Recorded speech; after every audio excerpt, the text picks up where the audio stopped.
scars on my skin. I tried to run, but the air was thin. Great Cthulhu reached out for me. Hellish fear is devouring my heart as our ship slowly falling apart. Yeah, Cthulhu is rising like thousand serpents from the sea. Cthulhu is reaching out for me.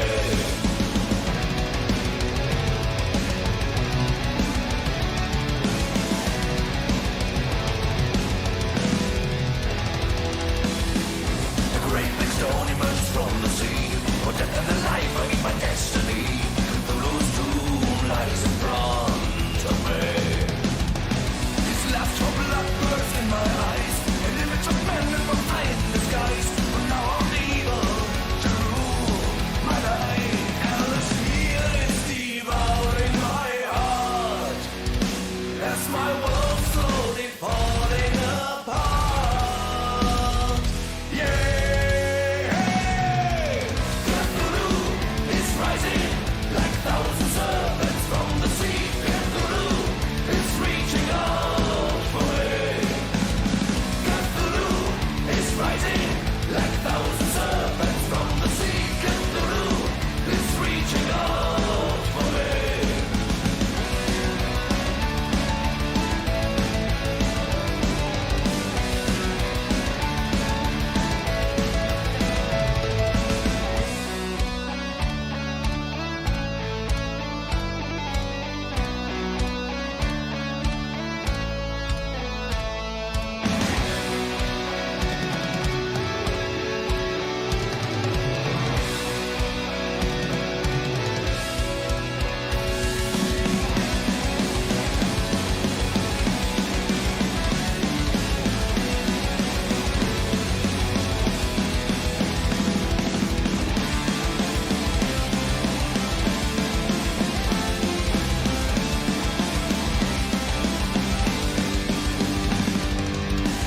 Cthulhu is rising like thousand serpents from the sea. Cthulhu is reaching out for me.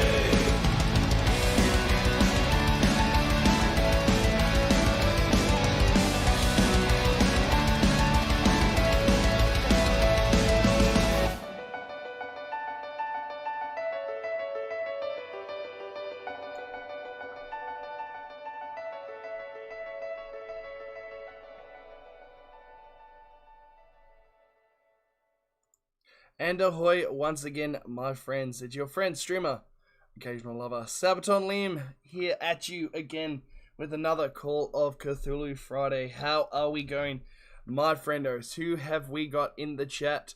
We have, of course, our lovely Keeper of Arcane Knowledge, Dark Guy Studios. Oh, I don't need to say ahoy to you, I'll say ahoy to you in chat.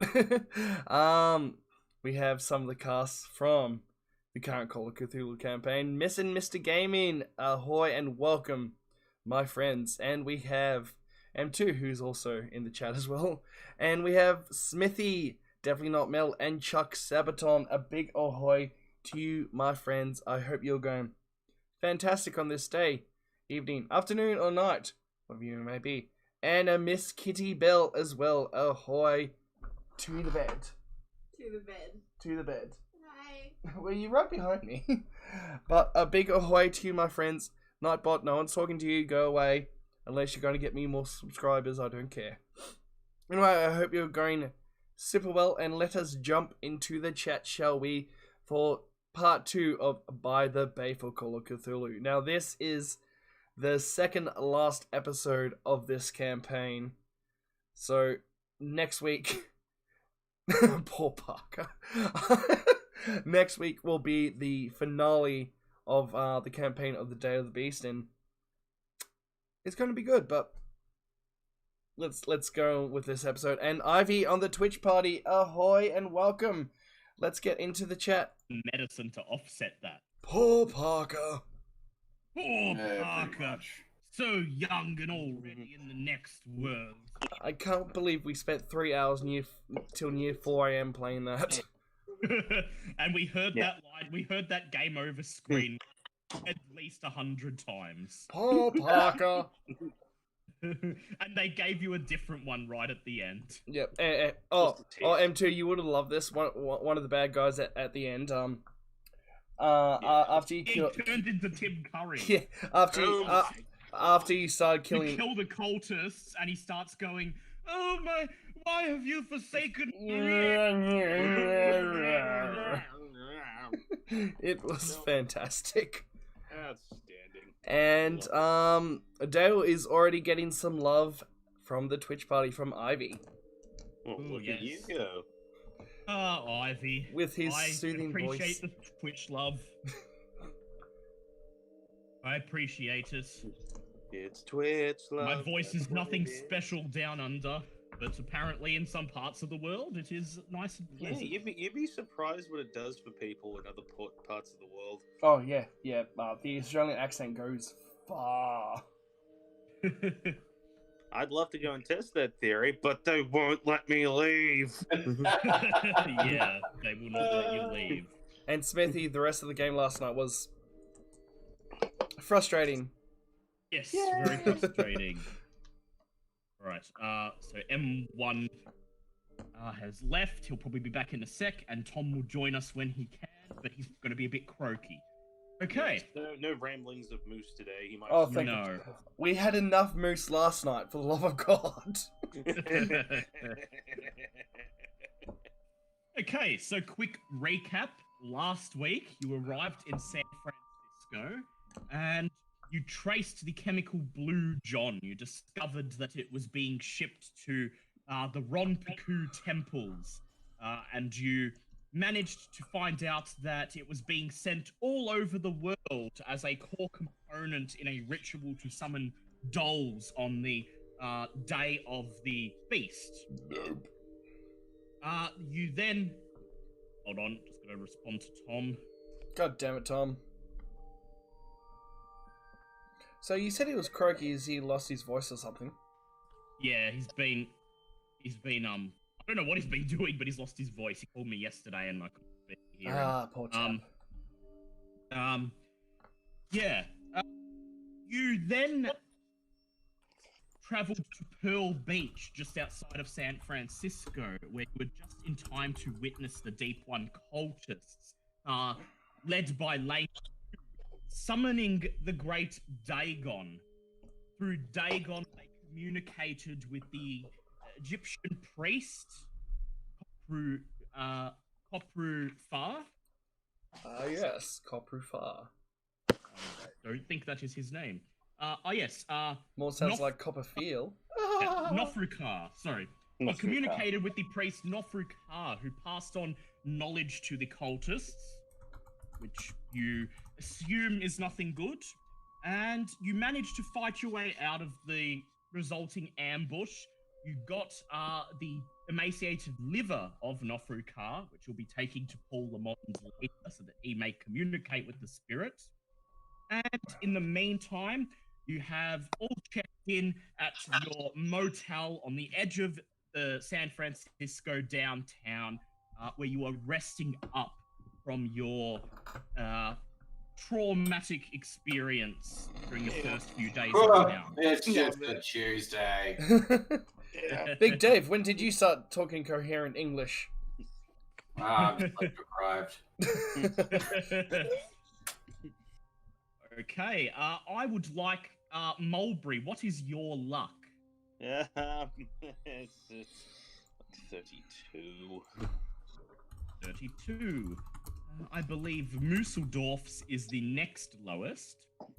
So Sure. first, I would like to begin by having Mulberry perform a luck check, please. Oh no.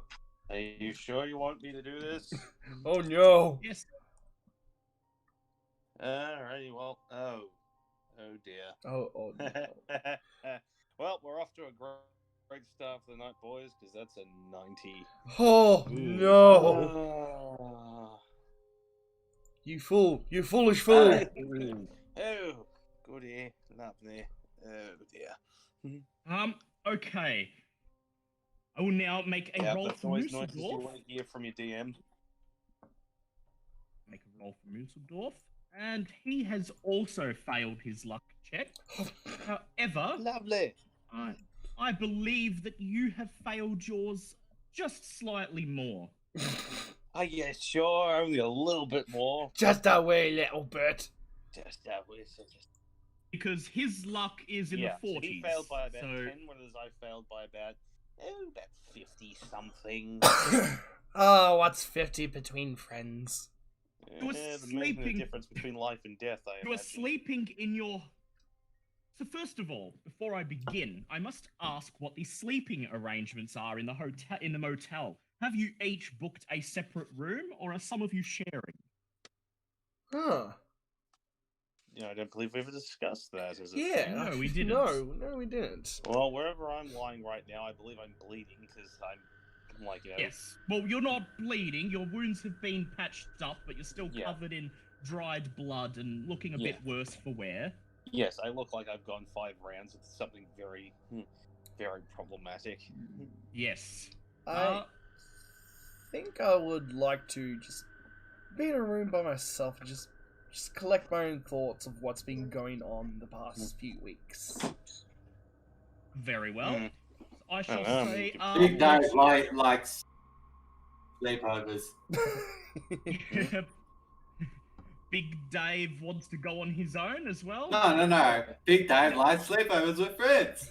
All right, so Big Dave is going to be partnering up with his friend Larry Holmes, his new friend, while the two academics, Musseldorf and Oh god, we're gonna Mulberry. die. I'm just gonna die in a room with the. Oh yeah, I was about to ask who's Larry Holmes, but I forgot M1. Yeah.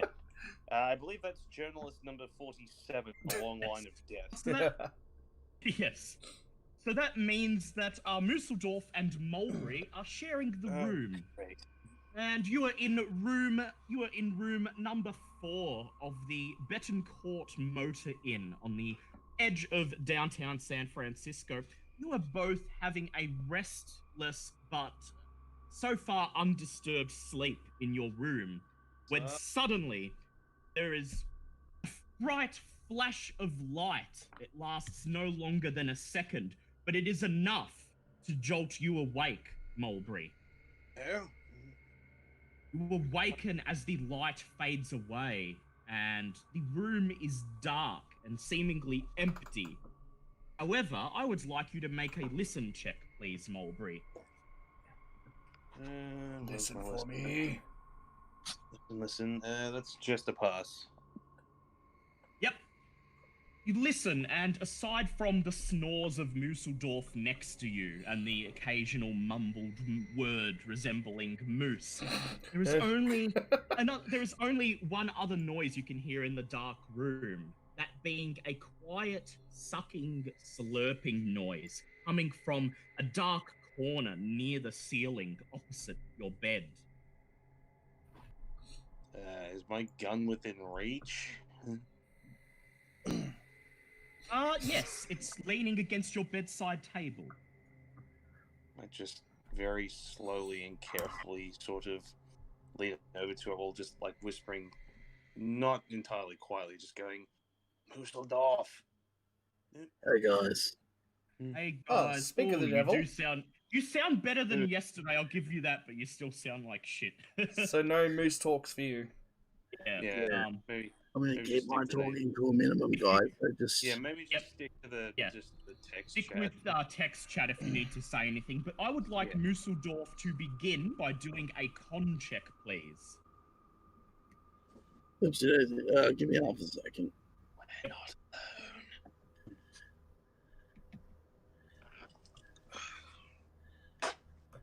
We're not alone.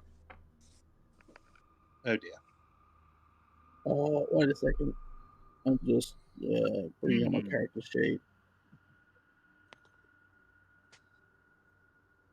That is exactly a pass. Oh, nice. Ooh. Okay, Musseldorf.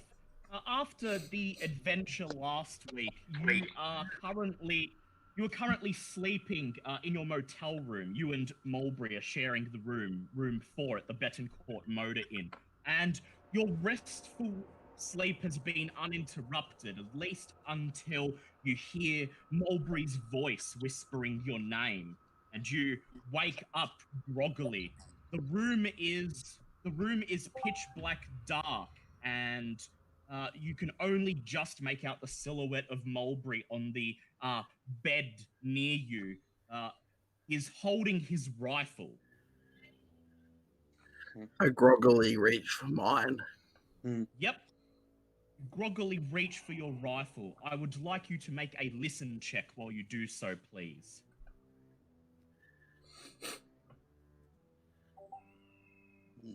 Fail. Fail. Yep. What- Fail. what- Yep. As you what- lean over, what- lean what over is it, old and chap? reach for Matilda, and then you turn to Mulberry and you whisper, "What's the problem?" There's something in the room with us. As he says this, you focus your senses and then you can hear it, a strange noise coming from one of the dark corners near the ceiling opposite your beds, a sickening squelching sound, like something suckling. So either of you... I slowly grab my rifle and Both of just us in our- slowly, sitting in the ever bed, so just- slowly bring it to bear Yeah. on whatever's making a sound in the corner. Same. Hey, you grab your rifle and you hold up the scope to your face, still sitting there half under the bed covers, and aim it in the direction of the noise. However, in the pitch black darkness, you have no hope of seeing whatever is in the room with you. Is there like a light near our bed? There is a lamp on the bedside table in between both beds. I'm probably going to regret this, but I'd like to very carefully, while keeping the rifle trained in the corner, just lean over and turn the light on. Okay. Hold your rifle in one hand, and then with your left hand, you reach over, feel the shaft of the lamp, and then your fingers touch the end of the chain, and then you pull it. It turns on with a click. Suddenly, you can see, hanging from the ceiling, making its way down the wall on the opposite end of the room, a terrible yellow dripping thing adhering to a corner of the ceiling. As soon as you turn on the light, the thing opens one great saucer-like red eye. I'm just gonna Stares go at ahead you. and make a resent check. Yes, please. I'd like both of you to make send checks. Oh, that's failure. Failure. Okay, 1d8 send for a failure, please. Yeah, same. And that's an 8. Fuck, I'm. Oh, that's an 8. Oh no! Oh, this could be bad. Intelligence rolls. Okay, intelligence checks for both of you, please. And if I pass, I'm screwed. And that's a critical pass. Oh, And yeah, that's just a regular pass for me. But, Jesus Alright, Christ! You're already what going. what are your dex values, you two? 80. 80. Alright. Mine is 60. Alright, so Mulberry gets to go first. Good. Mulberry, you immediately grit your teeth and you bring your gun to bear and fire at the monstrosity. Make a firearms check, please. Ooh, that's a hard pass. Pass, okay. Roll for damage, please. And No, it's just double my it. regular. It's just my regular rifle though, because obviously I yes, can't get yes. one. 5, Yep. 7, 14. You see a bullet slam into the viscous yellow texture of the monster. Yellow slime splashes out of its body onto the floor. The creature shakes, and then it leaps, springing off the wall across the room towards Musseldorf, your shot apparently having scared it away. Musseldorf, I would like you to do a power check, please. Aw. That's Oh, failure. He failed. Failure. oh shit. Musseldorf, your rifle shaking in your hand, you try to get a bead on the creature, but suddenly you feel overwhelmed with fear. The creature leaps onto Musseldorf's face and wraps itself around his head, and as you watch, it extends small tendrils and forces them down his throat and up his nostrils. I would Can I like- try and bite down? Yes, you do. You try to bite down, but instantly feel pain as something acidic burns your mouth. And you Oh, great. It is an actual face. Yeah, I was gonna say this thing just sounds like, oh Christ. take 5 points of damage. Meanwhile, I would like everyone else to please make a listen check. I reckon I can Can do that. roll sanity again for this thing? I'll get you to do that in a sec. 53. That is a pass. No wait, no, yes. A No, that's a 69, which is just a pass. no, that's a fail Yep. for me. That's a fail. Fail for you. Yep, you're in a room on your own. That's fair enough. And that's a fail for Larry Holmes, but Big Dave also hears it and he's sharing the room. Big Dave, from a room on the other side of the motor court, in the direction of where the two academics are staying, you hear first a gunshot and then a muffled scream. Do you awaken Larry Holmes? Yep. I was gonna say, Larry, Musseldorf's scream you might be muffled. Mine sure as hell isn't. yeah, yours is not. You are shaken just awake like by straight Big. up.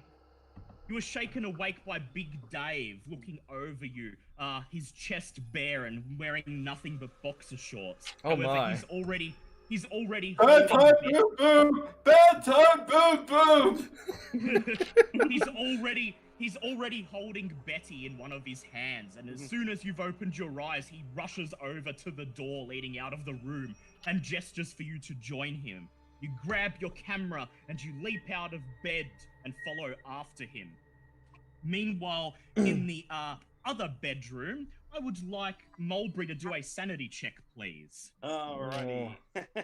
I'm now trying to beat a 25 because that's all I got left. Oh Jesus. And that's a fail. Oh no. That's a fail. Okay, that's going to be 1d3 san there, please. Outstanding. Oh, that's only a 1 this time, isn't that nice? Yes. I would like you to make a power check, please, Mulberry. Okay, where am I at with power? So can I spend like 9 You can luck spend- points? Yep.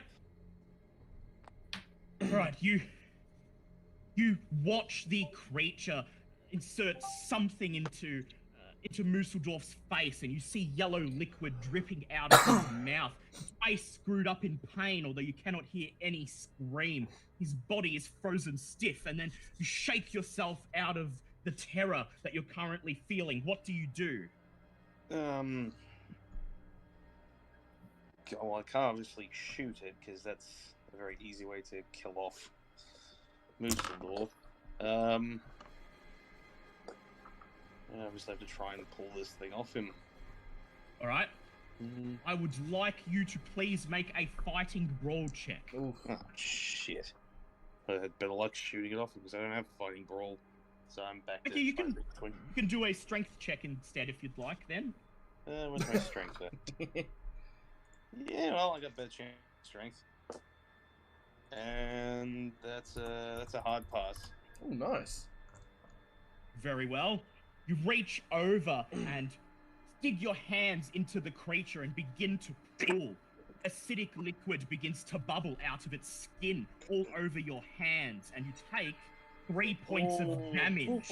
I'm down to 3. This is going great.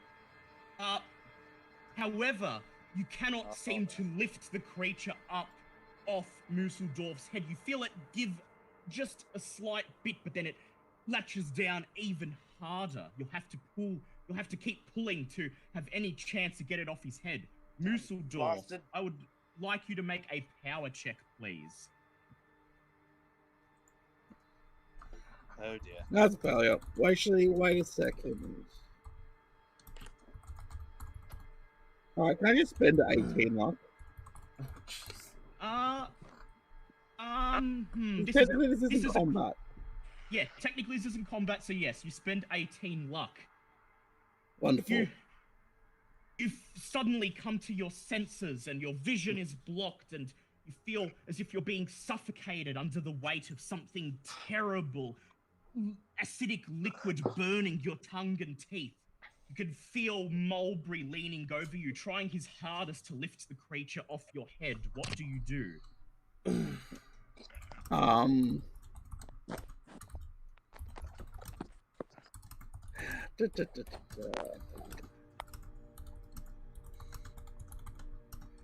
I would like.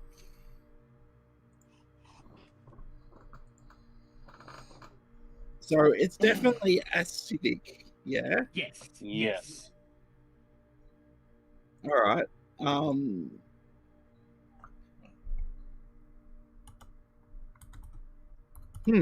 Okay. What do we have? What's in our hotel room currently? Well, you can't see. But he can fumble around, and in the vicinity there would be the lamp on the bedside table. That'd probably be the closest thing to hand. All right. I'm going to grab the lamp and smash it against the thing on my face. Jesus. Oh, Alright, jeez. I would like you to please make a luck check. See if you actually. That's failure. No. You reach to your right and you try to grab the lamp and you feel it and you push out, but then no, your heart begins to beat. It begins to beat faster than it possibly could as you push against the lamp with your fingers and you feel it tilt, and then you hear the sound of it dropping off the bedside table, followed by the shattering of the glass bulb. Meanwhile, Mulberry, the light in the room instantly dims and you are left in the dark with the creature and Museldorf.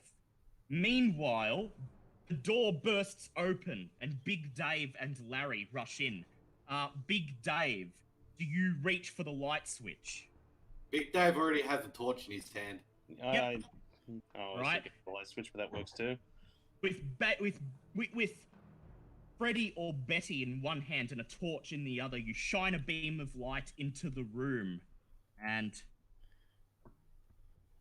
Dusseldorf, you take 2 points of damage. Cool. The beam. Are you dead yet? No. No. As the beam of light moves into the room and focuses on the beds, you see Museldorf grappling with a monster, with a yellow acidic mass wrapped around his head, with Mulberry kneeling beside him. As you watch, it extends 2 more tendrils and injects them into Museldorf's ears. Oh my god. For God's sake, help him! I can't pull it off. I would like Larry and Big Dave to make sand checks, please. Yeah. Meanwhile, Meanwhile, I'm just still sleeping in a full meditative trance. So you're gonna wake up in the morning and go, so how'd you guys sleep last night? Oh my god. Or just say, oh my god, hang on, I'm gonna back out of the chat. Can someone just roll for me? Alright, I'll roll for you, and we'll see if it's a pass or a failure for you. 24. That's a failure for Larry. Larry loses 1d3. Larry loses my god. 3 sanity. He's down to 47. All right, Big Dave. Wait, you're up isn't first. it if you What do get the max? Big sanity, Dave go attacked insane? with Freddy. It's like D6 or higher. Yeah. Oh, okay. Yeah. Okay. Big Dave attacks with Freddy. Okay, make a fighting brawl check. That's a 24. Ooh. So that is a hard pass. That's a Oh, hard good, pass. Okay, I will roll for the creature. 6. Okay, you swing down with Freddy, and the head of your axe buries itself into the creature's flesh. There's a hissing sound, and then yellow acid spurts forth towards you. I would like Big Dave to make a dodge check, please. Oh, That's a 2.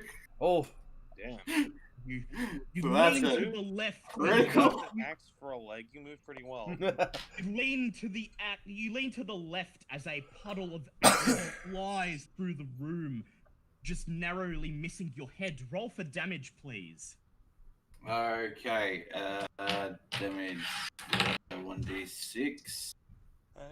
That's 3 plus 2 plus 1.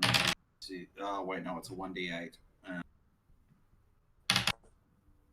That's a 7, so 7 plus 3 plus 2. Good hit. Well, As you retrieve Freddy from the monster's flesh, you see a chunk of yellow goop drop off onto the floor. Okay, Larry Holmes, you're up. What do you do? Wow. Okay, so Gonna take a photo of it with your camera? well, my camera is a weapon, isn't it? Yes. It will work on this creature. I'd say definitely do it. yeah. Let's showcase it. Let's do this. All right. Make a photography Give me check, the ground, please. darling. Yeah, yeah. A calligraphy check. Photography. Photography. Yeah, just write on it. Ah, yes. Excellent. Okay. I will doodle you to death. 45. That's a pass. 45. That's a pass. Okay. 2d6 damage, please. Nice. Oh, fair be praised. 2d6. Let's do this. Do I steady my camera? Oh, nice. 2 damage. Nice! You lean down on Nice. one knee and bring the camera up to your eyes. You fix the creature in the viewfinder and snap a picture. The bright light flashes They- throughout the room, and the creature writhes and begins to hiss. This, more than Mulberry's rifle or Big Dave's axe, appears to Don't hate light. trouble it. It appears to really hate the camera's flash, or maybe Project even the Zero, magic's bitch. attached to the camera. Mulberry, you are up. I'm You're thinking currently maybe 10. leaning over. Would you like to continue trying to pull it off? I really can't because I only have like 3 health left, so I might Alright. try and I might try and turn the actual light switch on, see if seems to dislike the light a lot. Yep. All right. I would like you to go and I would like you to make a dex check, please. That's a pass. You back away from Museldorf, who's still struggling to pull the thing off. You crawl over his bed and sprint to the door and then smash your hand on the light switch. The light turns on and there's a hiss as the creature begins to writhe, but it doesn't seem to react too much to the bedroom light. However, Museldorf, you do feel it slightly loosen. As you begin your turn, Museldorf, you feel something hard and sticky is burying into your skull, inside Oh. your head, and touching the surface of your brain itself, and you lose 9 points of intelligence. Oh, Jesus Oh. Christ. Wow. What is it, a mind flayer? Hit brains out. Favorite. Museldorf, you may now take your turn. Alright. New plan. I'm gonna try and wedge the barrel of the rifle between my face and it and just push it off with it. All right. I would like you to please make a fighting brawl check. Or if your strength is high, you may make a strength check. Strength, that is. Yep. So that's and- pass. Yep. All right. I will now roll for the creature. Pass by 15. Yep. You grab the barrel of Matilda and you push it up, trying to use it as leverage to lift the creature off. You feel it giving way, but then just as the bottom of it pries loose and you begin to feel the cold, stale air of the motel room, it buries its tendrils deeper into your nostrils and ears. And then you feel 2 more dig into your eyes. Oh, Jesus. He's not gonna make it. take 6 points of damage. All right, that will be enough to kill me. As a Yep. last act of defiance, can I pull the trigger? Yes. Make a damage roll, please.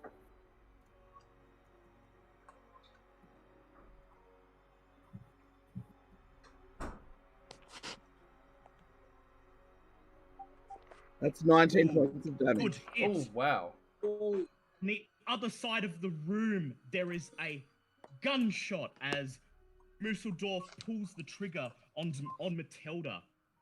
The force of the shot blows the creature off him, and it lands on the floor at the foot of his bed. You look at Musseldorf, and where his head used to be, there is naught but a melted chunk of flesh, yellow acid still dripping off its surface. The headless body sits for a fraction of a second and then slumps backwards against the bedhead.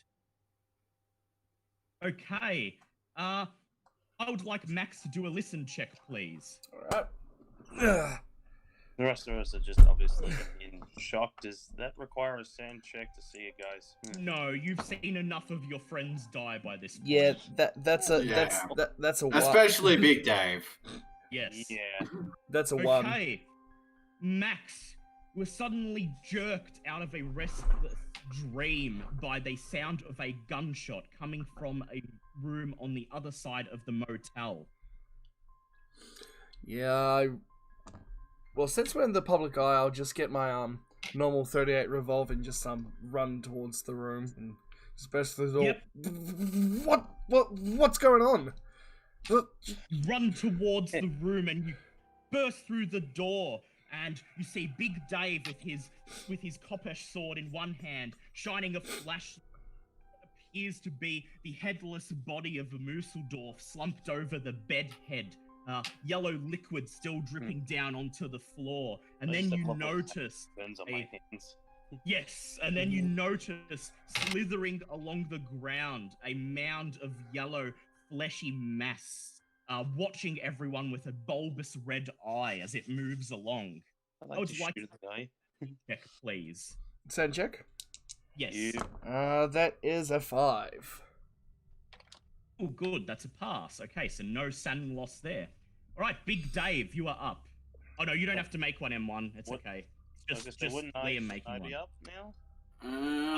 No, because you used your turn to smash the light That's switch on. Right, sorry. So it's Next. Big Dave up. So what is this creature? You don't know. No metagame for you. Alright, I'm just gonna throw a Molotov at it. Very well. Oh, what? Make Jesus What? Christ, no, that's probably a bad idea. I'd like to jump out of the room, thank you. That's a really bad idea. Well, I'm sorry, but it's taken a hit from me.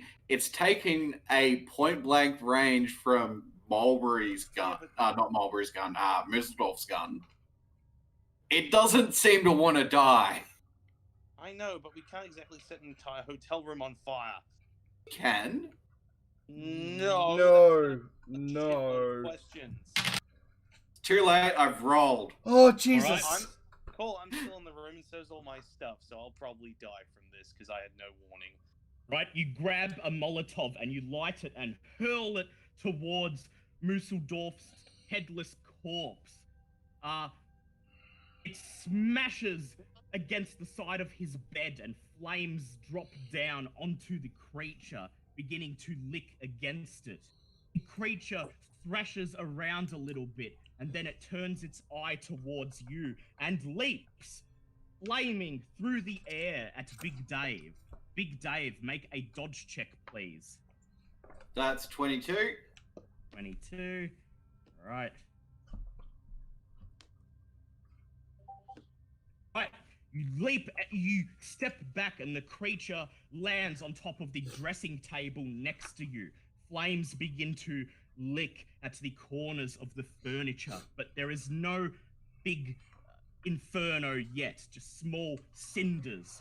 The creature looks at you once again, and then it rears up, getting ready to spring at you. Suddenly, there is a huge flash of light that fills the room. for no more than a second. I would like Big Dave to make a luck check, please.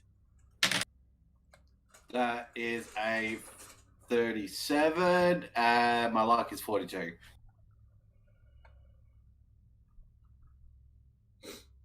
Second, but it's enough to blind you in that moment. And then when the light fades, the creature is gone. In its place is a large brown stain on top of the dressing table and a couple of scorch marks. Okay. Would you like to put the fire out now? Yeah, we should probably do that. He was lucky enough. That's what the luck check was for, to see if any significant flames were left behind. You were lucky and you didn't set the room on fire. Oh dear. Dear Dusseldorf. He was an oddball, but he never deserved this. Big Dave mourns the loss of his friend. Big Dave can't call him a friend. Big Dave was severely frustrated with that man. I mean, we're all frustrated with him, but even you can't say that he deserved to go out like that. Big Dave agrees with you, but Big Dave is glad it happened to him as opposed to the rest of you. Well, yes. Seeing how close it was for that thing could have easily have grabbed me, and I don't think I could, in my condition, I don't think I could have put up nearly as much as a fight. What was that? I don't know. You're the expert on these things, not me. All I know is there was a Big Dave would like to roll for Cthulhu Mythos. Yes, you may roll for Cthulhu Mythos All if I you know wish. is That is a 20, so that's pass. All you can tell is that given that it arrived in a flash of light and departed in a flash of light, that it was likely a creature from another dimension. Can I do an occult check on that? Yes, you may go ahead. That is a 34. That is a hard pass. It could possibly be some kind of demon summoned through some sort of ritual. Very likely it's not a coincidence that it arrived here. Someone has obviously summoned it for the express purpose of potentially killing you, and it has partially succeeded. It's definitely messed me up. I'm sitting there still recovering from my last lot of wounds, and now I've got bloody acid burns all over my hands. Would anyone like to conduct some first aid on Mulberry there? Yes, Big Dave will. Okay, have you still got your first aid kit? Big Dave doesn't need first aid kits. Yeah, he can just do it on his own. Okay. Oh, Dale, I actually got a question. I was looking at my combat sheet and I have plus 1d6 to bonus damage. Does that include for all my weapons? No, because you use ranged weapons. That only counts for melee weapons. Okay, yep, no worries. Anyway, that was a 9, so that's an extreme pass. Oh, damn. Okay, you regain 1d3 HP, and your major wound is stabilized. Nice. Hey, 2 back, so I'm back to 5. Yep, as Big Dave leans over and tries to patch up all of the acid burns. You then sit there just quietly reflecting on what happened, and then suddenly you hear a woman screaming. You turn towards the door of the motel, and you see the daughter of the motel's proprietor, her father standing beside her. They are both looking into the room, their mouths agape, as first they see the brown stain on the dressing table, and then the already emaciated, headless corpse of Musseldorf. Yeah, this doesn't look well for us. The proprietor reaches for his belt, where he pulls out a revolver, and he points it in at the room, and he says, "All right, what the hell's going on here? We heard gunfire, and we come in, and you got a dead guy on the bed there." Right, Big Dave would like to ask you nicely to put the gun away, and we will be more than happy to explain. Make a hard fast talk check, please. But persuade. Charm? Charm? Persuade or charm. I wasn't trying to fast talk. Or maybe Larry, maybe Larry can say that then. Larry, would you like to attempt a hard fast talk check? and then Big Dave can charm them. Oh dear. Okay, let's see if I can pull this off. Oh, hang on. Where's the fucking send button on my phone? No, it's usually what it always I is. have been stopped by Faye once again. Okay. That's a hard Oh, pass. damn. So Larry steps forward and he says, look, just put your gun away and we will explain. The proprietor looks at you. He notices the camera around your neck, and perhaps knowing that you're a reporter, in his mind something ticks over and he begins to think maybe everything isn't as it appears to be. He lowers his gun, but he turns to his daughter and he says, "Go inside and go call 911." Quickly. His daughter nods and rushes off. So why is this? The man takes one step into the room and then he looks around. He folds his arms and stands in the doorway and he says, "All right, if you're gonna explain, you better explain. Police are on their way." I would stop her from calling 911. I don't think we get much of a choice now. She's already left the room. And I don't think he's going to appreciate one of us going after her now. Not after what's been on anyway. Alright. Someone put that fast talk or charm. Big Dave, you're up again. Okay. Big Dave will try explain to the best of his abilities. All right, I would like Big Dave to make a charm check, please. That is a 56, so that's just a pass. Oh, thank God. Okay, so what exactly do you tell him happened? Big Dave explains that there's bad shit in the world and this happens a lot to us. I would also be showing him the pictures as well, just to make Yeah, sure. and Big Dave suggests that we can show him some pictures to prove our point. All right, show him some of Larry's pictures. It's a good thing Max didn't burn them after all. He looks at them one over and over, and his eyes seem to fixate on a couple specific pictures. He opens his mouth to say something a couple of times and then shuts it again. He's not sure what to say. I know that feeling all too well. I will roll for him. Oh God, we're gonna break this no. by accident. Yep. Just like the Glucky campaign. Good times. Loses 2 points of sanity. You see, He's still okay. sort of warped understanding dawn on his face, and then without a word, he hands the photo. He simply says, "I'll do my best to explain to the police. Look, in the meantime," reaches into his pocket and hands you a key ring with a copper key on it. He says, "That's my room, room 8. Look, go into my room, clean yourselves up, and just sit tight, okay? Please, don't leave. Whatever is going on here, we'll deal with your friend, okay?" He looks towards the melting corpse of Musseldorf there on the bed. Are these tentacles still dripping No, out? the other thing's gone. It's Yeah. Before we head off, oh wait, I was going to suggest someone grab that awesome Matilda gun, but then how to explain the... Yeah, you're gonna have to leave it here for Yeah. the moment. Does anyone have a shotgun that they can swap over with it? I do have a shotgun. so isn't Matilda a rifle? Yeah, Matilda's It a is. rifle. Oh, a rifle I then. do have a rifle.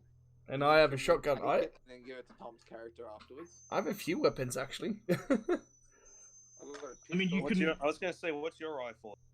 Liam? my rifle arms is I haven't got anything in it. So it's pointless giving it to you. Yeah, I'm just saying I have weapons that I picked up during the campaign. Yeah, I know. I'm just saying, if anyone that could possibly use Matilda, Oh. I'd be the best suited for it because I have like a 75 in firearm rifle at this point. So, Yeah, sorry. do you switch the gun, or do you just leave it? It's 1920s. They don't exactly have, bullet Yeah, matching. forensics. Yeah, Yeah. might put down my old rifle and just Yep. Pick up his... Mulberry, before you leave, you pick up Matilda. As you place your hands on Matilda, I'd like you to make a power check, please. Oh yeah, I forgot about that. Shit.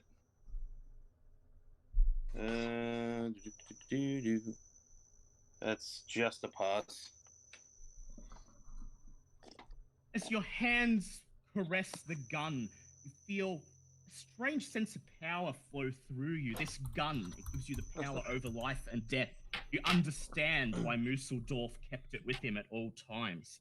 You grab it and you place your old rifle where it used to be. And as you feel this power over life and death, you gain 1d10 sand. Oh, damn. Nice. I was not expecting that. Very nice. That's a 7, so that's I'll take that. Nice. The proprietor then escorts you to his room, room 10, and you unlock the door. He ushers you all in and quickly shows you the fully equipped bathroom with shower and the small kitchen in case you'd like to make a meal. And then he reiterates to just stay here and he'll get back to you when he can. And then he shuts the door behind him as he So we leaves. want to put the sodding kettle on. Who puts the kettle? Carpete coming up. I would I like do it Dave. myself. I just hold up my bandaged hands, going. I do it myself, but I don't think these hands are going to be good for much for a little bit. Max would like to look around the room. Yep, Max, you look around the room, no spot hidden check needed. It appears to be a normal room, perhaps a bit better than all the other motel rooms. There's, you know, 2 beds, one for him, one for his daughter, and a better fully equipped bathroom with complete with a shower and a bathtub and a small kitchenette. It's nothing special, but you can clean yourselves up here. Well, And indeed, I don't need to clean myself up. I'm completely Yeah, no, clean. you don't. Well, you don't. You weren't involved, you bastard. But while Big Dave heads over and turns on the kettle, the rest of you progressively head into the bathroom and clean yourselves up a bit. And then you just sit and wait, mulling over what happened with a couple cups of tea. Hours pass outside. Soon the sun begins to rise. And according to the clock, it's nearly 9 a.m. And this is when you hear a knock on the door. Knock, knock, knock, knock, knock, knock. Yes? You hear a Big voice say, opening door. you hear a voice say, "It's Agent Harkin, let me in." Oh. Alright, well, someone will let him in. I just Big Dave will let him in. curse underneath my breath. Not enough that the others don't hear, but what I Actually, Big Dave rolls for listen. Big Dave passes. Big Dave overhears that. Fuck you! Yeah, you do hear that, and you think maybe Max is just talking about you'd like to have as little attention from the authorities as possible, or he could have some other meaning. Either way. Either way, you open the door, and on the other side, looking completely unchanged from when you last saw him months ago in Peru, is Agent Harkin. In one hand, he is holding his Bureau of Investigation badge, and in the other, he's holding Mulberry's rifle. As soon as you open the door, he smiles and he says, "I believe this belongs to one of you," and hands you Mulberry's rifle. Yeah, Big Dave has a rifle now. I was going to say, my dear federal agents, how good to see you again, but... Big Dave will name this rifle Poppy. Well, you know, it's Okay, actually quite funny. so- I did actually, yeah. I was going to Alright, say, from what I just look over understand. the rifle, just point So to the rifle. Harkin- It's actually a small. Alright, main this rifle. is getting to a Poppy. massive Yep. clusterfuck at the moment. I'm just going to explain why Harkin is here. So Tom is now playing Harkin, and Harkin, it was sheer coincidence. You were in San Francisco investigating an unrelated crime, and last night you just happened to be visiting a local police precinct when the call of a shooting at the motel came in. Originally, you didn't think it was much, But then when the names were mentioned when the name Museldorf was said over the phone as the victim's name, you immediately pulled rank, taking over this case. You made up some lie about it being in your jurisdiction, as technically Museldorf and his compatriots are associates of the Bureau, given that they worked with you in Peru. You made your way to the motel. You made your way to the motel, said a couple of words to calm the proprietor and his daughter down, quickly examined and tagged the scene of death, and now you have come to pay your former compatriots a visit. Just like the idea of him, the San Francisco police going, "Hey, you can't just muscle on this. This is our job." Not anymore. It's not. Mm-hmm. Not anymore. It's not my first time pissing off local PD, and it won't be my last. All right. So, what manner of business have you guys gotten yourself into this time? Seem to recall some freaky shit last time we saw each other. Yes, well, it seems our misfortunes have not improved. We were attacked after dealing with some business earlier on in the day. We were beset upon by some creature we believe was summoned by our most recent adversaries, and unfortunately, Museldorf did not make it. Big Dave has named the thing that attacked us a facehugger. And it's all good. Sure. Yeah. Seems connected to the goddamn mining company. Harkin, as you take a seat at the table and pour yourself a cup of tea, you open your coat and pull out the morning newspaper and place it on the table next to you. You notice, leaning against Mulberry's chair, the large elephant gun that Museldorf carried with him, the name Matilda still carved in the side. Huh. Oh well. Good gun shouldn't go to waste. You know how to shoot that thing, Professor. Well, I've only just picked it up, as it were, but I dare say I'll learn it very quickly. I'm a fast study with this sort of thing. Mind the recoil on a girl like that. Oh. Liable to break the wrist if you haven't got it properly braced. Old boy, I've got far worse things to worry about at this point. Tom, have you got a cup of tea for your throat, man? Joe, trust me, it doesn't help. Yeah, no. I've had juice, I've had tea, I've had soothers, I've had everything. Oh, bugger. Gargle some apple cider vinegar. Done that. Oh, really? Yep. Wow. Trust me, he was worse yesterday. I could barely hear him. Jesus. Yeah, he's still pretty bad, but he's better than yesterday. Is this from the all-night D&D sesh? Nah, I've just got what my dad had a couple of days ago. Yeah. Anyway. You unfold the newspaper that Harkin brought with him, and you notice the article on the front page. The headline is "Lightning over the Bay." And you each look over and you just examine this newspaper article. And it's an article about sightings of a strange bolt of lightning over the bay early this morning. The sightings were made at about 1:20 a.m. And Mulberry, this immediately occurs to you as being around the time when that flash of light woke you up. The article describes a singularly straight shaft of light that shot across the bay between San Francisco and the small city of Oakland. It seems that there were two flashes about 2 minutes apart. A professor from the local university is quoted as saying that it was most likely an odd form of ball lightning.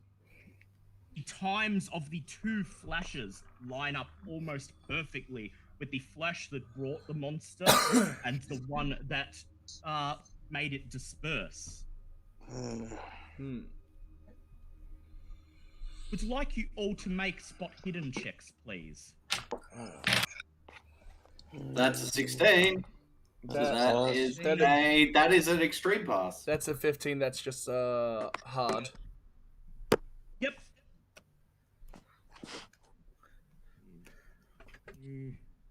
I spoke And- Twilight too. Yep, and That's a pass yep, from me. everyone's passed. Yeah. Spoke Yeah. in You my go ass to- before. You flip through the new. You skim the article one more time, and there doesn't appear to be any more information. And Harkin, you lean over to fold the newspaper up, but then as you do, you all notice something at the same time. On the page, directly below the article, almost so small that you didn't notice it, as it appeared at first to just be a normal advertisement. You see an ad announcing the opening of the New World Industries Research Facility in Oakland for public tours. See the marvels of the electronic age, it boasts. Tours are offered every hour from 9 to 5, and a tiny map pinpointing the location of the research facility is provided. To the gates of hell, Jesus. as we make our way to No heaven. coincidence. Big Dave's leg, thank you for subscribing. Oh my god. Wait, what? Big Dave's leg Big just Dave. subscribed. Yeah. Okay. So you all of you except for Larry, who wasn't there, immediately recognize New World Industries, of course, as the company in charge of the mining facility in Peru. Oh dear. Well, at least now we definitely know who sent that lovely wretch to try and. They were the ones. Face hugger. They were the ones that were a front for the meeting. We're Yeah. referring to it Yes. as a face hugger. Well, Yes. What the hell you want to call it? I don't Hey. know. It melted my colleague's head off. They were a front for the Migo, that's right. Alright. Well, it appears you only have one avenue, and that's the research Mhm. facility. Right. They are offering tours between 9 to 5 every hour, or you could perhaps pay a visit outside of hours if that's more your style. Before we do that, we're in a big city, aren't we? You're in San Francisco. Oh, good. So there would be like a proper arms shop I could visit. Yes, Awesome. yes. You want to hope so. Well, that's Max's first destination. Yep. So That's probably not a bad idea. before you go shopping, let's see. We'll set a path in. We'll make a plan first. So are you going to turn up, take the tour, or are you going to go outside of hours? I think we should go do the tour and get as much information as we Yeah. can. Yes, I'd be. Why not both? Exactly. Might be a good way to enter undetected. You could blend in with the crowd. Yes. Flawless Goers? mission, undetected. Undetected, That's a good idea. unexpected, winds of glory. Okay, Tell the story. so you agree that you'll go and take the public tour, but first you'll spend a couple of hours doing any last-minute shopping, conducting any last-minute business before you meet back at the motel and drive in Larry's car up to Oakland. So first of all, Max, you wish to go shopping? Yes. I would like you to please make a credit ratings roll. That is a. Can I push that? That's a 61. Yes, you may push it. That's a 28. That is just a pass.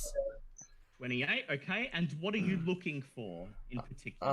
Well, first, I want to see if I can trade in some of the weapons I have because I still have like a rapier, a shotgun, and 2 38s. That's right. Okay, so you managed to locate a pawn shop just outside of Chinatown that takes used weapons, and all up you are offered $100 for the lot. Ooh. Yeah, I don't have any chump for that, but yeah, that will do. That will do. Yep. And now what are you looking to buy? I'm looking to buy one of those like the World War One jackets for some armor. Ah, yes, a World War I vest.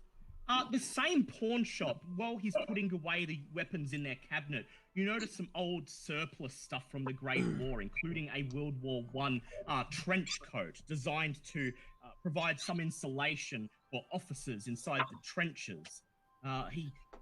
He sees you eyeing it off and he says, good eye, sir. That thing will stop most bullets dead in their tracks, believe it or not. He says, you interested? Very much so. He says, how about we make it a clean trade then? All this old junk you're offloading, and I'll let you take the coat with you for free. That's a deal. Thank you. Yep. Okay, so you've added a World War One vest, which is 2 armor. Vest, 2 armor. Excellent. Anything else you're looking for? I still have a first aid kit. Yep, still got your first aid what kit. was that, Kitty? Yeah, some rope and some TNT or Molotovs or anything like that. All right, I would like you to make another credit rating check, please. That's a 4. That's a critical success. Yep. Okay, so a quick walk around the local neighborhoods pinpoints a couple of promising shops, and you manage to source one length of rope about 10 meters long, a box of dynamite containing 3 sticks of dynamite, and a jerry can of gasoline for $50. Ooh, yeah. I'll take that shit. Yep. Okay. Anyone else want to do any shopping? Big Dave does. All right, Big Oh, Dave. What are you looking for in particular, Big Dave? Big Dave is interested to see if there's another World War jacket. All right. Big Dave, I would like you to first make a. I'd first like you to make let's see, a navigate check, please. Navigate. Yep. Actually, Okay. no, not navigate. I'll ask you to make a spot hidden, please. Yep, cool. That is a 49. That is a pass. Definitely not. Mel says Big Dave looking for a new leg. And Big Dave's happy with Harold leg. Actually, Yep. I'd like to do some shopping too. All right. What are you looking for in particular? Remembering what we went up against last time, and also the fact that I'd like to look for a handgun that's not my service weapon. Very well. I'll get you to do that in a sec. But first, Yep. Big Dave, make a credit rating check, please. That's a 9. Actually, that's a 6. Oof, damn. Ooh, that's good. Okay. You managed to find out of the way, nearly near the suburbs, an old antiquities shop. And inside there is a World War One vest. And the owner is willing to sell it to you for $70. Can I see if he'll lower the price if I trade the leather jacket? He will drop it down to $60 with the leather jacket. If you'd like to make a hard charm check, you could possibly push it down even further. That's a pass. Please, pretty, please. Folds his arms and he says $50. Big Dave is happy with that. All right, $50 then for your World War One vest. Okay, I would like Harkin to please make a firearms handguns check. That's a hard pass. All right, and I'd now like you to make a credit rating check, please. That is a fuck is my credit rating. Fail, but alright, that's just a fail. All right, that's fine. I'll just push the price up a bit. You find a hunting and sporting goods store, and right there in the front window calling out to you is a weapon you'd very much like to own, a 44 Magnum Oh, revolver. yes. I remember that beauty. You walk in and excitedly ask about it. And the shopkeeper folds his arms together and he says, "Oh, yeah, she's a real beauty, isn't she?" And he says he will let it go for $100. Oh, damn. See if I can push him down to 70.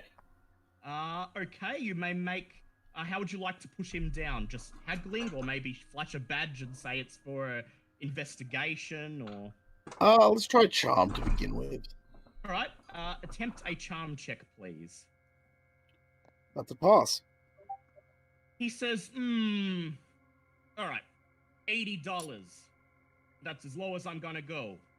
Alright, $80 it is. You hand over $80, which is nearly a month's salary for you, and you take the 44 Magnum and you just look at it lovingly and then put it into your holster. Okay. I'd like to put that one in an underarm holster, so it's not immediately visible where my service weapon is. Yep, so you leave your service weapon by your belt, and you reach into your coat, and while you're there, you purchase an underarm holster for $5, and place this under your coat and put your 44 in there. When you've closed up your jacket, no one can tell that the 44 is on your person. Alright. Big Dave is still wanting to buy stuff. Alright, yep, sorry, what do you want now, Big Dave? Big Dave is looking for dynamite and medical necessities. Alright, Big Dave, I would like you to do a credit ratings check again. That is a 17. Okay, you find amongst various stores, one stick of old surplus dynamite, and a fully stocked triage kit, which will grant 50% to your first aid skill, and you may acquire both of these for $50. Big Dave is happy with that. Yep. All right. Is everyone ready to head up to unless anyone else wants to buy more stuff? Yeah, is it possible if Larry buys something? Yep, what would Larry like to buy? A larger capacitor for our camera. I'd like to upgrade it so it makes a much larger flash. Oh, Ooh, that's a good idea. Yeah, very nice. I would like you to make a photography check, please. Just to make sure I know how to take a picture with my only job. Just so you know what you're looking for. That's nice. Yes. Ooh, and you did it. Okay, it takes you a couple hours, given that cameras aren't an everyday consumer thing in this era, but you managed to find a photographer's hobby shop with a full range of capacitors that you can attach to your camera. And you pick out a capacitor that will make the flash cover a wider area, and it will cost you $60. I think I got $60 on me. Yeah, done. Sign Yes, me you up. do. All right. I would now like either you or Mulberry, whoever's higher, to make a mechanical repair check, please. What's your mechanical? Yours is 10. What's Mulberry's? Mine's 50. All right, Mulberry, I'd like you to make a mechanical repair check, please. Duct tape. Oh, that's exactly a 50. Yep. Done. So when Larry comes back to the motel, you help him replace the capacitor on his camera with this new one, and it will now deal 3d6 damage instead of 2. Oh, nice. Ooh. All right. I'd like to assign points to my camera. Any other last minute shopping excursions before you head off? Would salt do anything to those acid face huggers? You think that, well, they kind of looked like slugs, so the possibility is in your mind, but you have no way of knowing for sure. Okay. I'm not too And sure. you've been through enough to kind of know that you shouldn't just test in the field unproven theories. Okay, so you all assemble back at the motel and you check out. You're not spending another night in this motel.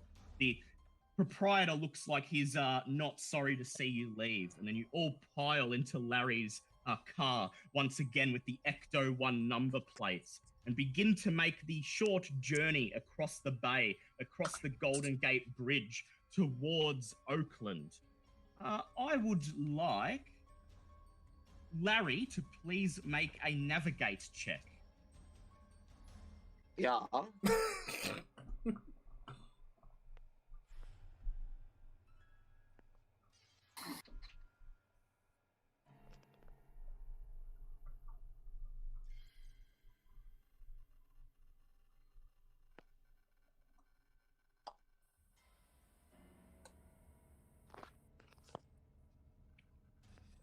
Let's see.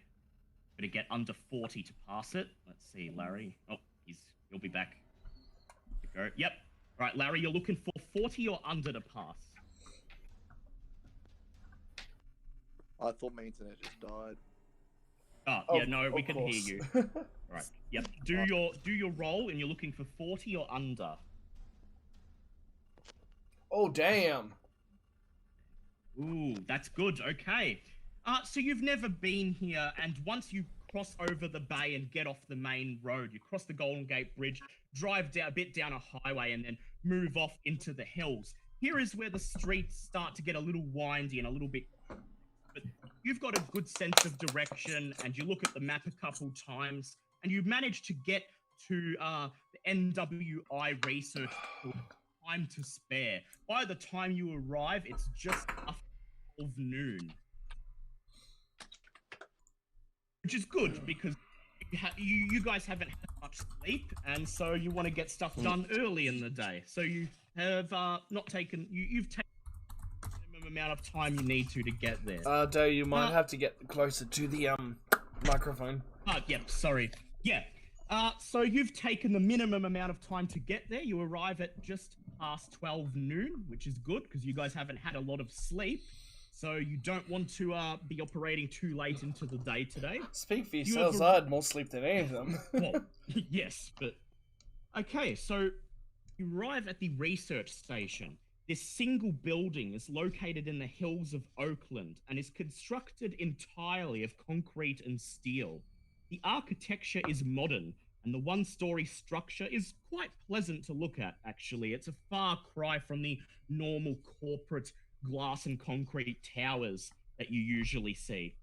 Due to the large amount of publicity, there is quite a number of people waiting for their tour, gathered and lining up outside the front entrance. It looks like you may have to line up, and you may have to wait a while before being allowed into the building. The corporation has erected an open-air tourist pavilion based across the road in a small outdoor village where visitors can sit comfortably and purchase refreshments from college students, seemingly, that NWI has hired as hosts and hostesses for the tour.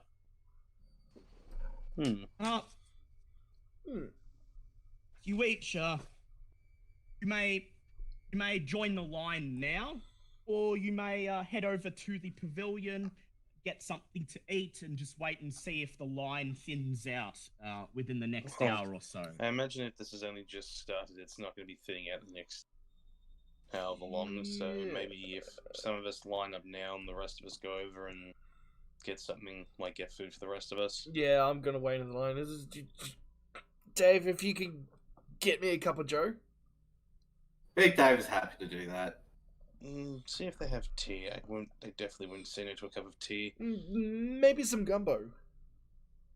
Yeah, Big Dave likes gumbo. You gotta taste Then it. Big Dave sort of Big whimpers Dave. slightly under his I was gonna breath. say, I haven't quite had a lot of gumbo, but for some reason I quite found myself enjoying it after we met that Peter fellow. Don't know why. Sweet mysteries of life. Yep. You join the line while Big Dave heads over to the pavilion, and you see him place your order, and 15 minutes later he returns. The line has barely moved, and he hands out small styrofoam cups of coffee for each of you, and a plastic bowl of gumbo for a couple of you that you consume as you wait in the line. And I would like everyone partaking to gain 1d3 sand. Oh, hell yeah. I'm glad I suggested the gumbo. Oh, that's a 3. That's a 3. Oh, 3's all around. Alright, oh no, I can't gain any more sand. I'm max sand. You're maxed out. Okay. So you finish your drink and food and you feel a little bit better because you didn't have a proper breakfast this morning. You're feeling a bit more ready to go, ready to face what lies ahead. And it's coming up to 1 o'clock now and the line has barely moved. At 1:10, you've stepped forward 1 space, and by 1:30, you've moved forward 2 spaces, but there are still at least 10 to 15 people in front of you. My word. If anyone has any ideas to cut the line, you may attempt them. Well, I think it's time we start bribing some people. Or, perhaps, yes, we shall see. Is it really the best idea, though? Yes, Harkin could flash his badge. Oh, yes. Yes. Wouldn't that draw attention to us, though? Well, that too. It may. If it will, I'll get him. If he's going to do that, I'll get him to make a luck check after he does his law check. Dear, dear. So if you would like to do that, Harkin, please make a law check.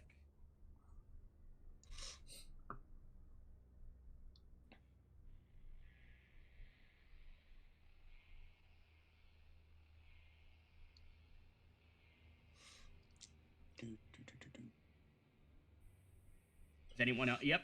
Well, you could bribe people. Larry, maybe Larry could fast talk his way through, claim that he's on some journalistic assignment. That might also draw attention. Let me fast talk. All right. Larry, I would like you to make a fast talk check, please. So there's not really a lot of ways that we can move up quicker without drawing attention to ourselves, unfortunately.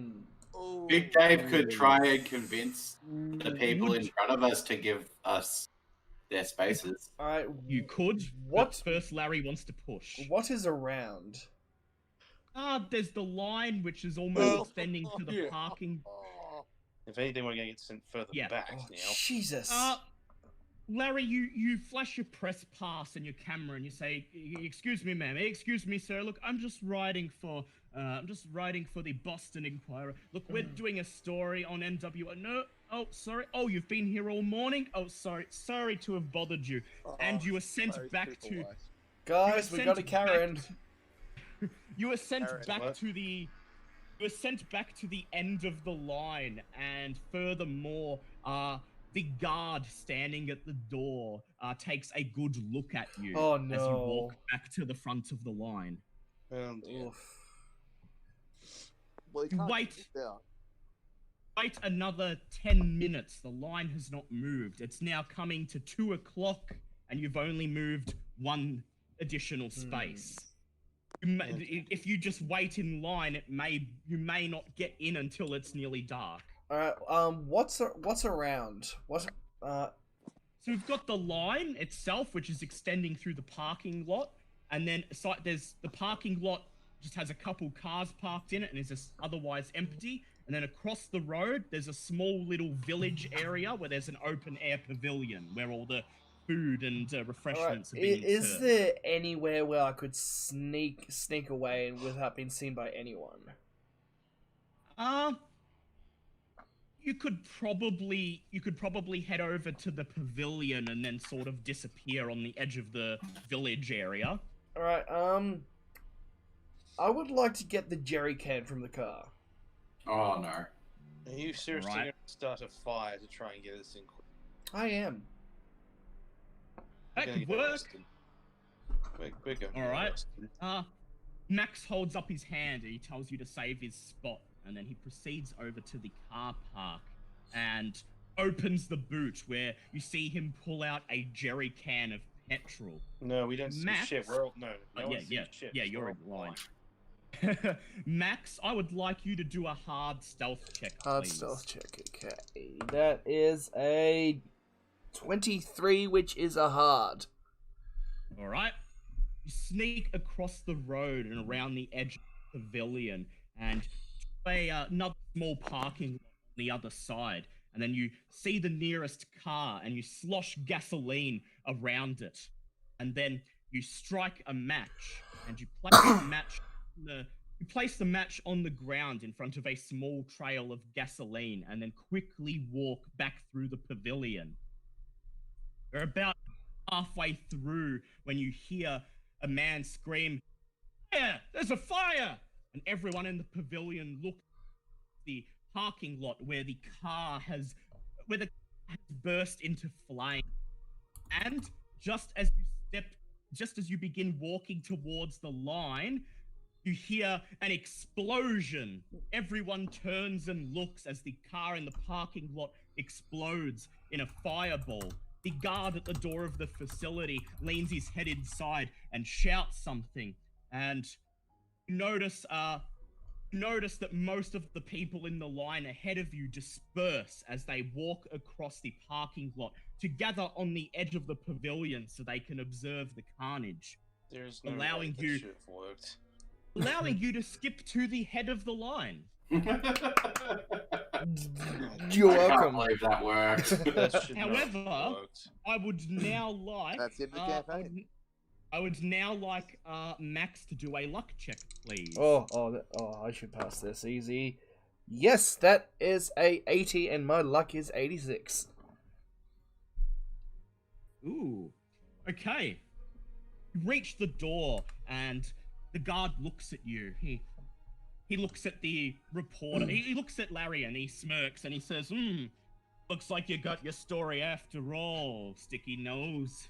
Yeah, And then I he put my arm around him. You don't mind our friend. He just doesn't know when to shut up sometimes. The guard chuckles, and then he looks down at a clipboard in his hand and a pen from his breast pocket, and he says, "Okay, names, please." Oh shit. Should we give fake names? Entirely. What are we thinking? Well, if we give them our real names, our names will be down. That is true. Alright then, do you have a fake name in mind? Tom Selleck. Very well. You could pick Tom Selleck. I mean, You tell him Tom Selleck. He nods and then he writes it down. What names do the rest of you give? Nigel Wallace. There's Nigel. Okay, writes it down on the clipboard. Just blue collar says just use real life names. Unfortunately, Aw. Larry has already given out his name when he was trying to cut the line. So Larry had no choice but to give his name Larry Damn it, I Holmes. just used my real name. Oh well. Larry, God. not Larry. The guard lets the name linger and then he writes it down and he nods and he says, "Okay, you, government-looking man. What name do you give him, Harkin?" I was gonna say, I'm guessing he can't really hide his name since it's on his bloody. Well, no, he hasn't been waving his badge around, Yeah. so he's just, as far as they're concerned, he's just his first name. Okay, he just gives the name William. The guy says, "No last name?" Oh, all right, whatever. Paid enough to Bill. Oh, Just- Bill. He says, "All right, call me Bill." The guy says, "All right, well, I'm not paid to ask questions." He writes it down. Says, "Okay, you big guy." My name's Harold. I mean, it's sort of true. The name is Holt. Harold Holt. Said flawless. He shrugs and he says, "Okay, take some seats in the lobby there. Your names will be called when it's time for your tour." And he pushes open the glass doors so that you may enter. Take your seats in the reception, a very clean, almost entirely barren room with nothing except for a reception counter and some plastic chairs to sit in. But you sit down and you wait, and about 15 minutes later, your names are called, and your names are called along with those of about 25 other people, and you are ushered through the waiting room into the main gate behind the reception desk. Here you are met by your guide, a young college-aged blonde-haired man who introduces himself as Brad Thompson. He says, "Hello, everyone. I'm Brad Thompson." Please tell me you got that just by looking at the Discord. Yes. He says, "I'm Brad Thompson. I'll be your guide. Now, I work part-time for NWI. I'm not a scientist or anything like that. So I don't get to see the inner workings of the facility, just like you guys. I strictly do my day-to-day work along the path of the tour group, just like you guys. So if you can, please keep your questions confined to what we can see on the tour path, and please do not stray from the tour path. Any and all doors that are marked for authorized personnel only, please do not enter unless you have been specifically authorized by NWI. Any questions? Dale, I've actually got a question. Have I still got the jerry can on me? No. Okay. Put it back. Okay. No, you thought you just, carried jerry can in with you. Well, it could have been one of the small jerry cans. I don't think it really matters at this point. Either way, going on. Yeah, I've got no questions. Guys, have any questions? No. A couple of the other tour members put their hands up and ask some mundane questions, like, where's the bathroom, and is there a meal here, and stuff like that. Brad quickly goes through them. He says, "Oh, okay, so the structure of the facility," he points to a plan on the wall which shows a large square. He points to a U-shaped hallway leading through the square.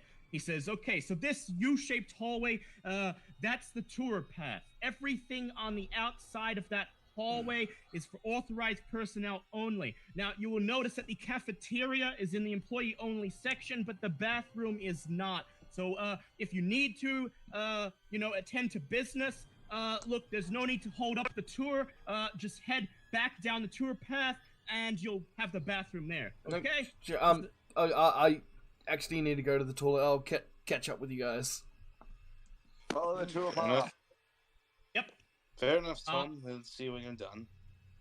At this, you walk in the direction that Brad points down the hallway, and just on the other side of the gate, a little bit down the hallway, no more than a couple of meters, you see the door marked with the symbol for the bathroom. It's right at the start of the tour path.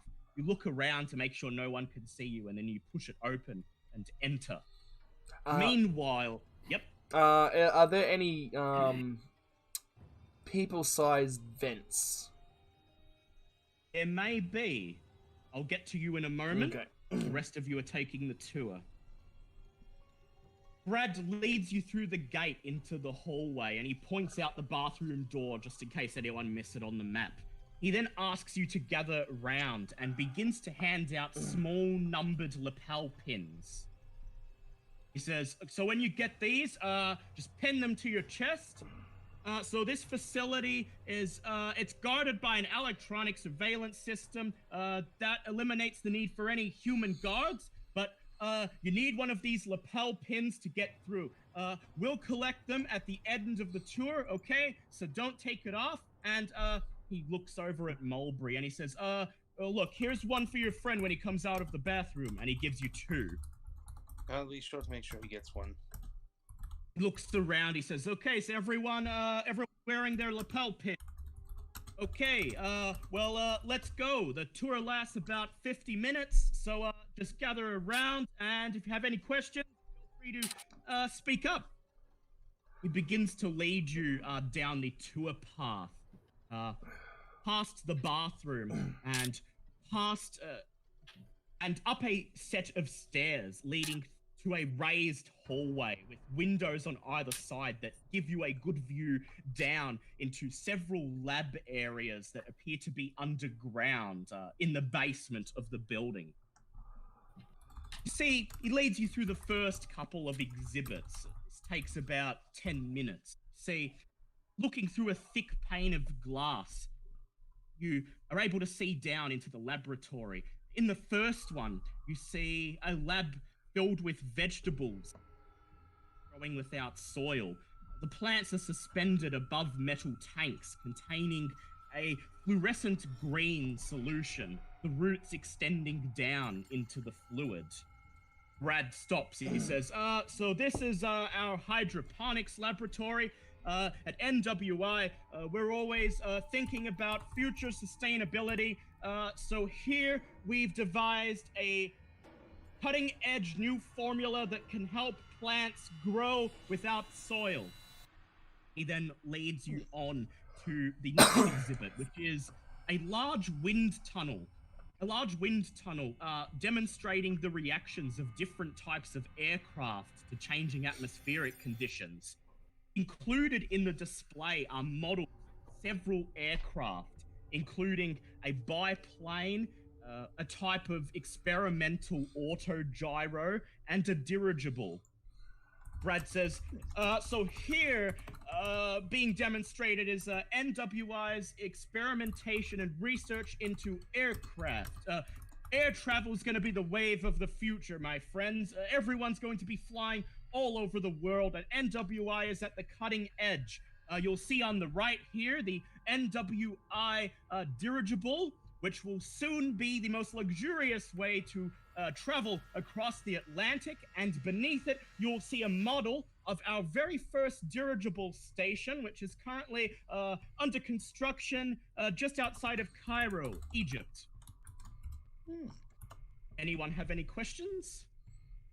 And Mulberry and Big Dave, you've both seen this actual tower in Cairo.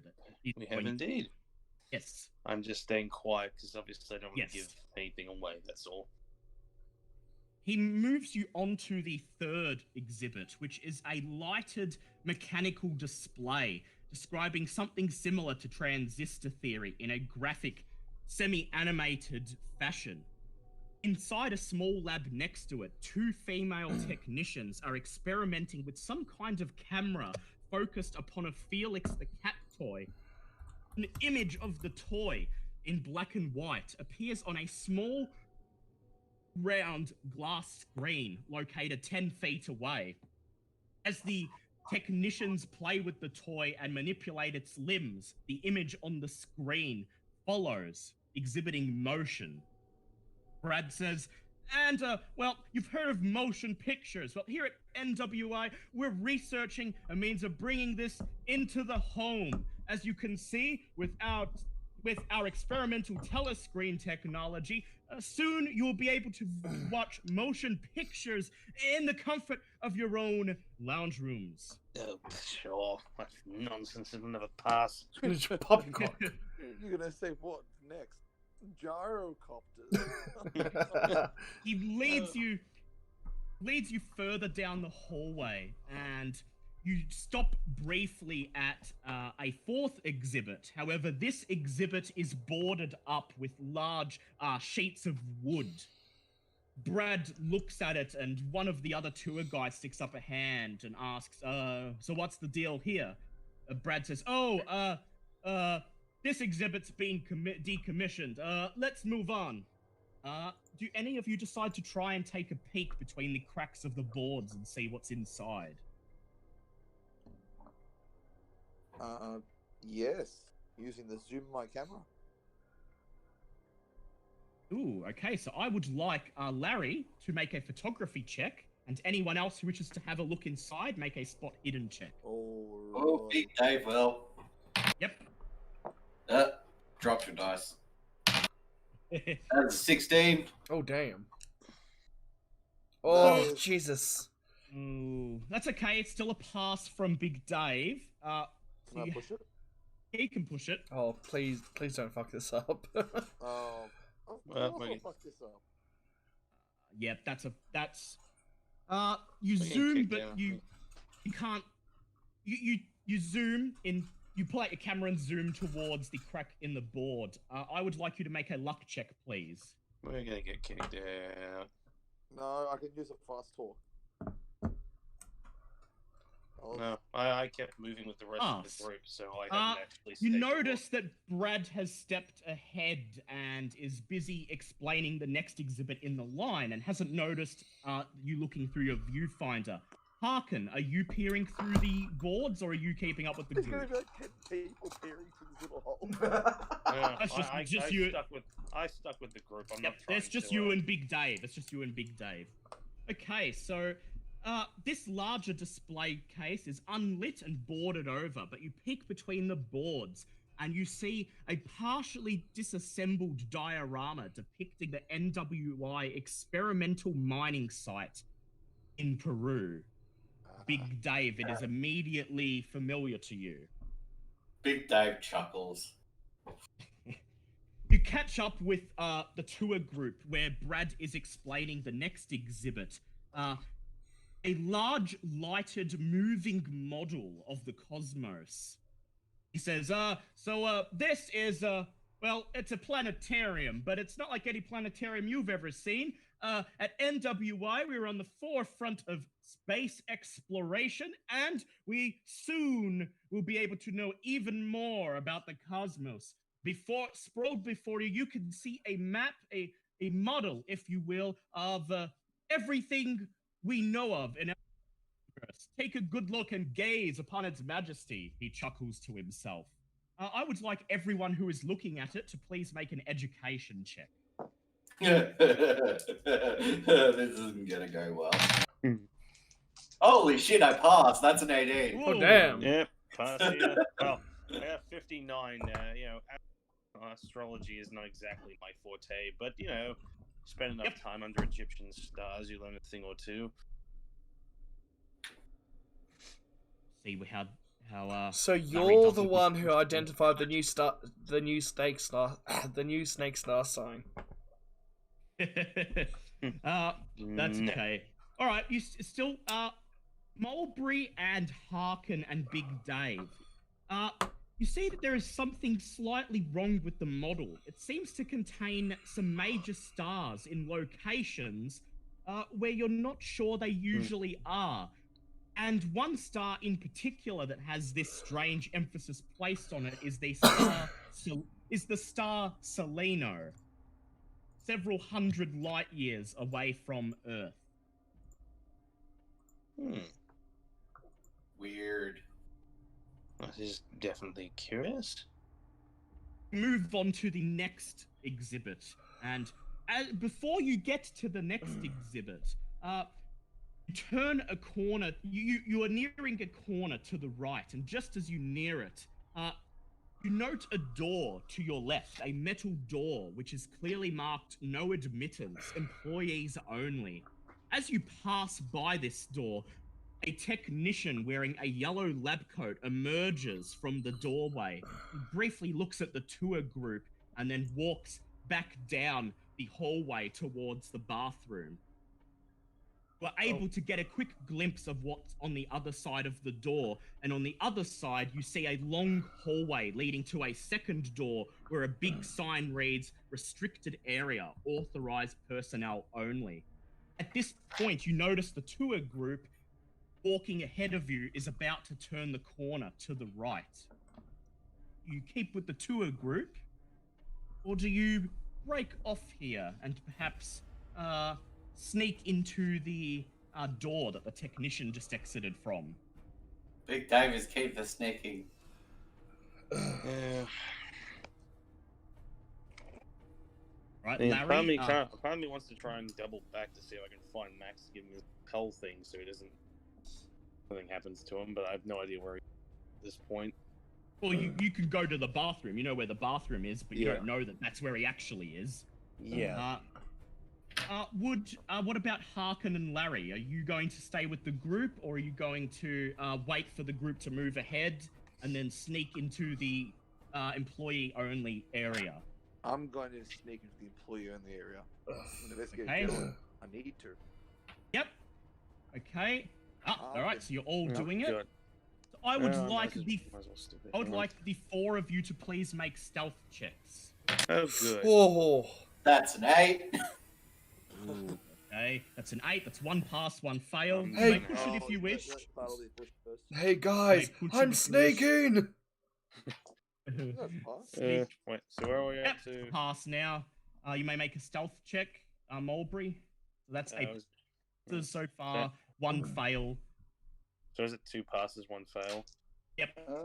So it's Okay. literally, Oh, Wait. it's literally resting upon you now, Mulberry. can I spend a single luck point to pass Yes, you that? can. Huzzah. Yes, you can. Okay, the 4 of you lag behind the group, and you just wait for Brad to lead the tour group to the right around the corner. And then you quickly make sure the coast is clear, and as the technician has his back to you and walks towards the bathroom, you step forward. Harkin holds out his hand to stop the door shutting, and then holds it open for you as you all enter. Meanwhile, in the bathroom, Max, you are looking for a vent. I would Yes. like Max to do a spot hidden check, please. So you might want to be quick on that. That Travis, not gonna be a one is a hard pass.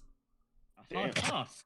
You look around. There's a urinal, a couple cubicles for those unwilling to use the urinal, a large wash basin with a mirror, and then in the corner of the room, just reachable if you stand on the edge of the wash basin, a large vent. It would be a tight squeeze to get in, but it is entirely possible if you can get the cover off. Alright, can I do a listen to see if anyone's coming? Yes, do a listen check, please. That is just a pass. You listen and you hear the footsteps of the tour group pass, and they recede into the distance. And then a short moment after that, you hear the footsteps of one person walking down the hallway towards the bathroom. Alright, You have 2 options. You could try to blend in and make sure and try not to get him suspicious, or you could get that cover off and get into the vent as quickly as possible. The tool person said I could go to the bathroom and just catch up, so I'm going to go into not one of the cubicles, just stand at the urinal and just pretend I'm peeing. Yep. Stand in front of one of the urinals, you unzip the front of your pants, and you just stand there. Soon the door opens, and a man in a lab coat enters. He steps up to the urinal about a meter away from you, and you hear his pee trickling down into the urinal. He looks at you for a brief moment. I'd like you to make an appearance check. Oh, Jesus Christ. No. What's that, a penis check? Appearance. Appearance check. Dick check! Oh, thank fuck, that's a 20. That's a hard pass, actually. Considering my appearance is 45. Is it now? He looks at you. He looks at you for a moment. And, he looks at you for a moment, but you see nothing register on his face, and he turns back to the urinal. The pee continues to tinkle for a few more moments, then you hear the sound of him zipping up his pants. He crosses over to the wash basin, rinses his hands, and then flicks them in the air, splashing, sending small specks of water flying at you. and then he coughs once and exits the bathroom. Excellent. I would like to, just after double checking no one's coming, take off my shoes and place them in the go in one of the cubicles, take off my shoes, Yep. place them down, lock the cubicle door, then slide under the cubicle door first. Oh. Okay. you do all this. I'd like you to make a luck check, please. That is a 10. You take off your shoes, you place them at the foot of the cubicle, and you crawl under the cubicle door. You check it once to make sure it's still locked. You lean over and you can see your shoes underneath. And unless someone takes a real close look, they could be forgiven for thinking that someone's busy in that cubicle. So after that, I would like to attempt to unscrew the vent and climb into it. Yep, make a hard strength check, please. Crap, I just had... No, there they are. Strength is 75. Oh, that I almost lost that dice. That is a... Oh, that's a 31. That's a success. Yep. Stand up on the edge of the wash basin on your tippy toes and you grab the cover and you pull it and jiggle it and then you hear something snap and the cover breaks off, allowing you to crawl into the gap. Make a dex check, please. That is a 3. You take a deep breath, sucking all of your flab and muscle in, and then you climb into the tiny vent. You move backwards into the shaft and then pull the cover back, making sure it's fixed in place. And then you crawl down the shaft. You crawl as far as you can, and after a few... You shut up! Just because he's saying the word shaft. Okay, Yeah, children, I can imagine. let's focus It's like, yes, I knew Kitty would. I think I heard Matt snickering as well. Oh no, I'm laughing at something else right now. Okay. Yeah. After a few moments, you see another cover just ahead of you. On the other side of the cover, you can just make out what appears to be some sort of large, square electronics lab of some description, and taking pride of place in the very center of it is a large metal human is the best way to describe it. Ooh, an automaton. Instead of feet, however, there are tire treads. Oh, okay.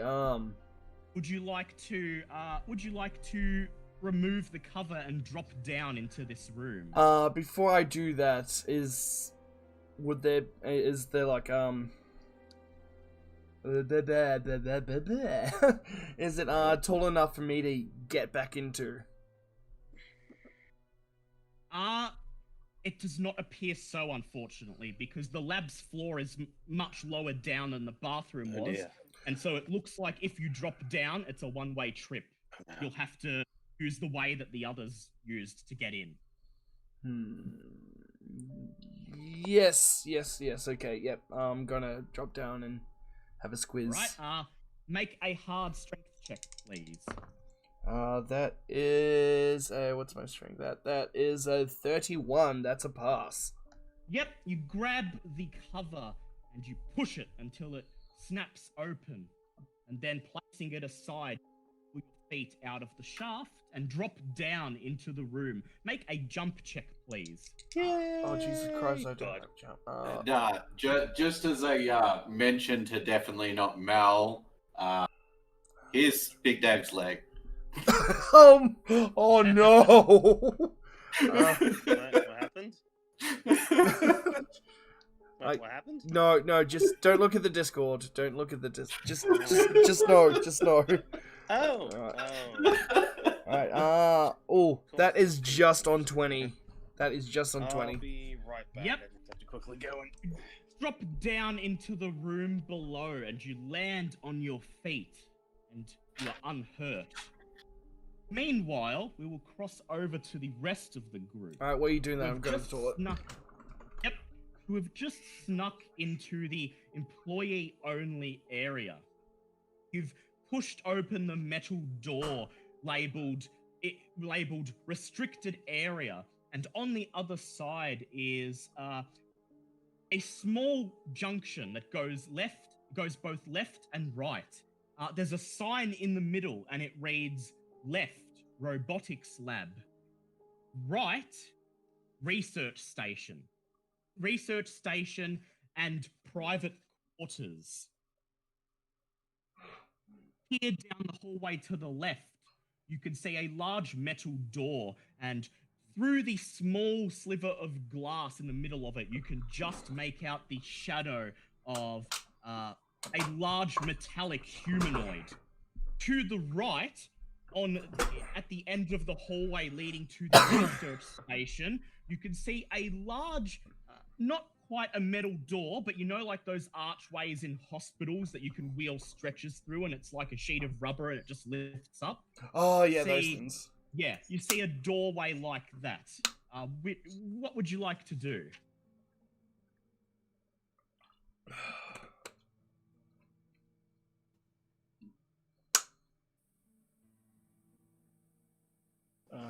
Did. Awkward silence from everyone. Yes, Go left. everyone did, yeah. Yeah, rubber curtain. That's it. Yep. Right. Yep. Okay, so I'll just re-describe what I saw for M2. Okay, so you've entered the employee-only area, and you've come to a fork in the road. There's a sign stating robotics left, and research station and private quarters right. To the left is a large metal door that looks like it has some sort of sophisticated locking system, and to the right is a pair of rubber curtains, similar to the type you'd find in a hospital. Or an abattoir. Or an abattoir. God damn it, now... Why would we want to go to the private quarters for? Investigation. It's also the research... It also apparently leads to the research station. Or, you know, humanoid to the left, which is also quite interesting. I'm secretly praying that my camera works. Harkin, what do you... what do you think, Harkin? What does Big Dave think? Big Dave doesn't care. Big Dave will pull out a coin and flip it. All right. Make roll a 1d100, please. It's a 34. Okay, it's tails, pointing to the right. We're going on an adventure. Oh, good.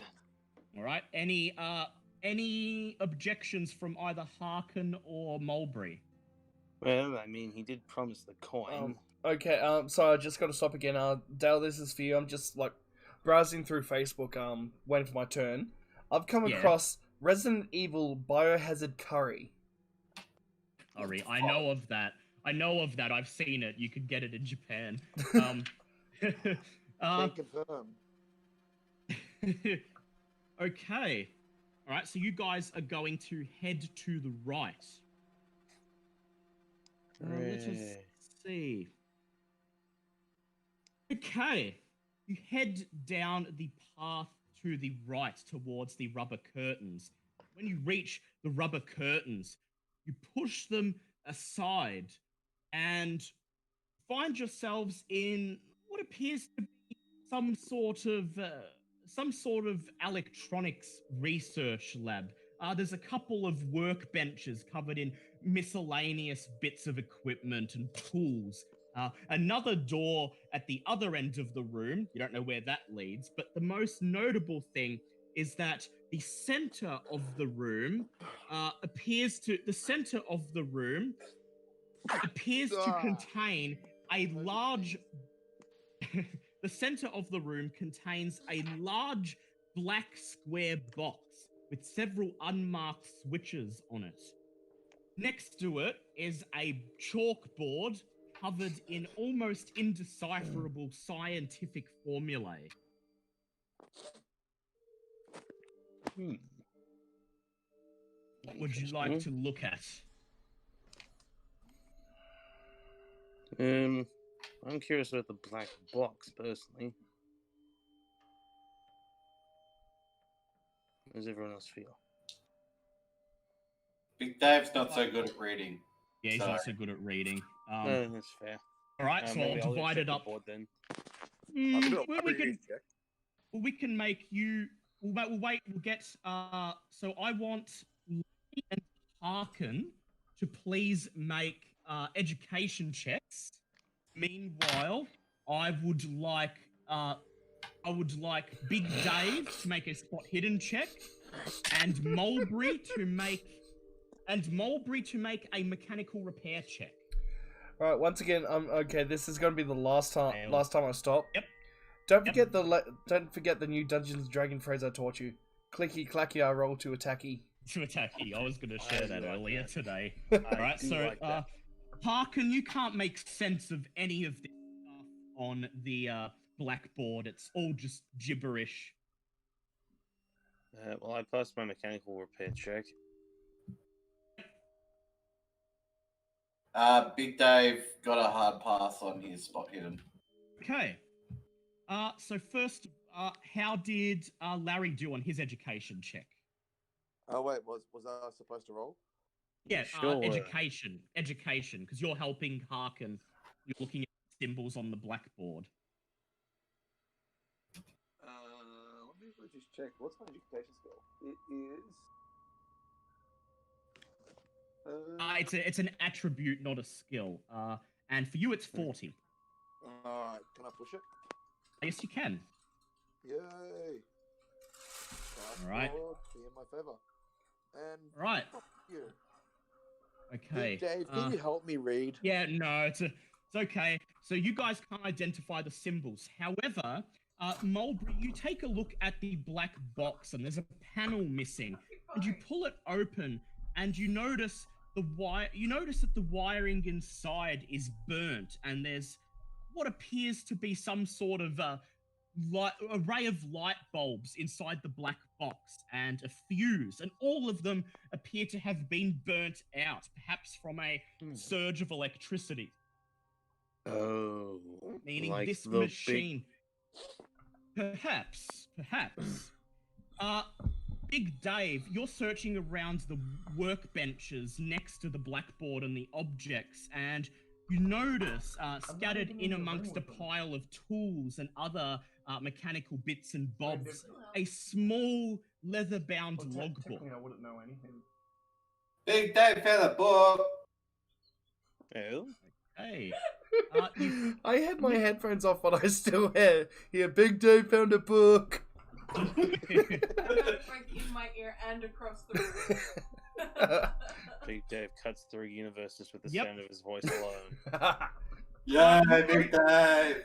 You hand the book to Mulberry, and Mulberry, you open up the book, and it appears to be some sort of logbook, perhaps for the equipment in this room. However, it is all written in German, and you can't make sense of it. The only things you can recognize are a series of times and dates, the most recent being today's date and a time, 1:20 a.m. Well, I may not be able to read German, but I dare say this device may have Actually, had something I to do do like with it. our. Yeah, no, you can't showing speak up this German morning. either, Larry. Oh, I know. Larry could take photos of it. Yeah, Larry can take photos of it, or you can just take the logbook and give it to Max later. True. True. Done, let's do that. All right, you pocket the logbook for now, and then you move on into the next room. Meanwhile, we go back to Max. Max, you are a mechanical/hydraulic lab dominated by a large metallic humanoid mounted on treads. Sorry, you can knock this off there. No, Kitty had the same thing go through her head. Excellent. Dude, imagine the Terminator, but a lot more crude looking. So, the giant robot from RoboCop, but on treads. Hey. R249. Yes. That's Yes. it. If you would like to examine the room appears to be primarily dominated by this robot. However, you notice that the walls contain a couple of workbenches where there are other half-completed mechanical objects like mechanical arms, mechanical legs, and other strange machines. I would like to have a look to see if there's a well, two things actually. I want to look for a leg. Big Dave is happy with his Harold leg, just saying. Hey! You're not around me. You don't know what surprises I'm getting for you. Yes. So I want to look for a leg and a logbook or manual for this machine thing in the middle. Yep.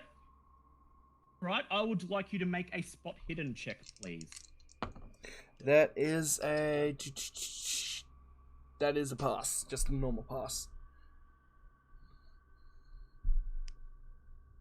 Hey, you have a quick look around the room, and you notice that there doesn't appear to be any sort of manual or logbook. However, you do find a leg that appears to be mainly complete. And so you pick this up and you put it in your backpack because you're thinking of Big Dave, obviously. Yes. And you look at the large humanoid machine itself, and you notice that while one of its arms ends in a crude hand, the other arm ends in a long cylindrical object that appears to you to be some sort of weapon. It looks similar to a firearm, but the shape of the barrel is unlike any gun you've seen before. Okay. I would like you to make a firearms check, please. Rifle or handgun? Rifle. Just Whichever's firearms. higher. Okay, that's my Just firearms. handgun. That is a 10, which is critical success. Wow. Yeah, my firearms is 85. You examine this object mounted. Yep. You examine the object mounted on the machine's arm. You peer at it and try to make out any distinguishing marks, and you can't see any at first, but then you see a glimmer of blue light inside the barrel itself, and you peer down the barrel. You see at the very end of the gun what appears to be a small something blue and blue and crystalline. In fact, it looks very similar to a Mego gun. Oh no. That's what I was thinking. Oh, of course, these things are going to be armed to the teeth of these bastard things. Oh, God. Do you leave the room? There does not appear to be anything else. Is there any way I could disable this or something? You could try, but given that you don't have any mechanical skill, you'd have to just, attack parts of it at random or damage parts. Not to mention that this isn't. Oh, this probably isn't the only one in the facility. So yeah. So is the blue thing? Is that from like a crystal or something? Based on what you can see, it appears to be a Mego gun mounted to the machine's arm at the end of a long barrel. The barrel is probably used to concentrate the beam. Yep. Pee on it.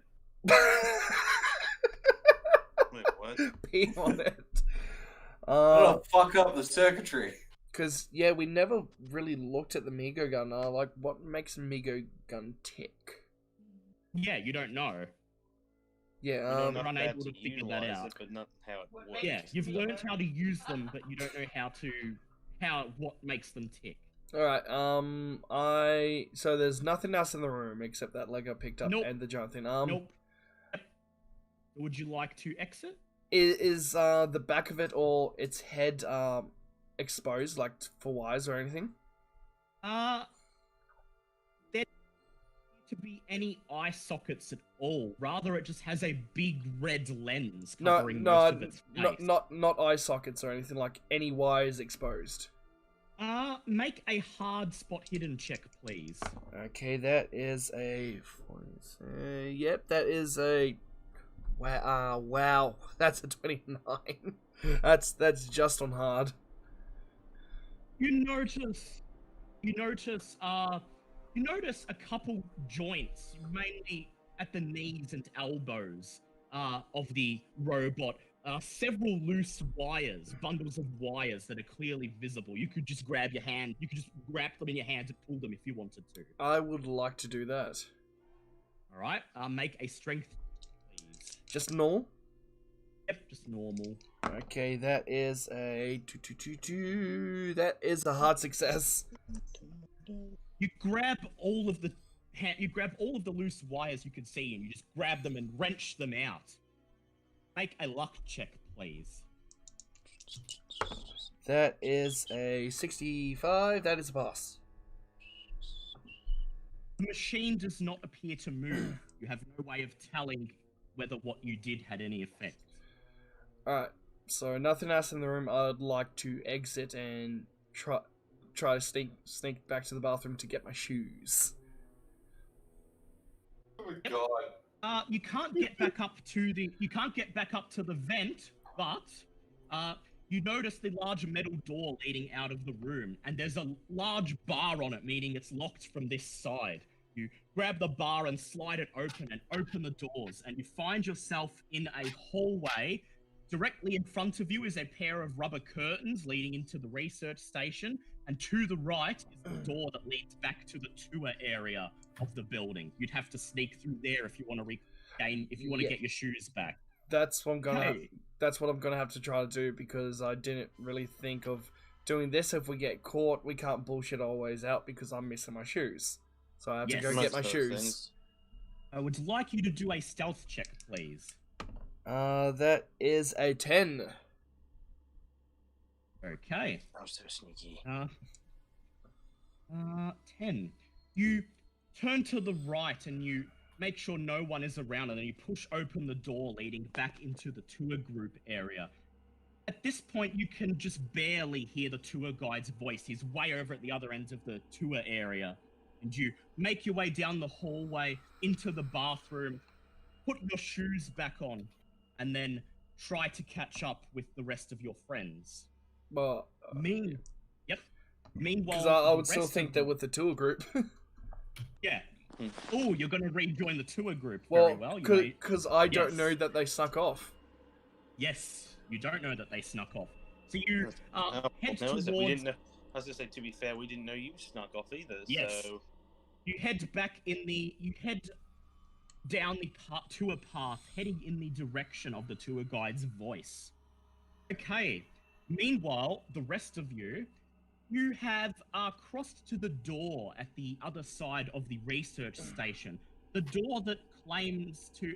a door that is simply labelled with one sign, which reads, Quarters of Dr. Klein.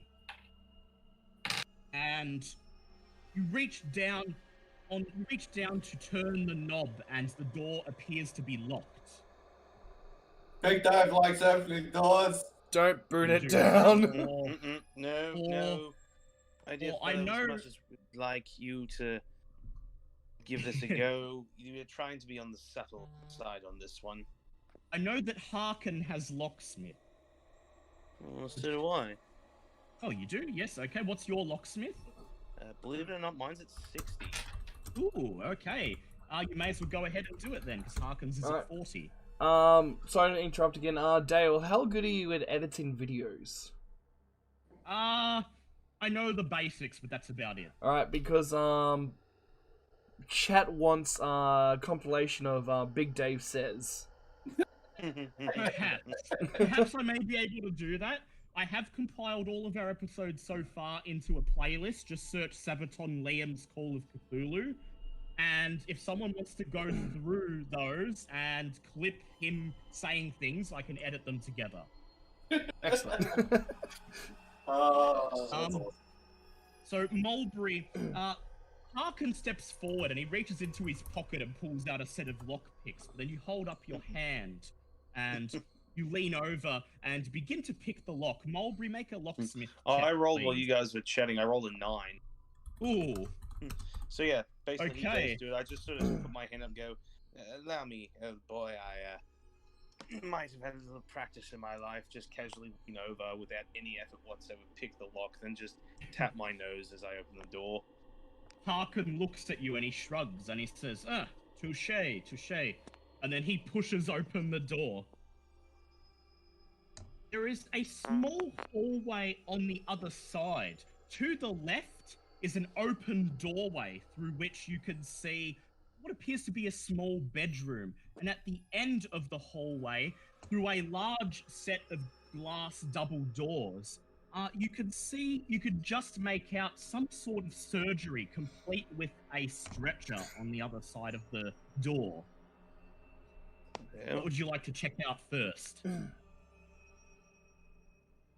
No, sorry. Oh, so what does everyone else want to look at?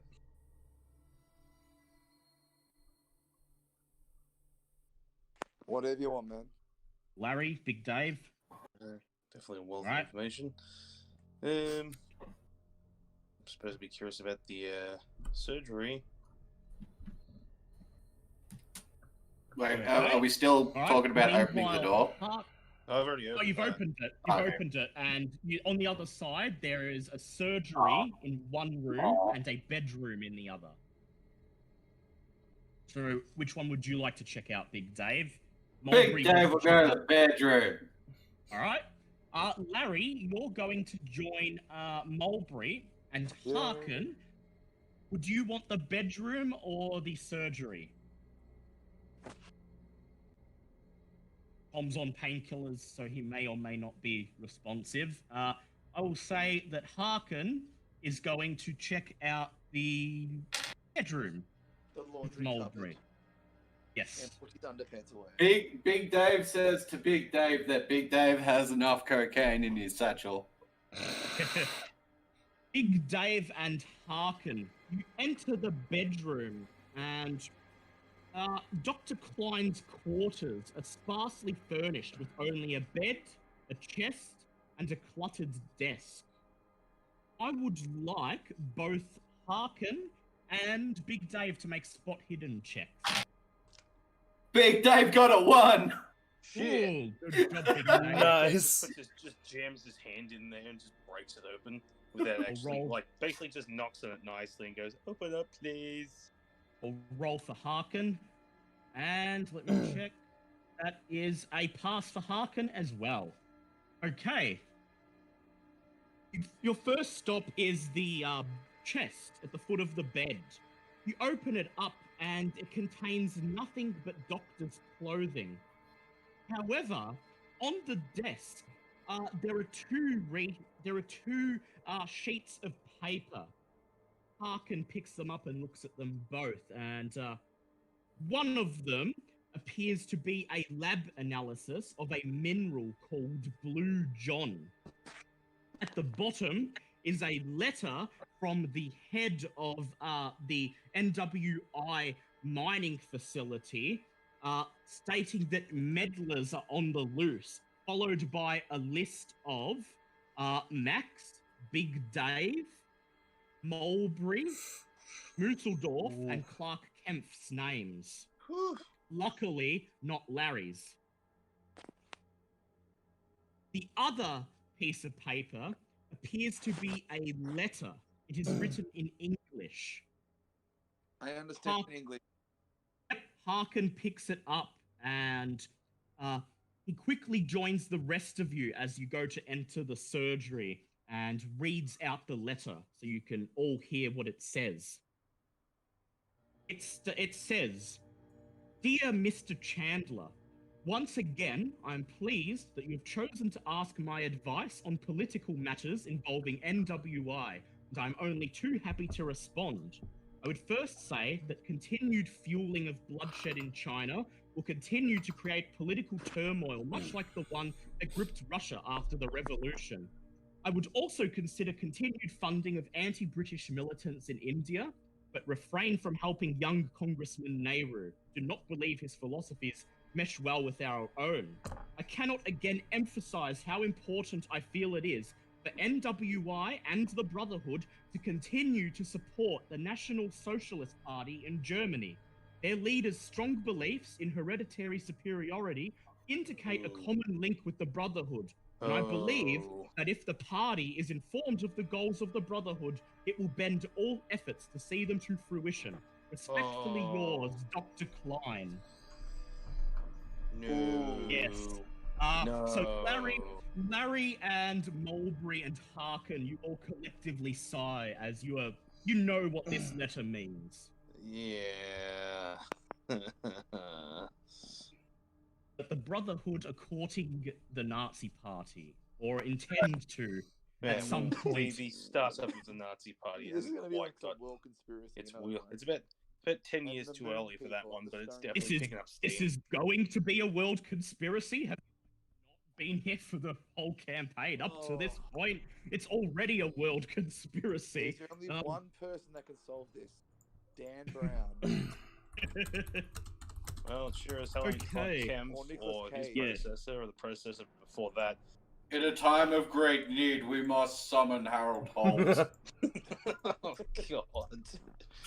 No one said that's why he again. disappeared without a trace. In the back room, you find a combination laboratory and surgery, complete with an operating table. In one corner of the room is a large round tank set into the floor, sealed with what appears to be an easily removable cover. Nearby are a number of small cages hung with cloth to keep them covered.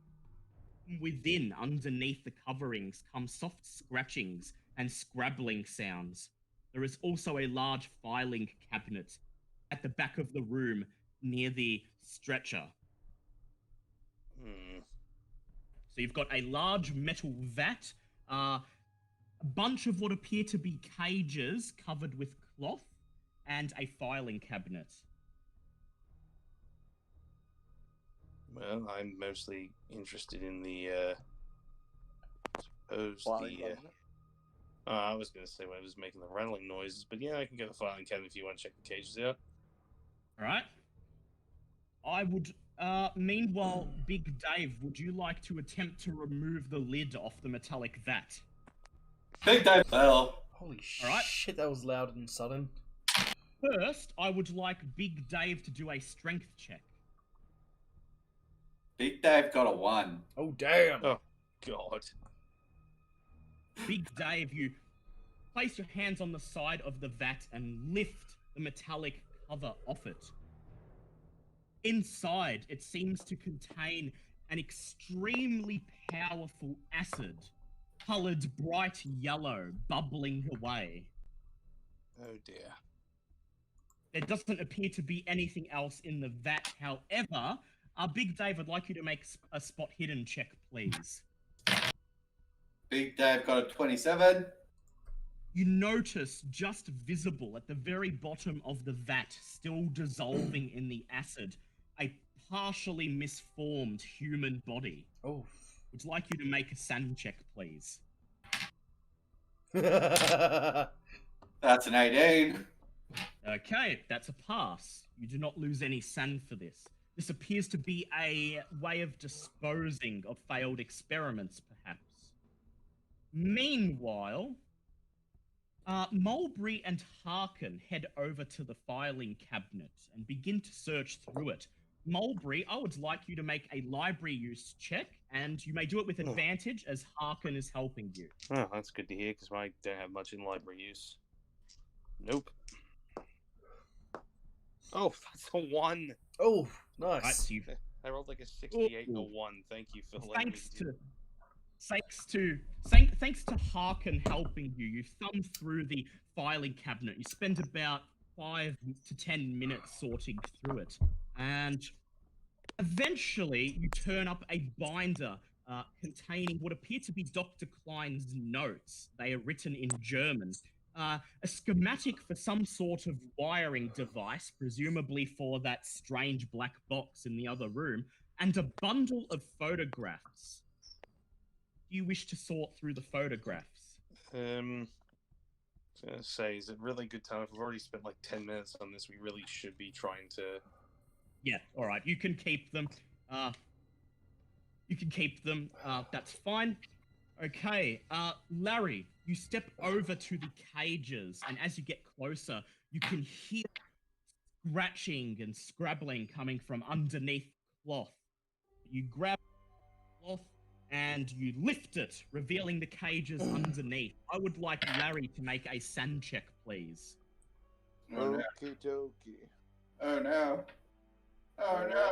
We have It's faith going in to the be our flag. little happy hugging friends again, isn't it?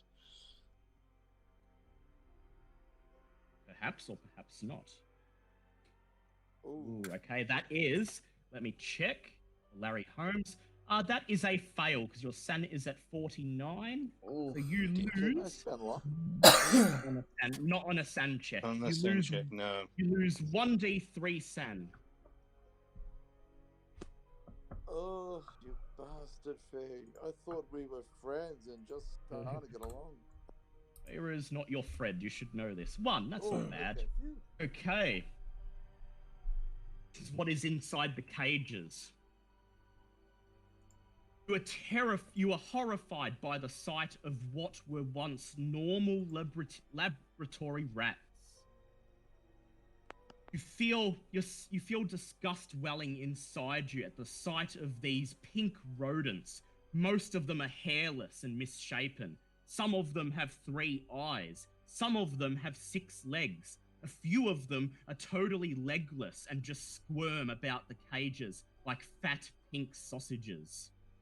Make a spot hidden check, please, Larry. Let me check under the carpet. Ooh, would you like to push that? Yes, please. Phew. As you lean in and you look closer, and you notice that each of the rats seems to have a small scar near the top of its head.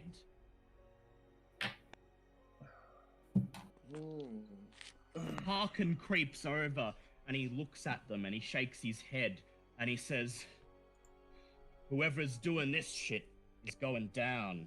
And you see him finger into his coat where you know the 44 revolver is hidden. Oh. Anything else you guys would like to do? I don't think there's really anything else we can do at this point. Should probably try. Try and leave? Get back out? They're probably wondering where we disappeared off to by this time. Yeah. Probably, yeah. Alright. So you're going to take Dr. Klein's notes and his photographs with you? Yes. Okay. You pile them into your coat, and then you turn around and exit the surgery. You go past Dr. Klein's quarters, and emerge once again into the room with this strange black device. And then as you do, your heart sinks as you notice the rubber curtains on the other side of the room disturb. Oh. In walks a small white-haired man in a lab coat, accompanied by a rather tall man wearing a suit and sunglasses. Oh, shit. As soon as they see you, the little man jumps with a start. He looks at you and shouts out a rapid barrage of German. When you don't respond, he simply says, this place is off limits. Why are you here? Bad combo made me need to go to the toilet. Where's the fucking toilet? Alright, make a fast talk check. Oh, God damn it. Well, of course it's going to be fast talk. It's always fast talking. That's a 2. Oh, hell's yeah. Ooh. What? Considering I have 5, that's good. Oh, wow. The man raises his arms and he says, "This is unacceptable. You cannot branch off from the tour group and come into my laboratory." At this, Can I do a fast talk? yeah. So Big Dave. Yep, you can attempt another one if you like. Big Dave grabs a bucket off the shelf, dacks himself, and starts shitting. Oh my god! Larry to make one. Larry passed, but I was going to make. Larry, you can do one with advantage. You passed. What do you say, Larry, as Big Dave reaches for a bucket and begins to pull down his pants? We might survive this, but at what cost? He's gonna shit. Okay. The large suited man in the sunglasses. He's gonna shit. The large man in the sunglasses raises his hand and says, Dr. Klein, maybe I should escort them back to the bathroom. Dr. Klein looks... But first, just wait for Big Dave to take a shit. No, I think he wants to escort us to the bathroom so he can take the shit. Yeah. Dr. Klein looks at you and then he looks at his body and he says, "Very well, Jurgen. Escort them out of my laboratory immediately and then call for some clean." Jesus Christ. He storms away. He storms away through the door you just came out of in the direction of his surgery, while the suited man steps forward and he says, "If you'll follow me, please."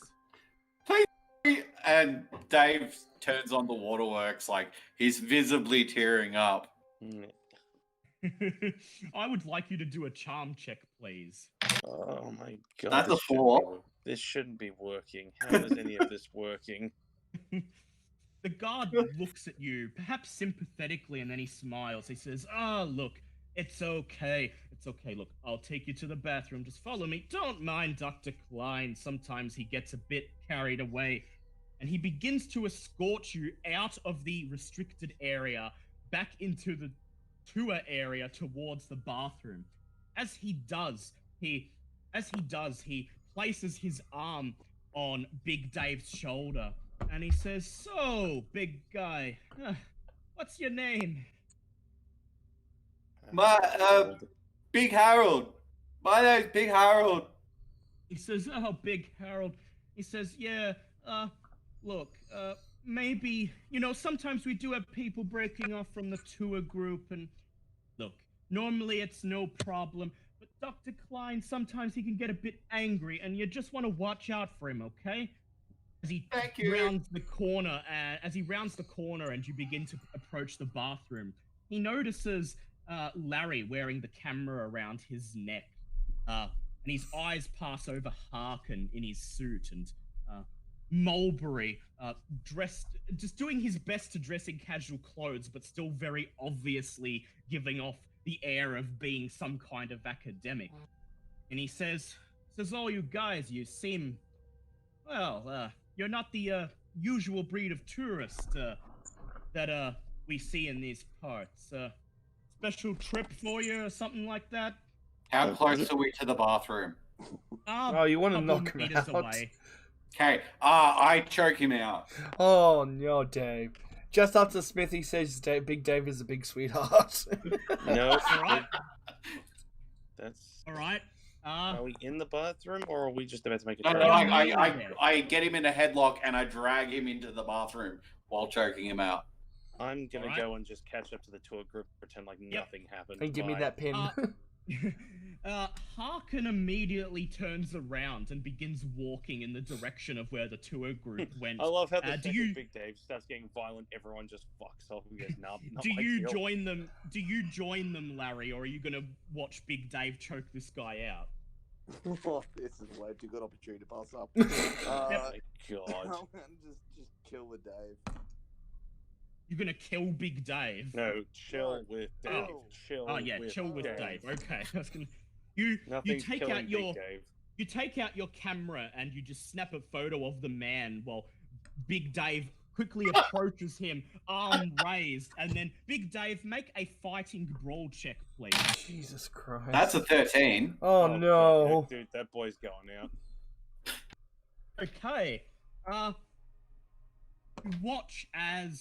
You watch as Larry raises his camera and he snaps a photo of the man who is escorting you. The man opens his mouth to say something, and you take this opportunity to leap forward, grab him in a headlock, and begin choking him out. You may roll your Christ, unarmed Dave. damage, please. But I'm not trying to damage him, I'm just trying to knock him out. I know, but we still have to inflict damage to knock him out. Yeah. Okay, God, what's I broke his unarmed? neck by mistake. Your unarmed is just your damage bonus on its own. Okay, so that's a plus. Oh wait, damage. 1d6.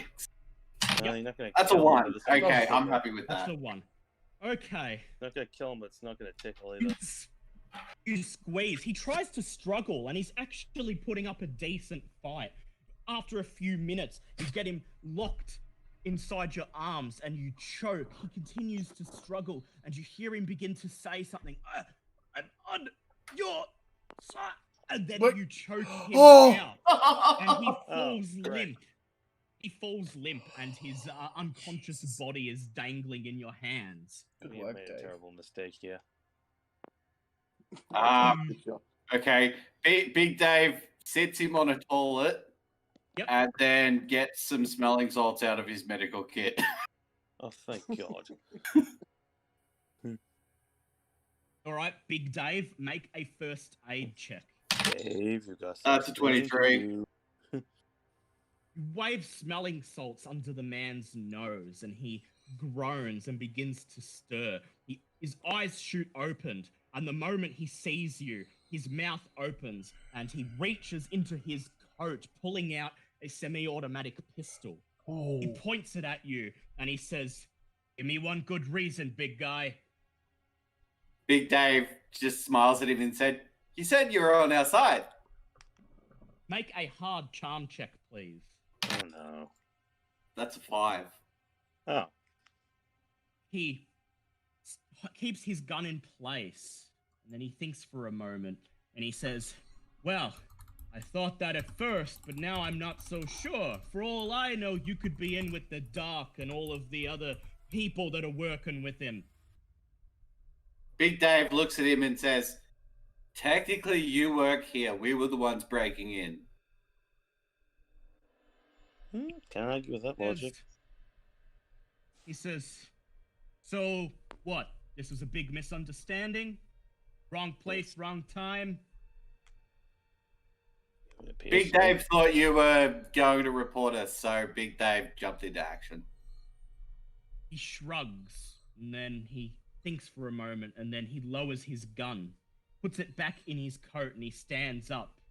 He looks at you, trying to look for a way out of the cubicle, and he says, "Can I get some damn room here?" Big Dave says, "Sure." Big Dave gets himself out of the stall, but still has himself in between him and the actual bathroom door. You step just aside just enough to let him through. He looks at you, he looks you up and down, and he strokes his chin, and he says, look, I gotta think about this. I was looking for someone to trust, and first opportunity I get, you jump me. So how about this? You go on, you rejoin your tour group, I won't say a word, and maybe I'll get in touch with you."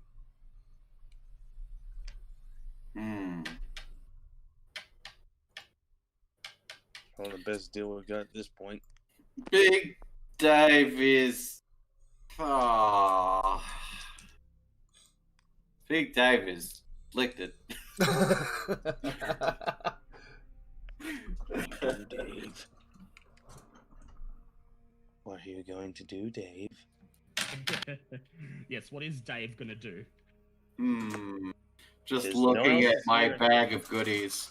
I was gonna say, no one else is here. Well, the only other person that's here is Larry, and he's not saying a damn word. Yeah, Larry's just, he's not even in the bathroom, he's just waiting outside. He thinks Big Dave's just hiding the guy. I'm just trying to break character for a bit, just chill and just enjoy the moment. Okay, Big Dave will agree to it, but he will stress that if anything does go wrong, he'll be the first person that we come to. Okay. He nods and he says, "Okay, we stay out of each other's way unless absolutely necessary." Started.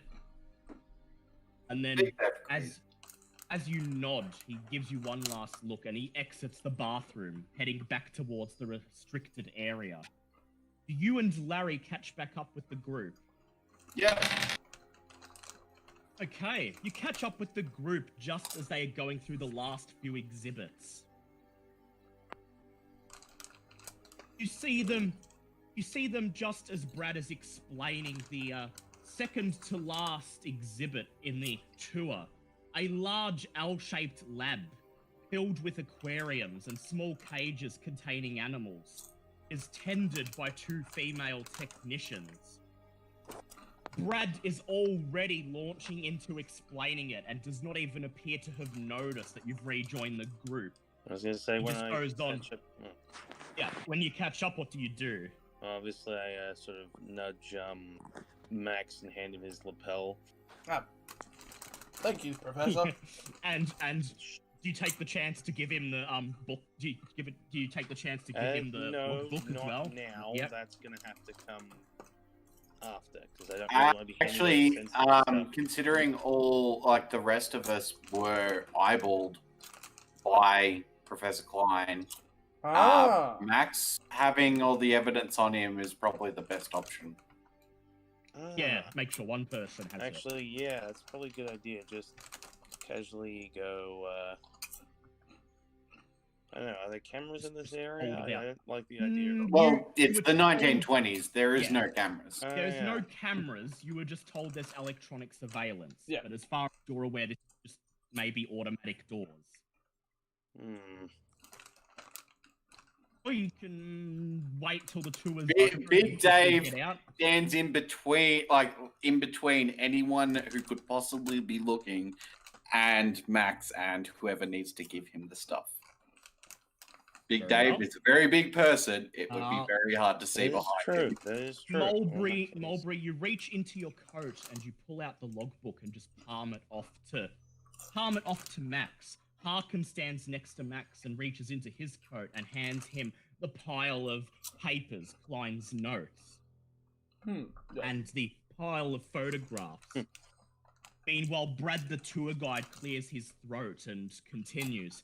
Anyway, here is where, we call this the cloning lab, and we're making inroads into the cutting-edge technology of cloning, starting on aquatic life forms such as fish and maybe a few amphibian life forms such as salamanders and frogs. What? He says 2 of the specimens you can see in the aquarium below have actually been cloned from a master sample. He says, let's move on. Final exhibit. He points at a lighted display where you see what appears to be a large sand pit filled with artificial sand dunes like those in Egypt. A mechanical arm is drilling into the sand, and after a few moments, it reaches its fingers in and pulls up what appears to be a stone slab. He says, yet another example of our robotics experiments, folks. New World Industries is happy to contribute to every other discipline, and what you can see here are new methods developed to extract minerals and archaeological artifacts with minimal damage and utmost care without involving the strenuous work. Excuse you. I've actually got a question. What kind of minerals and whatnot are you guys extracting at the moment? He says, well, at the moment we have, we recently had an archaeological project in Egypt several months ago, and just recently our experimental techniques were being used to extract minerals in Peru. Unfortunately, the specifics are unknown to me. I'm just a tour guide, but I can assure you that NWI's technology was, as usual, at the cutting edge.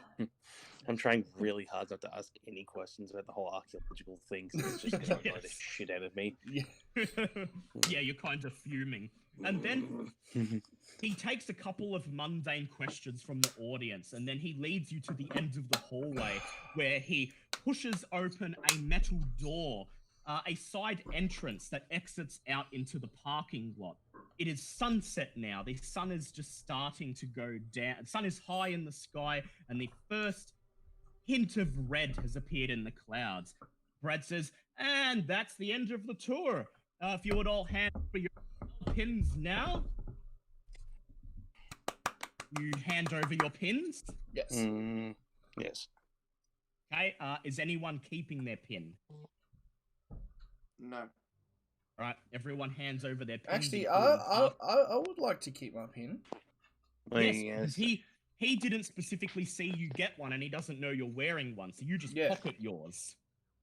He waits until everyone else has handed in their pins, and then takes one last look at the group satisfied that he can see no pins on anyone's chests, he claps his hands and he says, well, so you folks just follow this path here. It'll take you back to the pavilion. And thank you for visiting NWI. May we bring the future to you today. He takes a bow and then returns into the building, pulling the doors shut behind him. Definitely not Mel said, what? No gift shop? Is there a No, gift no shop? gift shop. There is no gift shop. And you just walk out and all you can hear is me just muttering under my breath, going, using machinery for archaeological digs, safe my foot. You're basically now using you a have- bulldozer to dig up a China cup the house. The nerve. So now you have the opportunity to conduct some research. You have the name of Dr. Klein that you could possibly check out at a local library, see if, or a Dr. local Klein newspaper sounds office. familiar. First, Like, I will. have we come across his name before?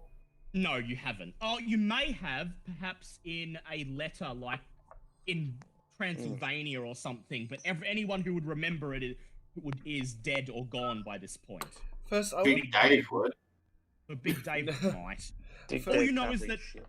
All you know is that it kind of sounds familiar, and it's no doubt that this is a person who's connected to the Brotherhood, just in some degree. Probably head somewhere a little bit more remote. To Yeah. start looking up research, because So back to the hotel for the moment. You could find a local motel here in You could find a local motel here in Oakland if you like. Yeah, if you'd probably rather not the return best. to San Francisco. Yeah, definitely. considering we lost someone the last time we stayed in that room, best Right. we I'd like you all to make credit ratings checks, please. That's a 27. I got 27 as well. Ah! So yeah, that's just normal pass. Oh my god. Yep, and that's two my God. passes for both. Less than Yep. 30. Passes for everyone. So you drive into the hills in Larry's car and you find a small motel on the edge of the highway.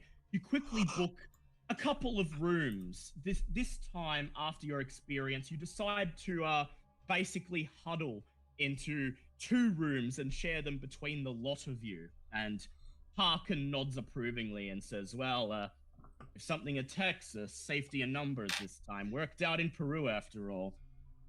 And you are able to get rooms for the next couple of nights here for $1 each. Oh damn!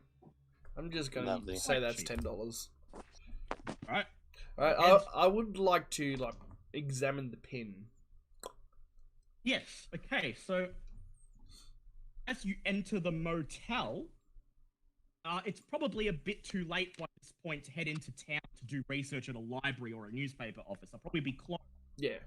But while you're in the room, you can at least look over the things you have recovered from the facility itself. So the lapel pin, do you have mechanical repair, Max? Mechanical repair. No, I do not. So if Big Dave does. Oh.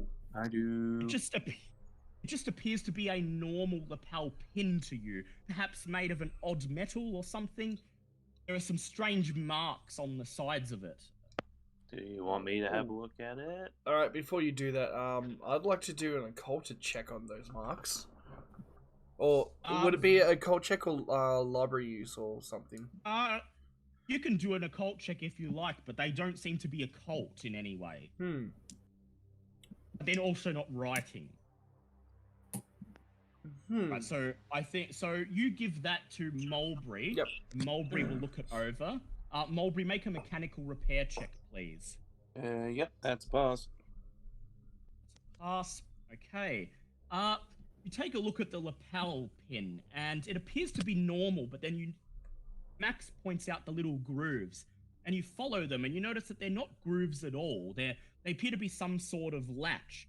And you flick it up, and you notice that in the lapel pin is a small electronic transmitter, like a small radio transmitter. And if you had to hazard a guess, you would say that this is likely something that would tell the lab's security system that you are authorized to be in that area. Oh. Interesting. So You also have on you the logbook, which is written in German, the notes, which are written in German, and a pile of photographs. Before I do that, I just go to Big Dave. Big Dave, got a little present for you. And I take out the big metal leg.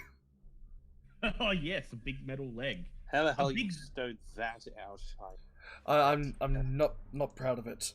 You know what? You just come limping out of the bathroom, go. Please just take it. Ow! Big Dave For Max you.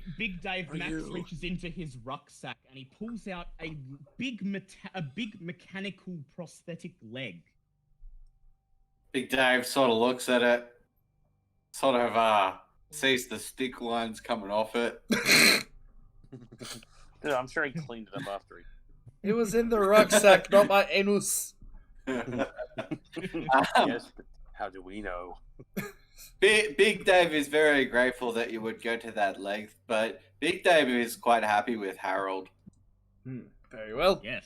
I'd just like to keep the Alright. leg on me then, just for. It might come in handy. If anything, it's leading edge technology and would definitely fetch a lot of money in the right places. Hold on one So- sec. Robot. Yep. And also, Leg.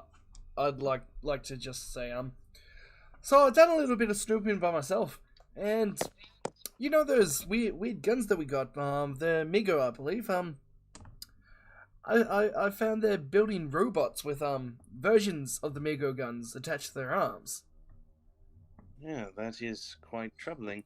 Well, we also have some lovely show and tell. Obviously, you still have books and whatnot that we found for you because we did some quiet snooping of our own. Ah, excellent. What have you got? So I would like, first of all, you've got the photos, which Larry might want to take a look at, and you, meanwhile, have the Germans. I'd like you to do a German roll. I have the please. Germans. I was gonna say, that reminds me, Big Just Dave. don't You, mention the war. that reminds me, Dave. You did manage to take care of that other fellow, correct? Oh, Big Dave says that he's kind of on our side. Oh, Yeah. yeah. That, Well, I- maybe. We'll see. So is So Max, Max, you're doing a German roll. yep. That is a 29. That is just a normal pass. Yep. So you spend the next several hours poring over the notes and the logbook, and it's already dark outside by the time you're done.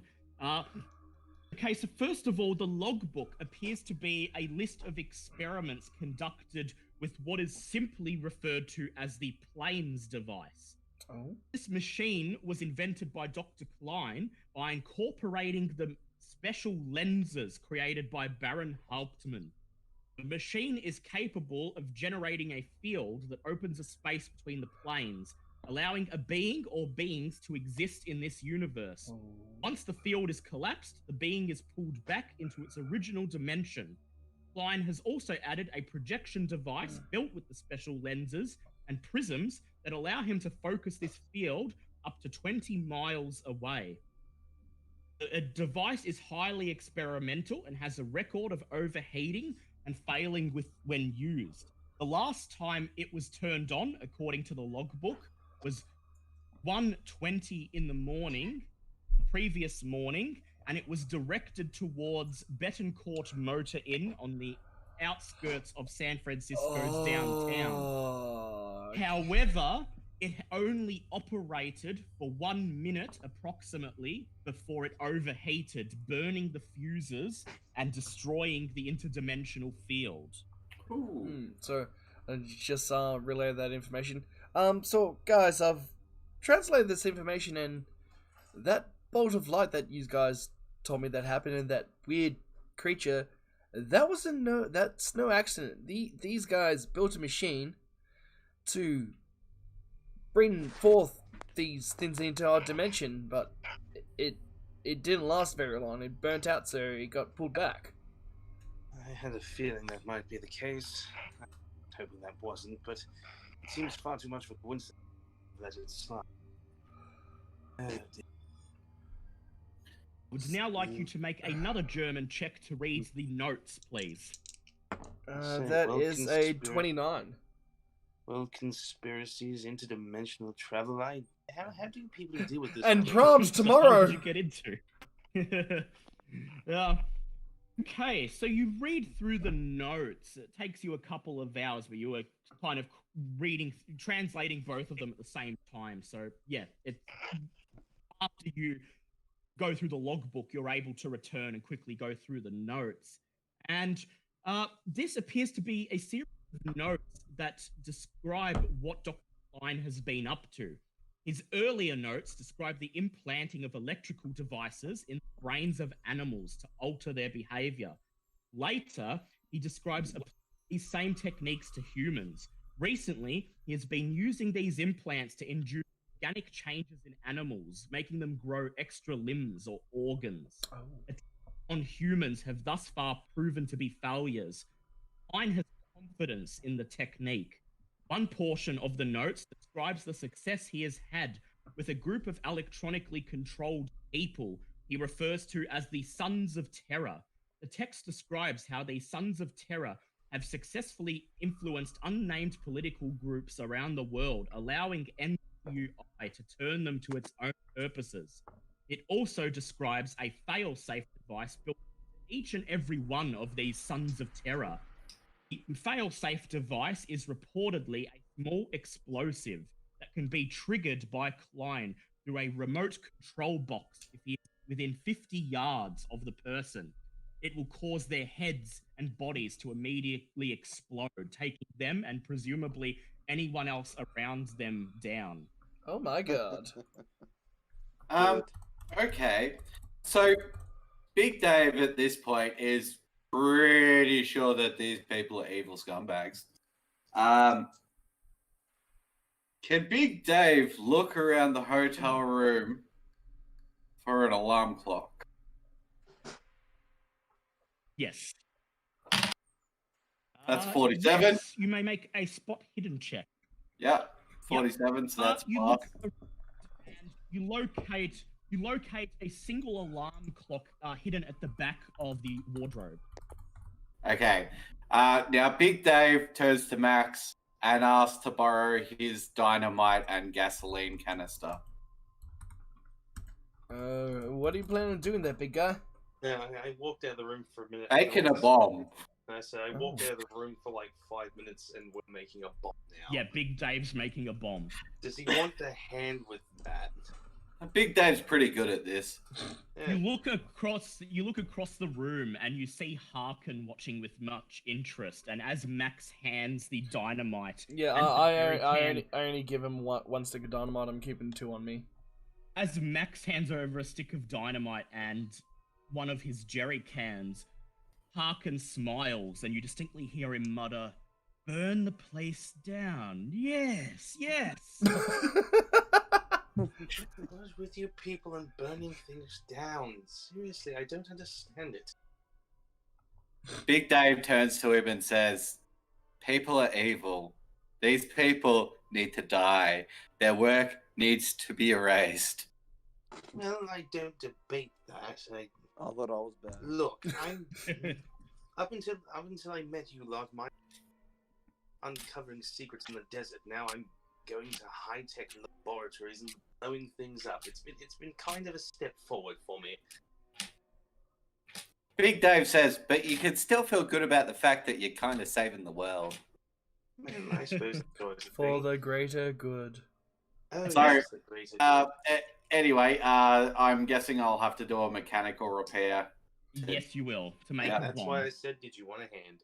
I've got a 45 in mechanical repair. So if I fail, I'll get you to go because I'm not going to Push us. We might die. That's a 14. Oof.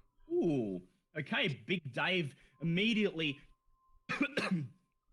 turns around and begins putting components together and making a time bomb.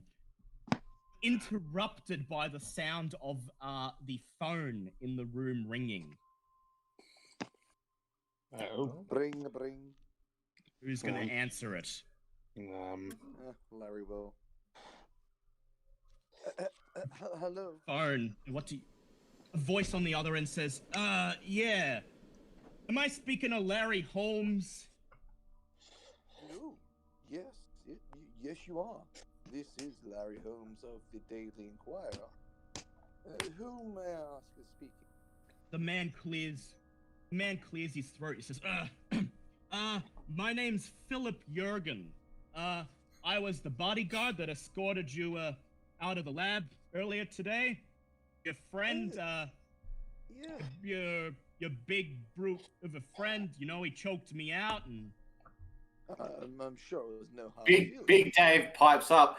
I brag you back round too.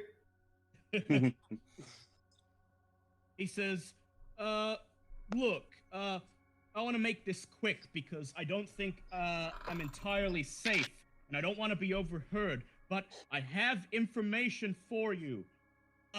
Is it possible we can meet tomorrow? Maybe put my around hand- lunchtime. Is everyone in the same room as me? Yes. Yeah. I put my hand over the receiver and I said, guys, I know how this turns out. He's going to die. I put my hand over the receiver and say, how about meeting sooner than that? He says, okay, look, I'm happy to meet for breakfast. Look, I know the motel you're staying at. I had to pull some Big Dave strings. pipes up and says, "You probably don't want to be at the tech company tonight, so just meet us now." Just calm down.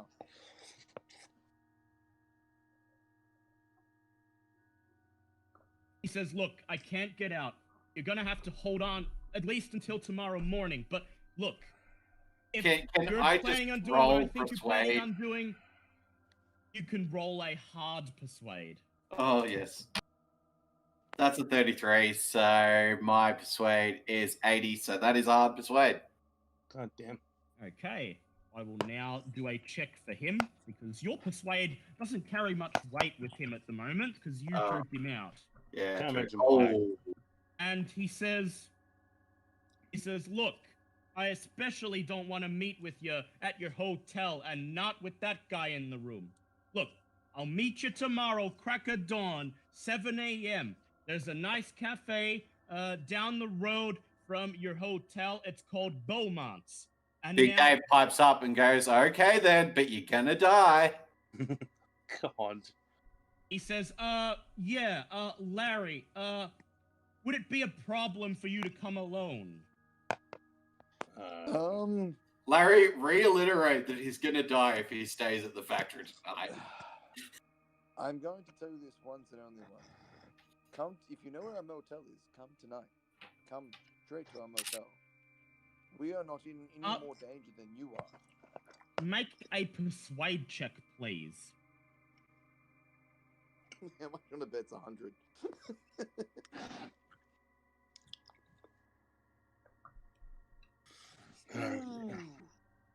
It'll be under 40. Would you like to? Yeah, Would you like to push it? I'll push it. Let's do it again. Ooh. He He's gonna says, die "Look." tonight. He says, Klein is on the warpath. I can't get out tonight or I'm gonna be followed. Whatever you're planning, just hold off until tomorrow. Look, I'll even get you into the facility. I'll get you into the facility. I need you guys' help, and I think you're gonna want to hear what I have to say. Okay, we'll meet you at the rendezvous place. We'll meet you there. Do not be followed. And Big Dave, leave a do you- little tiny bit of paper, at least to denote exactly what you want to say to us. So if anything should happen to you, at least we have a sign. He says, Give us I'll a write. direction. He says, look, I'll try my best to write down a clue. Big Dave, do you say anything to him? Big Dave says, I "It's put my nice hand knowing on you." He says, look, you tell your big friend, if you guys are who I think you are, we're not... Alright, you broke out. That seems appropriate considering what's about to happen to him. Unless it was Foreshadow. full dramatic effect. Sorry, guys. Nope. Cat pulled my, the cat pulled my headphones. Just for dramatic Holy effect, Yeah. it's up with your phone call and just remember that. Beep, beep, beep. He says, look, you tell your big friend, if you guys are who I think you are, you're not gonna want to do anything tonight because I know when the day of the beast is gonna happen. fuck. Still think we should blow the place up tonight. He says, if I don't speak with you, if I die tonight, you're not gonna know the day of the beast. Well, tell us the number of the beast. Big Dave has serious doubts whether you'd live through the night, whether we do this or not. He says, look, I gotta go. Klein's, he's raging around. He's gonna come back to the lab soon. Look, just meet me tomorrow, 7 a.m. I promise to tell you everything I know. I had to think a lot for this. I wasn't sure whether I was gonna trust you, okay? Don't make me regret reaching out. And then he hangs up. Big Dave still All thinks right. we should blow up the place tonight. Mm. I would like Max and Mulberry to make intelligence checks, please. There is 9. Oh, yeah, Yes. 79, and my intelligence is at 80. I was gonna say, well, I got hard pass. I got 16. So it occurs to both of you that there are some sort of given that you were told there was electronic surveillance in the building, and you only have the lapel pin denoting you as tourists, that getting in at night might Yeah. actually be much easier than just leaving a tour, than just joining a tour group during the day. Do any of you wish to point this out to Big Dave? Wait, so you're saying it'd be easier for us to go in during the day or at night? I'm saying that you realize after having been there today that sneaking in at night may actually be a difficult proposition. Yes. Given that you have no plausible explanation Yeah. for being there. Yeah. Pretty much. Unfortunately, as much as I'd like to end this possible, without an actual way in, we are sort of on the back foot here. We only have one of these security lapels, and Big Dave would like to bring up a point. We don't need to go in, we just need to go to the gas tanks.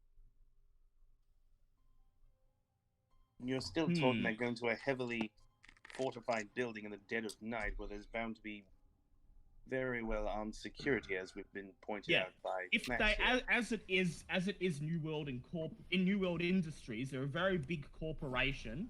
They will very likely have guards patrolling the outside. A of the lot of building at night. guards. Most likely the robot ones. Yep. Okay. Oh, I'd like to point it. So- Just point out that I've maybe disabled one. Yeah, maybe. So the way I see it is, as much we go and talk to this friend of yours, but we definitely hold him at an arm's length, just to be safe. Very well. Fine. All right, we move to the next day. Anyone who is hurt, you recover 1 HP. All right, I'm up to 6, I believe, is it? And then, Stub your toe and die. and then Wait, who's actually hurt? I think it's just Mulberry at this point. Do then- you want me to heal you before we sleep? Look, honestly, I think it's probably best you save it for other Well, people. actually, technically, you already healed him that day. You healed him early in the I morning could at the heal other him. I've hotel. got the first aid kit as well. Yeah, I Yes. could actually pass along first aid I kits can to take other a picture people. of things. I'd really rather Big Dave hold off on his really well done healing for Big maybe Dave like has no legs, so I don't think you should Well, have much advice. If I give because I've got a first aid kit and a triage kit, so if I give them to other party members, they can heal you up. Yeah, they can. Mm.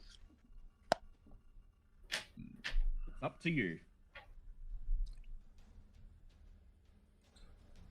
Well, as I kept saying, I have a first aid kit as well. Yeah, so we've got like 3. Basically, everyone can heal you. I mean, if you really want to spend one, I just feel like considering what we're planning on doing, fine, dude. I'm gonna heal the professor. Considering what we're planning on doing, if you misstep, you're dead. Yeah. Yeah, I figured that was going to be a thing regardless. Yeah. I want to hold down. I'll hold down the professor and use the first aid kit. Stop your fucking bitching, you twat! All I right. wasn't bitching, I was being stubborn. For my first aid check, please. All right, so that's I was 20%. going to say I'm a 60-year-old man, that's- British man. I'm being stubborn, not bitchy. That is. Right. 25 plus 20. That's 50. Yep, that's just 50. Yeah, well, that's a pass. That's 1 extra HP. He's up on 7. 7. As I said, I've got 2 more first aid kits if we want I to. don't want to waste them. Yeah, off but that everyone much. else only has the base skill, so there's a possibility they may be wasted. Oh, So how about we... Hold off. I will make do with 7 out of 11. It's not the best, but it's better than well, nothing. the triage kit gives you 50. It does. Do we really want to waste all of our first aid kits now? Well, it's better than you dying at a really bad moment and then the rest of us dying because you've died. That's true, too. Don't forget, you've got the boomstick. Yeah. The longer you're up and about, the greater our chances of surviving are. For God's sake, fine. Twist my arm, why don't you? Alright, who wants to take the triage kit? Well, Dan's the only one who hasn't used it. Harkin Oh, and takes Bartleby, it and too. Yeah, Harkin takes it and he says, I'll give it a try. And he rolls. And he passes. You're up to 8 HP. He says, Yeah. damn it, stop being so stubborn, old man. He says, didn't they jab you full of stuff when you signed on? Signed on for what?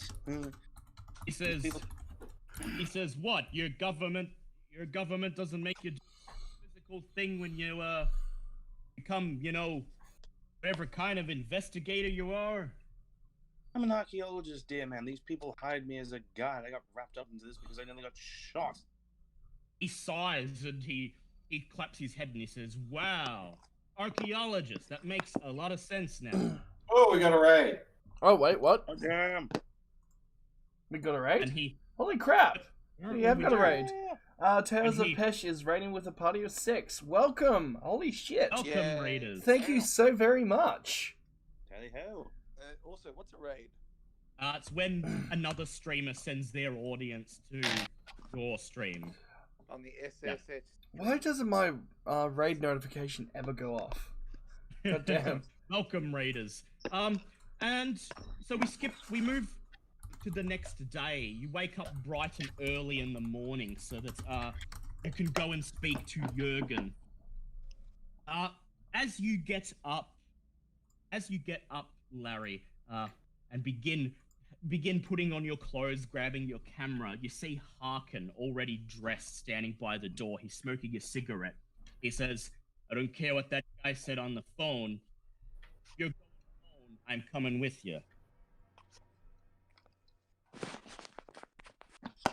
Am I supposed to say something? Do you agree to him coming along? Or do you... I do. And then All right. as I look at him, I give him a bit of a glare and I say, I know, Harkin. I know. As I load up my camera with film, as if to go take down the onslaught with my camera. Seeing as the guy doesn't really want to meet with Big Dave, Big Dave would like to try and go purchase a suitcase while they're meeting. Okay. Meanwhile, Mulberry and Max, what would you like to do? You could possibly visit a local library, see if you can pick up Dr. Klein's name anywhere, get some additional intel.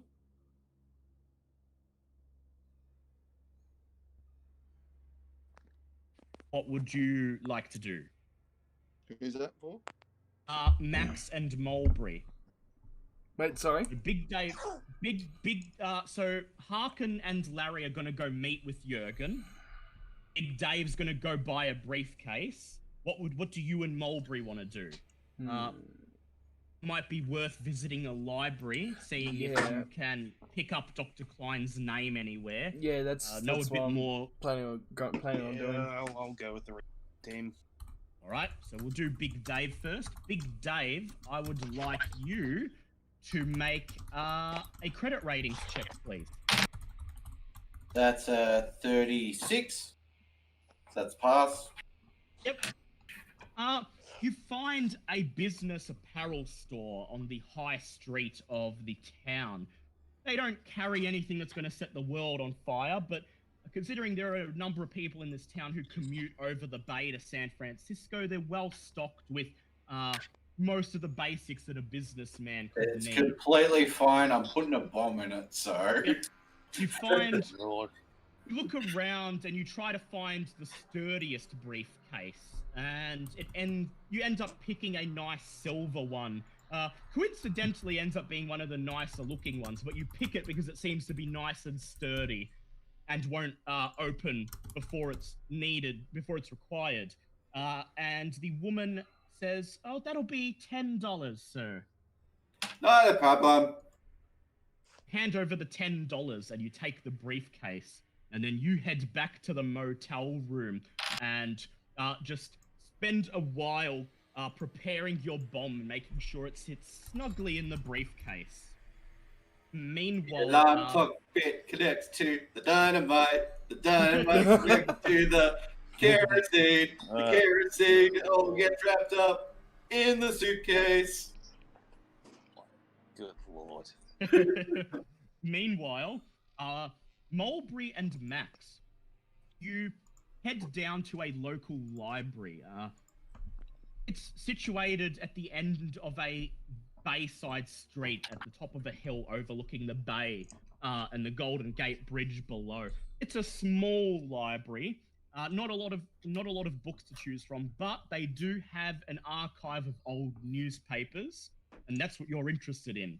I would like both of you to do library use checks, please. I think Max can do that. That's a 5. That's an 11. Good team. Hey, you spend about an hour and a half pouring through the old newspapers, and you end up finding 2 articles, both of them from 1920, nearly 9 years ago, that reference Dr. Klein. The first is from August 23rd, 1920. A Dr. Dieter Klein was sentenced to a special high-security prison to await execution after being convicted of multiple murders in connection with bizarre surgical experiments. Details of these experiments were withheld from the public. The other article that Mulberry finds is from September of that same year, just under a month later. This article states that Dr. Klein somehow escaped from his locked prison cell in the middle of the night. Except for strange chalk marks on the wall, police have no leads as to how he may have escaped. Oh dear. I would now like Max to make an occult check, please. Oh, yeah. That is a 11, so that is a extreme pass. Okay, so he was sentenced to a high security prison for horrible experiments, and then later he somehow escaped from that prison, leaving no sign that he'd even been there. Based on the reference to chalk marks, 2 things. One, sorry, what was that?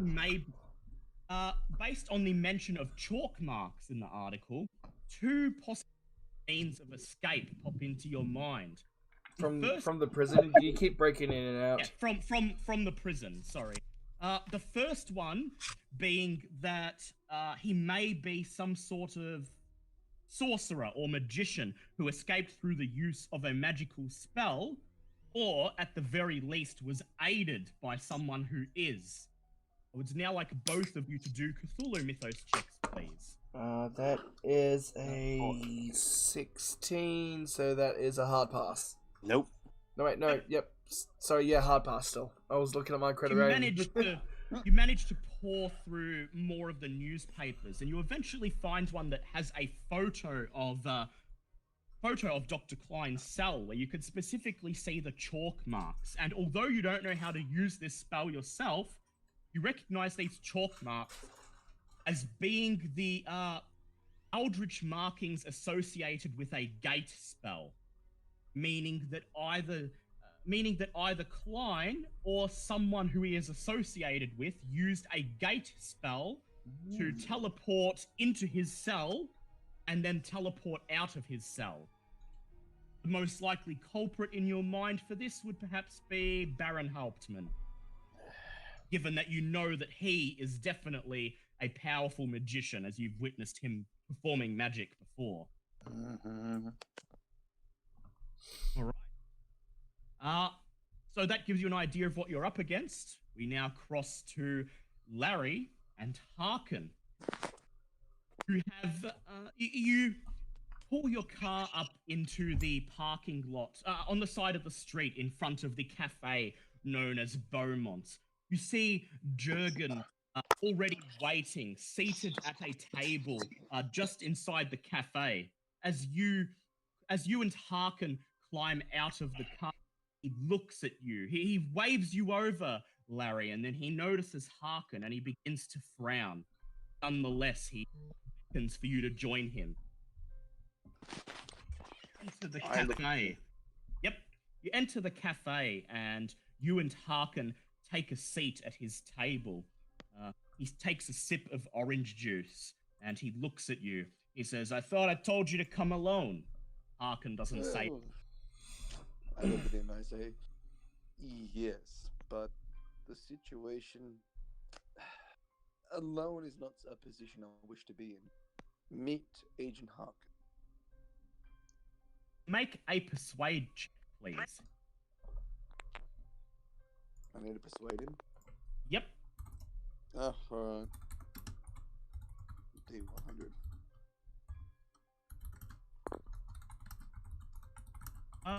Would you like to spend 6 luck on that?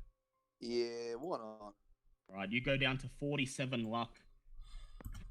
You point towards Harkin. Oh, He reaches into his coat and he pulls out his badge and he says, "Bill Harkin. I'm Bill Harkin of the Bureau of Investigation, and as a government investigation, I'm privy to any information you pass on to Larry here. I'm also here for protection. We're dealing with criminals the likes of which you'd have no idea, and we gotta play smart." Jurgen nods. He appears to be satisfied. He takes another sip of his orange juice, and he says, "Well, all right then. In that case, I guess I'll introduce myself as well." He reaches into his coat, and he pulls out a badge similar to Harkin's. And he says, "Philip Jurgens, agent of the U.S. Treasury." He says, now that we've got the formalities out of the way, I guess I'll get right to the point. I'm in charge of investigating NWI. I haven't done anything wrong. It's just that some strange stories have reached the agency's ears, and I was the one who drew the short straw. I've since infiltrated the company. I became a personal assistant to Dr. Klein himself, and look, I've been gathering intelligence for months now, and he pats the underside of the table, trailing off. You feel your hand underneath the table, Larry. Does he grab my needle? No, he doesn't.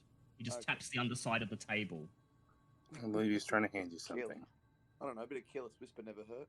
Oh, Place Jesus. your hand under the table, and then My touches his. you place your hand under the table, and a few seconds later, you feel what appears to be a pile of papers being pressed into your fingers.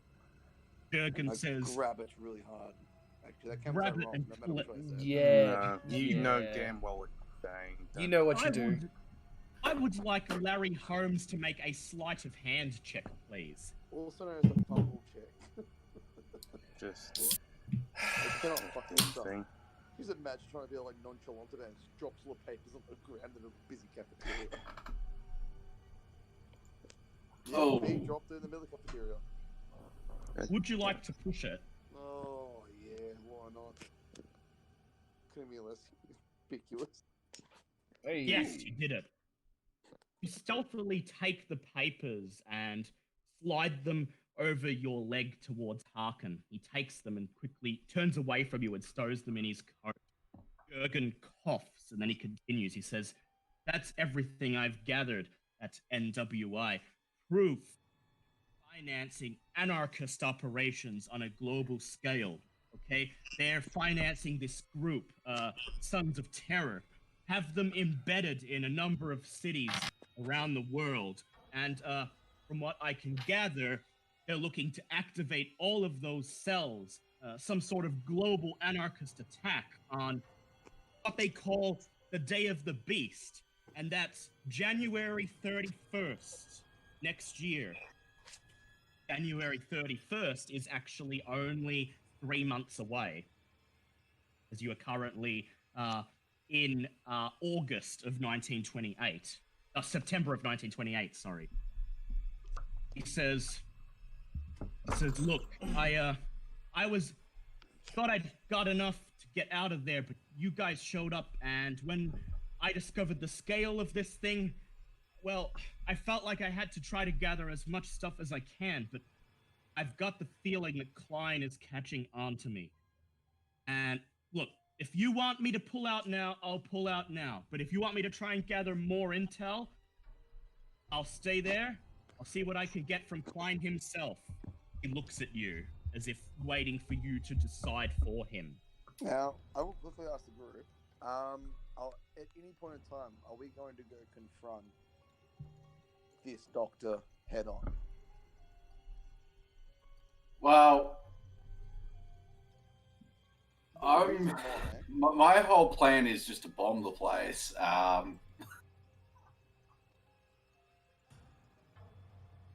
Harkin leans over and he whispers in your ear, "Look, if these documents list where all these so-called Sons of Terror are and have the date for the attack, I can pass this up the chain to the Bureau, have an alert put out, and maybe the Bureau can handle it." Well, that solves it with the Bureau. But I'm thinking about, can we keep this security guard, this man, as a scout, or at least plant some, I don't know, explosives in the building?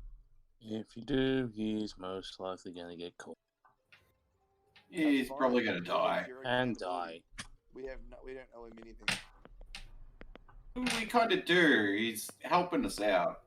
In a big way. I honestly, I reckon we should A, get him to tell us the prime location where we should put the bomb for maximum destruction, and B, tell him not to go back. Well, that is true. Or he can at least plant the explosives for us while we go in there and set them off. It's on the timer. Well, that's true.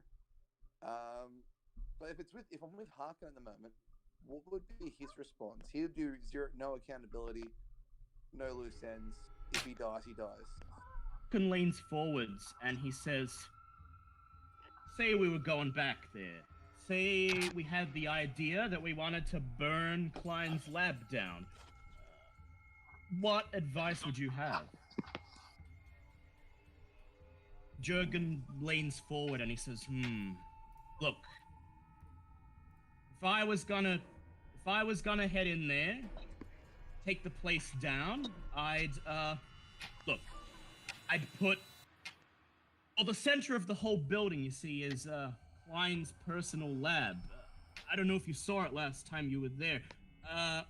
Room, the surgery with the cages and the operating table next to Klein's quarters. He says that place is the center of the building. You make sure the supports in that room go down, and very likely you're gonna put the rest of the building out of commission. He shrugs and he says, besides, that's where most of Klein's research is stored, and I would assume that if you're planning on destroying the building, you're gonna want to make sure Klein's research is taken out. And we're gonna make sure that we get a copy of that research too. Yes. We already do, don't we? But you do have a copy of the research, but Yeah. you know, he could have backups and all the other live samples and stuff he's got there. So Yeah. we can use jargon to act as our diversion for us to all to run in there. Would you destroy like all the to- evidence. Would you like to ask him how he can? Would you like to ask him if he can help you directly? Yes. All right, make a persuade check, please. Ooh. All right. You lean forward and you say, "Look, it took hours yesterday to get into the tour. Is there anything you could do?" Jurgen nods, reaches into his coat, and he hands you what appears to be a small, an old computer punch card. Well, current at the time, but what appears to be a thick piece of cardboard with various holes and grooves in it. He says, "Keep this in your pocket. This is a security pass. It's my spare, okay? If you enter the restricted area, any of the doors that are rigged up to the security system, they're going to detect the grooves on that card, and they're going to assume you're supposed to be there. There won't be any need to join a group. You can enter through the back gate that you got out of yesterday." Hmm. He says, "And if you need help on the ground, I'll do my best to back you up." Because you do know, jargon, that if all shit goes upside, if something goes pear-shaped, they're gonna come blaming for everyone. The first thing they're gonna go for is you. How are you He going says, to escape? he says, "Look," he says, "I got a card of my own." He says, "I got the 6-shooter. And then he sighs and he says, "And look, now that you guys are here, you've asked me for help. I'm not going to tell you. I'll be there, and I'll be able to help you. And look, if I gotta die in the process, at least I'm putting a stop to whatever shenanigans that doctor and his whacked out group of comrades that got planned. He I drained stroke the my rest beard, of his. He strode. and I ask He, him, Yep. Are you familiar with kamikaze? Oh god. Oh god, come no. on. Don't do that to him. He said, I'm willing to lay down my life. Yeah, Yeah, but we but don't, that he's doesn't not mean gonna he's one- kill himself. Yeah, I was gonna He say drains the- that's before a you could last say that- resort. Before you could say that, he drains the rest of his juice and he stands up and he says, "Well, I'll be at the facility. I'll be waiting for you. Good luck." And then I he nod him off. smiles at both of you, shakes your hands, and leaves. As he leaves, I would like Larry to do a spot hidden check, please. Oh, bastard left me with a bill. God, I He hope didn't- so. You yeah. deserve that much. Ooh, that's a pass. As he leaves, he brushes a lock of hair out of the behind his ear, and you notice what appears to be a linear scar, like an incision underneath shit. his ear. He's one of them. Barely, knows too much. you have no time to react before he exits the building. Which means now whatever we walk into is going to be a goddamn trap. Meaning it's a diversion. I mean, it's going to be it's a trap. After this, you and Harkin look at each other, and Harkin says, "Well, so let's get this over with." He pats his chest area where you know his gun is stored, and then you both return to the hotel. You have now reconvened at the motel. Larry, do you tell them everything that Jurgen said? Yes, I do. I lay it all on the table and I say, guys, we're about to walk into a trap.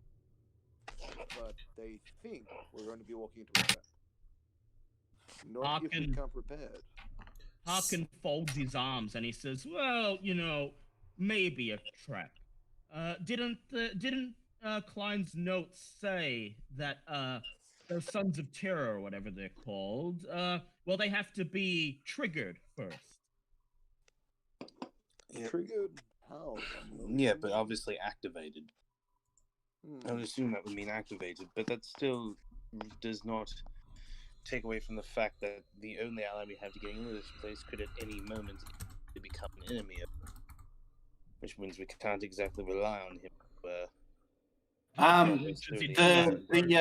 thing that controls him, is it electronic or? It is described in the notes as being an electronic control panel that triggers within a distance of 50 yards. Okay. Like a radio signal, most likely. Can I do a spot hidden around the place to see if I can find some magnets? Do a hard spot hidden, please. That's a 5. Oh, damn. Oh, that's a good start. Look around the room, and there do not appear to be any magnets. But then, as you're checking out the lobby, you see a fridge. You see a brand spanking new refrigerator. The owner is obviously proud of this newfangled purchase, and he's left it on display in the lobby for everyone to see. When you were checking in yesterday, you saw him grab a beer out of it for himself, and there on the door of the refrigerator is a fridge magnet, acting as an advertisement for the motel. Okay. I'll be pinching that. Just gonna walk up to this guy and just slap him in the side of the head with it. Yep. You walk. The proprietor's not there, so you just climb over the counter and lift the fridge magnet.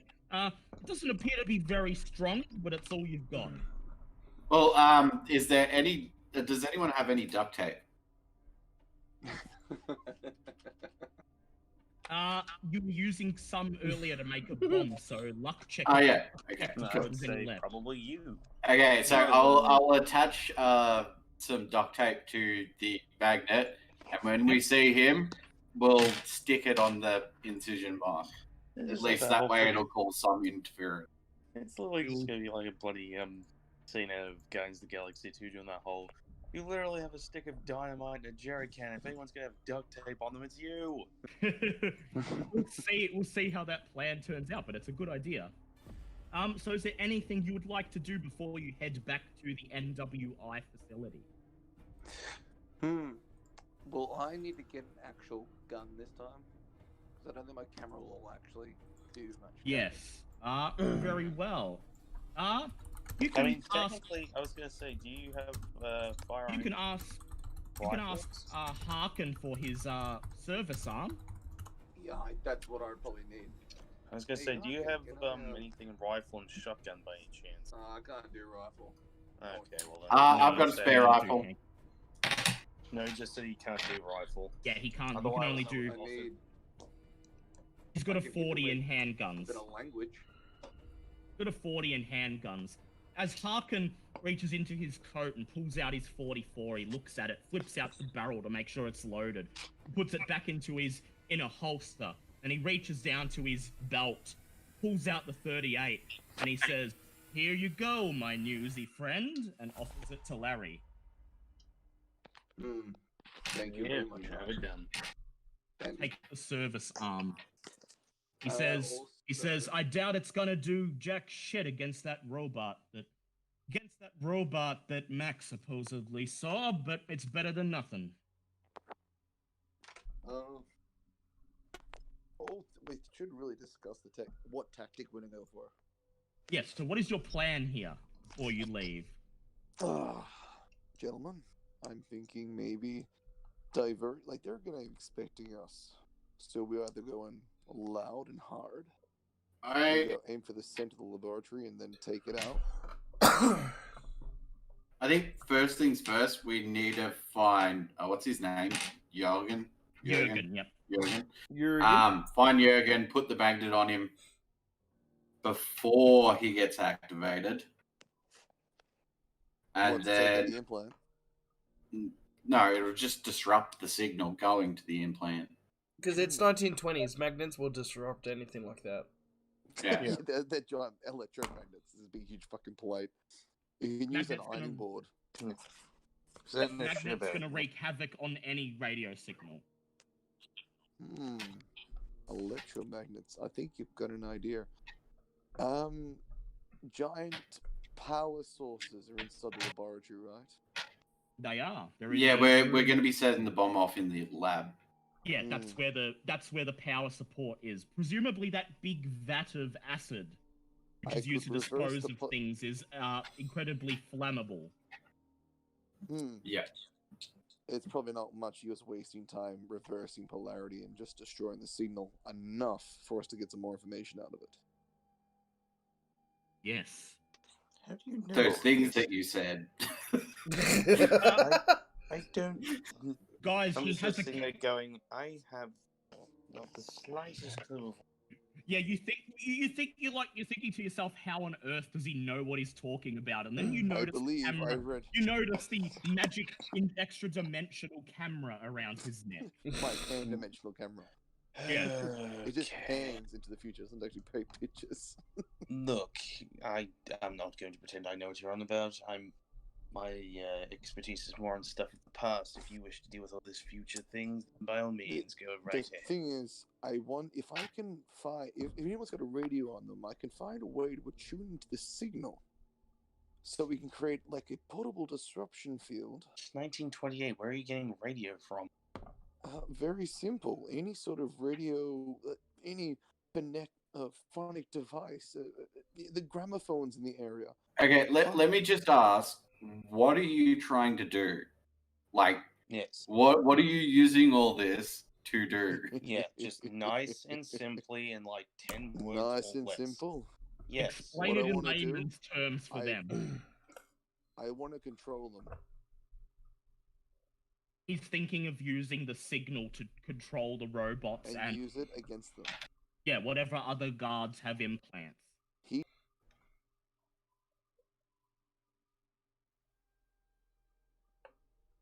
Alright, we lost him. So what did you think of his plan? He talked so much shit that the fucking computer shut down.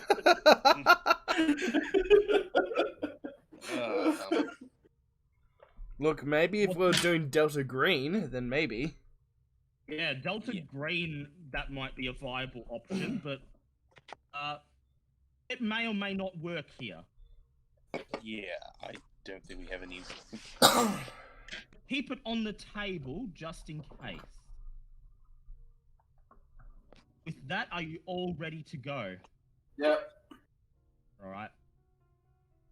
As ready as we're going to be for. Okay. Oh, so sorry, my Larry, internet turned off. Yeah. I know. Yeah. Larry, Yeah. they decided they would keep your plan on the table just in case, but it's not going to be their primary option. I had a whole little monologue there, and I thought everyone was quiet there for a second. Yeah, because they were listening to your plan. Yeah, it was just a big giant turn on, turn off switch. It buys Yeah. us enough time to at least get in Yeah. there. So use the magnet still, but use the magnet to attune into that frequency. So if we find any speakers, It's a fridge magnet. Yeah, I was Look- going to say. look. Seriously. As I was saying, this it- plan would maybe work for Delta Green, but not for the 1920s. Yeah, not Yeah. in the 1920s with a fucking fridge magnet. Yeah.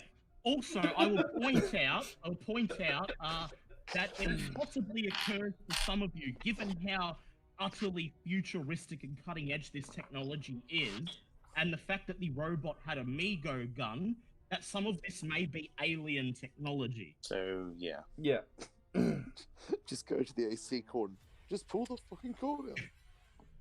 So you make sure you've got everything on you, and then you All right, step tinfoil hat out.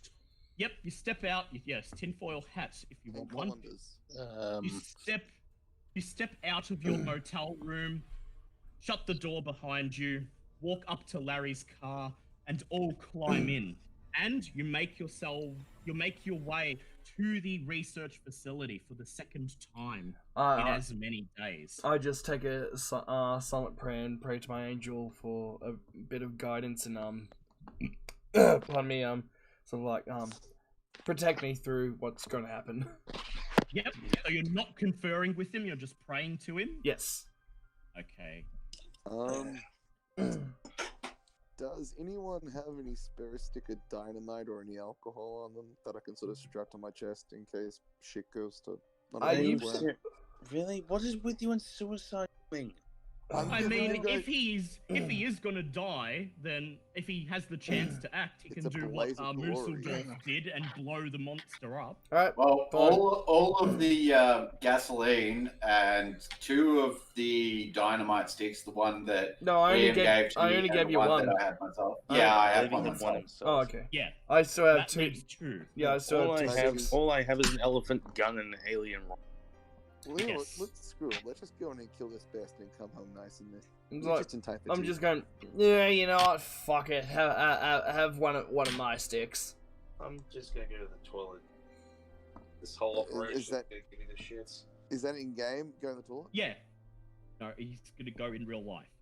Yeah. Harkin leans back in the Okay. back seat and he says, "Well, if we're gonna go down, we're gonna go down in a blaze of glory." Make your way to the facility. You Making my way downtown. Get out of my head. arrive just after 8:30. The facility does not start taking tours until 9, and so the car park is nearly empty, save for a couple vehicles belonging to the employee. The open air pavilion is deserted, and there is no line at the front door. However, you don't need to enter through the front door. Jurgen's security pass, which means you can enter through the side gate that you left through yesterday. Just be aware that if we go through the side gate, then he will know that we're going according to his plan. Yes. He will be aware that you have entered. Using his information. Alternatively, you guys could try to talk your way past the guard at the front and enter through the front entrance. Very possibly with Harkin flashing a badge. This will, of course, not go unnoticed, but there may be a delay in communication long enough that you may be able to make some headway into the building before they know you're there. That's Well, up to you. what if we split up? The team with the bomb goes in the side. The team with the badge goes in the front. Us specifically for Jurgen. Give him the magnet, and yeah, then catch up with us. Hey. Suppose Or meet us at the car. Right, so what are the teams going to be? Who wants to go, Larry? Well, Harkin will I'm obviously be Harkin on the anyway. front team because he's going to be flashing his badge to get you in. I've got the bomb. You're on the side team. So Max and Mulberry, who would you prefer to go with?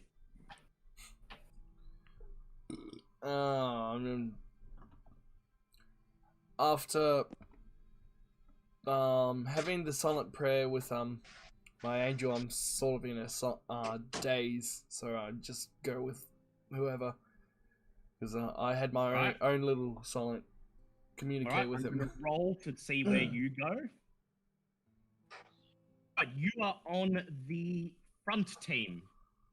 With I love this. Like you're on, SWAT. yep, you are on the front team with Harkin and Larry. That leaves Mulberry to be on the side team, assuming you guys want to split evenly, 2 teams of 3. Done. Yep.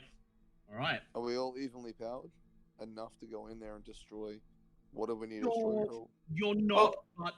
You're not evenly powered, but you do. It's Call of Cthulhu. You never evenly Call of powered. Cthulhu. It's Call of Cthulhu. You're ideally going to be getting in and getting out.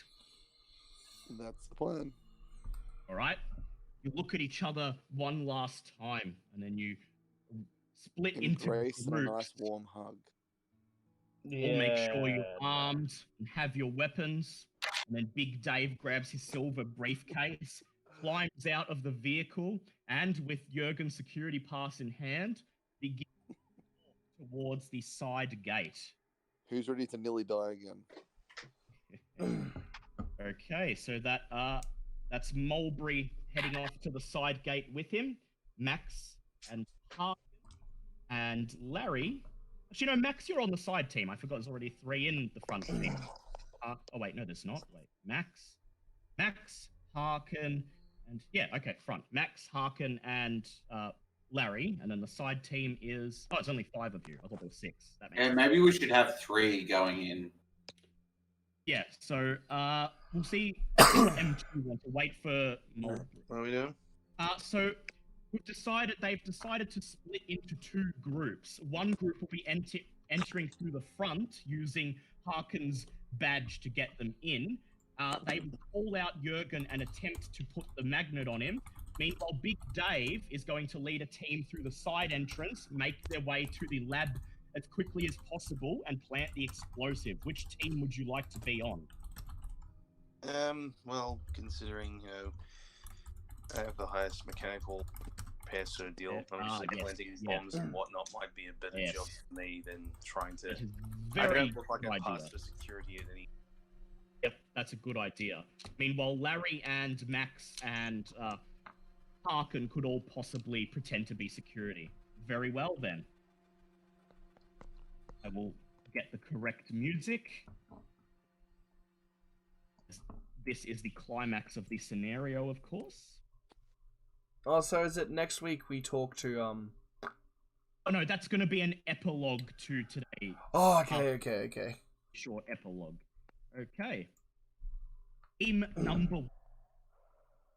Okay, front team. Walk the parking lot, and the guard at the front entrance holds up a hand to stop you. Harkin reaches into his coat, pulls out his badge, and he says, Special Agent Bill Harkin of the BOI. We've got government business inside. Gonna have to ask you to let me through. And he makes a law check. Government puts up his hand. He says, hey, I'm not paid to cause trouble. Go ahead. You enter into the front reception room. Female receptionist, a young, pretty thing with blonde hair, smiles at you. And she says, good morning, special agents. Was there somebody you've come here to see? Yes. I need to see a Jurgen. She says, Philip Jurgen. Yes, Chief of Security. Just take a seat there, and I'll have him join you as soon as he can. She takes a bow, and then goes through the metal gate behind the reception counter to go and bring him out. You take a seat. Meanwhile, on the other side of the building, Mulberry and Big Dave, bomb and security pass in hand, cross the parking lot, round the corner of the building, and you come face to face with the side gate. There does not appear to be any doorknob. No way to open the door from this side. What do you do? Well, shit. So there's no way to open the door, no locks. There's no doorknob or anything. That key card, isn't it? You do have the key card. Yeah, you do have the security pass. Yeah. You just get it out. Yeah. Yep. Oh, you Get guys out knock the nicely. security pass and you hold it towards the door. Suddenly there is a click and the door springs open. You enter Tally-ho. into the building. Back in the receptionist's room, do with the side chamber. Okay, you begin to make your way through the tour zone, walking past the exhibits towards the employees only area that you were in yesterday. I would like Mulberry to please make a luck check. Oh. Oh, shit. Oh, please pass. That's a 2. Yes! Yes. You Oh, thank walk God, 'cause past I'm the exhibits and you hear a door opening. You press yourselves against the wall and watch as a man in a white lab coat exits the bathroom and then heads into the employee-only area. You wait until he's gone, and then you press the door open and move into the restricted area. Damn, I should have grabbed the lab coat when I had the chance. Yes, it'd be nice, but you didn't. No. Meanwhile, in the front reception room, the receptionist has come back. Behind her, following along, is Jurgen. He looks over her shoulder and sees Harkin, Max, and Larry seated in the reception area. He raises his eyebrows and begins to walk across the lobby towards you. You do. Do we have the magnet ready? Yep, who's got the magnet? Are Who you wants really to going do to it? do this in front of the... Just who has sleight of hand?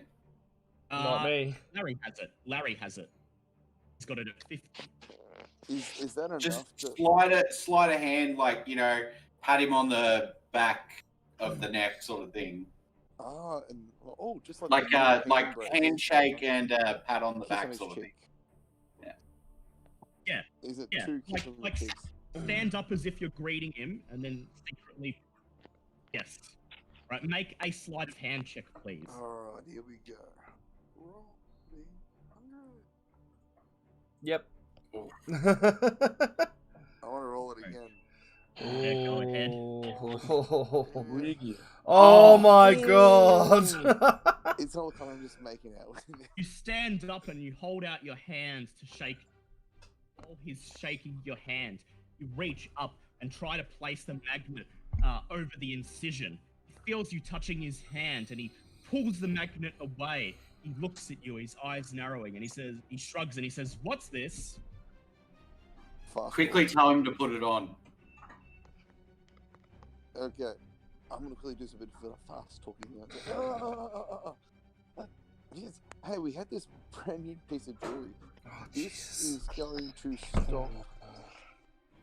Just We- tell him, like, Okay. this will protect For you. God's sake, we don't want the clock here. I think We the don't. time bullshit is long since past. All right. Yeah. So I'm just gonna lay it out to him and say, look, there is an incision on the back right-hand corner of your ear. And you That need is to not put normal. this on. You need to put this on and cover it, and it will stop any signals that the doctor sends your way. Make a hard fast talk check, please. And watch this fail. Yep. Watch this fail. Oh, Oh! Would you like to push it? Oh, hell yes. You cannot fuck me up.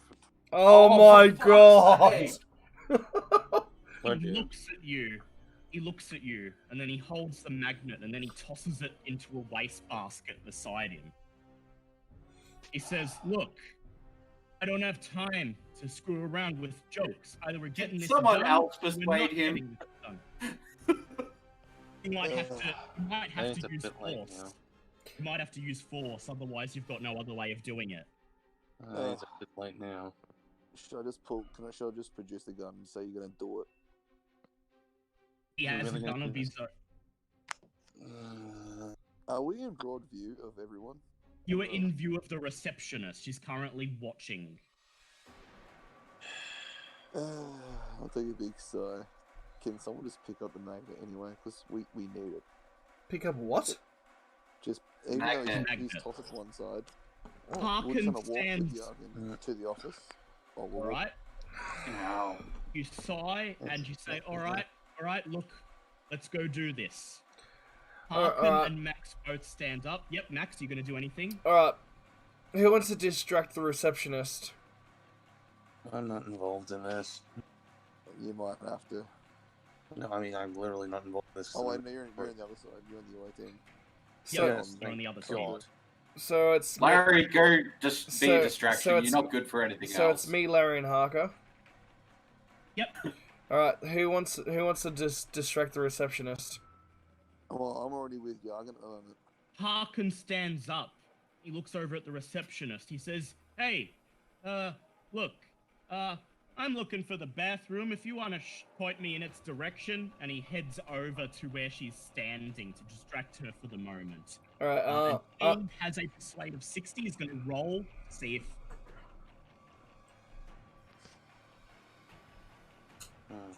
oh, Jesus.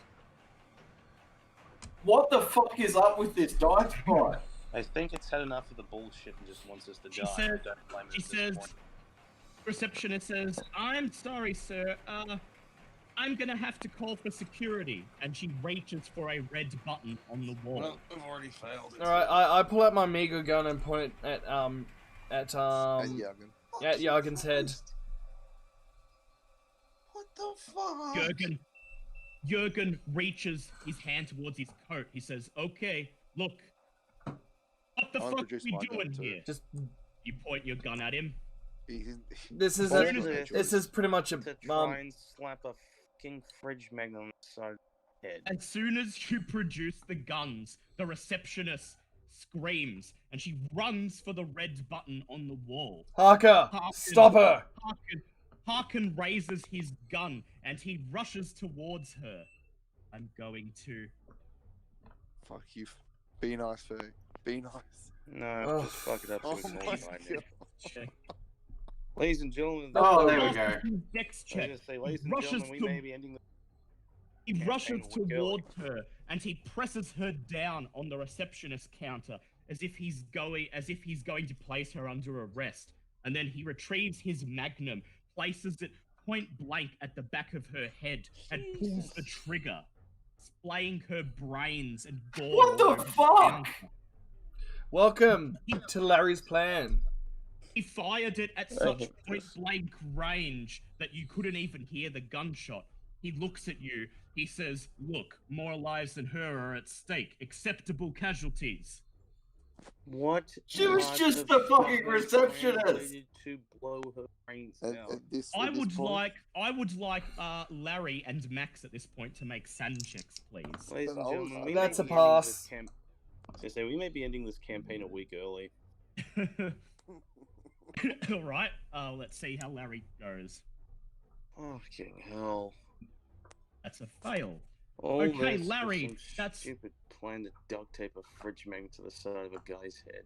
Larry, that's 1d6.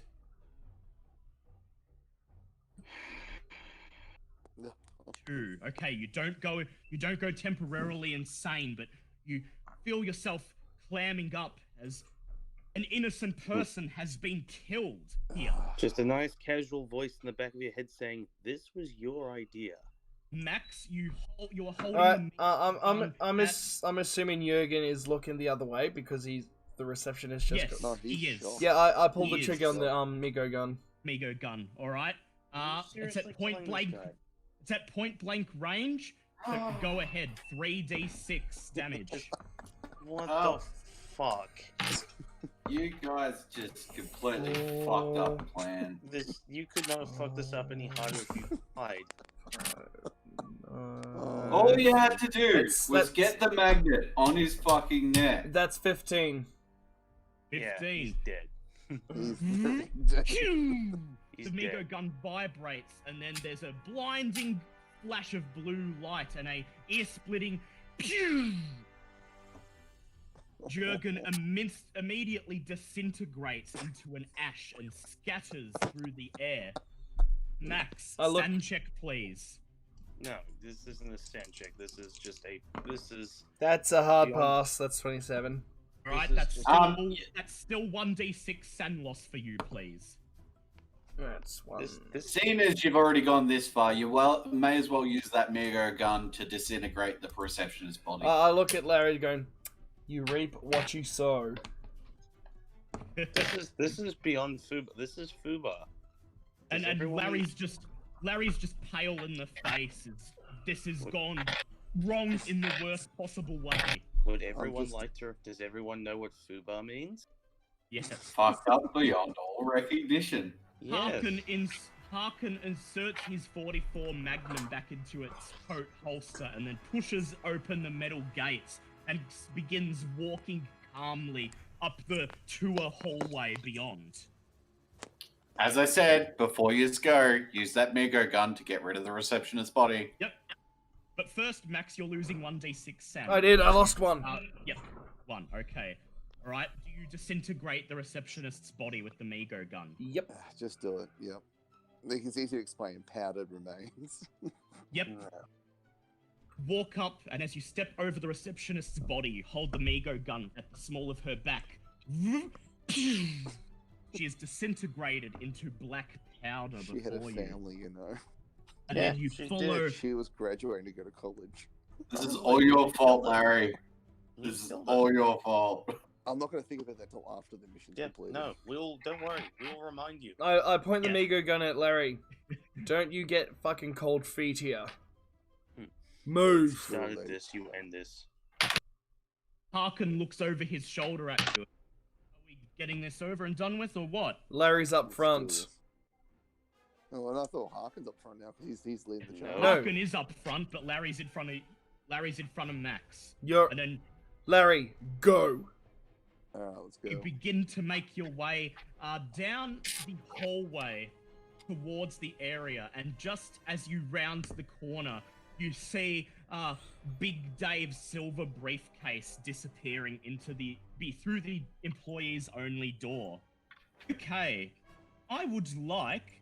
We're going to do a group luck check here. I would like Mulberry to do a luck check, please. That's a 10, so that's a pass. All right, that's a 10. All right, make your way into the employees only area. It appears to be deserted, at least for the time being. You just have to get to the lab now. I would like Mulberry and Big Dave to make stealth checks with disadvantage, please. Okay, so that's rolling twice, yeah. Yep. Yeah, and taking the highest, which I've Taking the already highest. failed. I've already failed.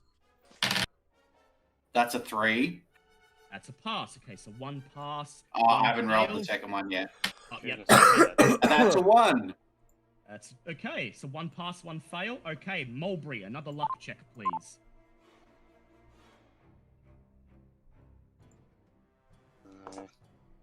That's a 4. Ooh, you are lucky. You managed to make it to the hallway that branches off to the left and right. The robotics lab to the left, and the research station to the right. You turn, and both of you begin walking towards the research station. Okay, you haven't been accosted by any guards, but behind you, you hear the door to the employee open as Harkin steps in, with Max and Larry following on behind him. Oh, wow, that was quick. You helped take care of the other guys already. Don't talk about it. Just do what we're here to do because of Larry. I would I'm like sorry. Larry. Yes, go ahead. I was gonna say, I'm sorry, what happened? I'll fill you Just, in later if we survive. Okay, Liam, you need to make a new shirt that just says, God damn it, Larry. All All right. we have to do is follow the damn train, CJ. Have faith in the Alright. damn plan. Yeah. All right, here we go. I would like Larry to please do a luck check. Oh, how much money guess it's gonna fail? Oh, It's a fail. of course God it is. damn it. As you reconvene and begin to walk towards the rubber curtains, you see a human silhouette standing on the other side. As you draw near, someone shouts, "You will pay for trespassing in my laboratory!" And then there is a loud beep. Behind you, there is a loud metallic rumbling coming from the direction of the robotics lab. Droid I cars. don't think you disabled it. Yeah, he Can didn't we disable Stein now. it. You can go shoot Klein if you want, but first, actually, you can do. Who's the highest dex? Big Dave, you go first. What are we doing? You've just got a round to perform an action before the robot breaks through the wall and attacks you. Oh. Larry fucked up. Yeah. I've done a lot of fucking Right. today. Is it possible to throw the bomb where it needs to go? No, you can't possibly get it from here. You still have to pass through the research station. Okay. A quick question: is it possible to? Do we know that the robot's about to start crashing through the wall? We know it's Oh, coming You for us. can make a reasonable guess that it's about to head in your direction. So, if that's the case, then walls are thin, but above us. Give me set the There's no dynamite time off to above us, climb up and into it. There's no There's time. there wouldn't be any, or you could light the dynamite, Alright, but can you I- have to try to throw it, and you might not be able to Exactly. do it. Can I just shoot? What if I make a beeline for where I need to drop off the bomb? You guys distract the robot, and then I run back and we hightail it out of here. Perhaps. Can I just do that. shoot Klein Yep. in the head with a Mego gun? You would be You still have to turn be off quite- the robot. Yeah, it'd be quite difficult to reach. You could try, but it'd be difficult to hit him from here. You'd need a critical firearms pass. Oh, I thought we were close by. Is it possible just Yeah. to grab him? He's about 30 feet away from you at the opposite Oh. end of a research station. Just Uh, yeah. Big Dave, you can possibly beeline across the room, but you won't be able to throw the bomb this round. That's fine. I will just run as fast as I possibly can. Alright, Big Dave, make a dex check, please. That's a 5. Alright, Big Dave, you pick up your suitcase and hold it in both hands, and then you barrel through the rubber curtains. The curtains billow around you, and Dr. Klein, who's holding a big black box with a red button on it and an antenna poking out of it, jumps, and he says, "Ah!" And he begins... Can I charge through him to knock him off balance? Yeah. You can try. You can try. Just don't But use a dice roll. he's not standing directly in front of you, so you might have to, you might end up taking a bit longer to get to where you need to go. So how you ignore him, then the person who's next up tries to stop Yeah. him. Wait, You is he controlling the robot with that box? Yes. You don't know. He may be. Probably. Okay. As I'm running, can I pull out Betty and throw it at the doctor? Oh, actually, no, not at the doctor. At the box. Make a hard throwing check with disadvantage, please. Oh, this is bad. So hard throwing check with disadvantage. Disadvantage. So that's a 25. So that's a pass. All right. Or a so hard pass. Okay, roll one more. And that's an 18. Oh, Oh, my God. good. You say, Big Dave is Dave will coming in throw clutch." Betty, and then you reach for Betty and you hurl Fly, her, Betty, fly! you hurl her towards almost the see the doctor. doctor go. You can just hear the doctor going, "The hell is bedrock?" The axe hits the black box and knocks it out of the doctor's hand. He raises his hands and goes, "Ah! You'll not destroy the equipment!" And then he scurries towards one of the workbenches and cowers behind it. You have now made it to the end of the research room. Next round, you will be able to throw the bomb.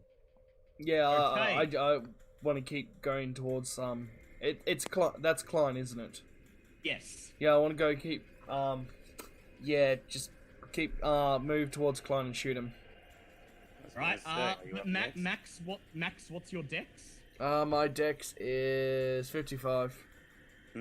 55. Okay. Mulberry, you're up first. So if we destroy the box, we'd be able to stop the robot from attacking. You don't know, but you suspect that may be the case. Okay, well in that case, I'm going to go after the box because I don't think I could take a front hit from that bloody robot. Alright, you're gonna walk up to the box. More like run up to the box because obviously Yep. time is a factor. Yeah. Yep. You run up to the box and you pick it up. Next round, you may do something with it. Okay, it is. Let's see. It is your turn, Larry. What will you do? Ooh, okay. So, is the robot here yet, or? It's coming. It's not here. It's not in view yet, but you can hear it whirring and starting up. What will you do, Larry? Thank you. Sort of my mentality right now is it possible for me to throw dynamite in its direction? not Larry, enough to don't stop do it? anything. Just stand there. Don't even breathe. You fucked this up enough for us. Is it possible for me to throw the dynamite up into the direction of the ceiling to crash it down and create enough obstacle between That's a ourselves? great plan, Oh, except it's for one minor certainly issue. possible, but you will need to make a throw check. And there is one minor downside to this whole That plan. you don't have any.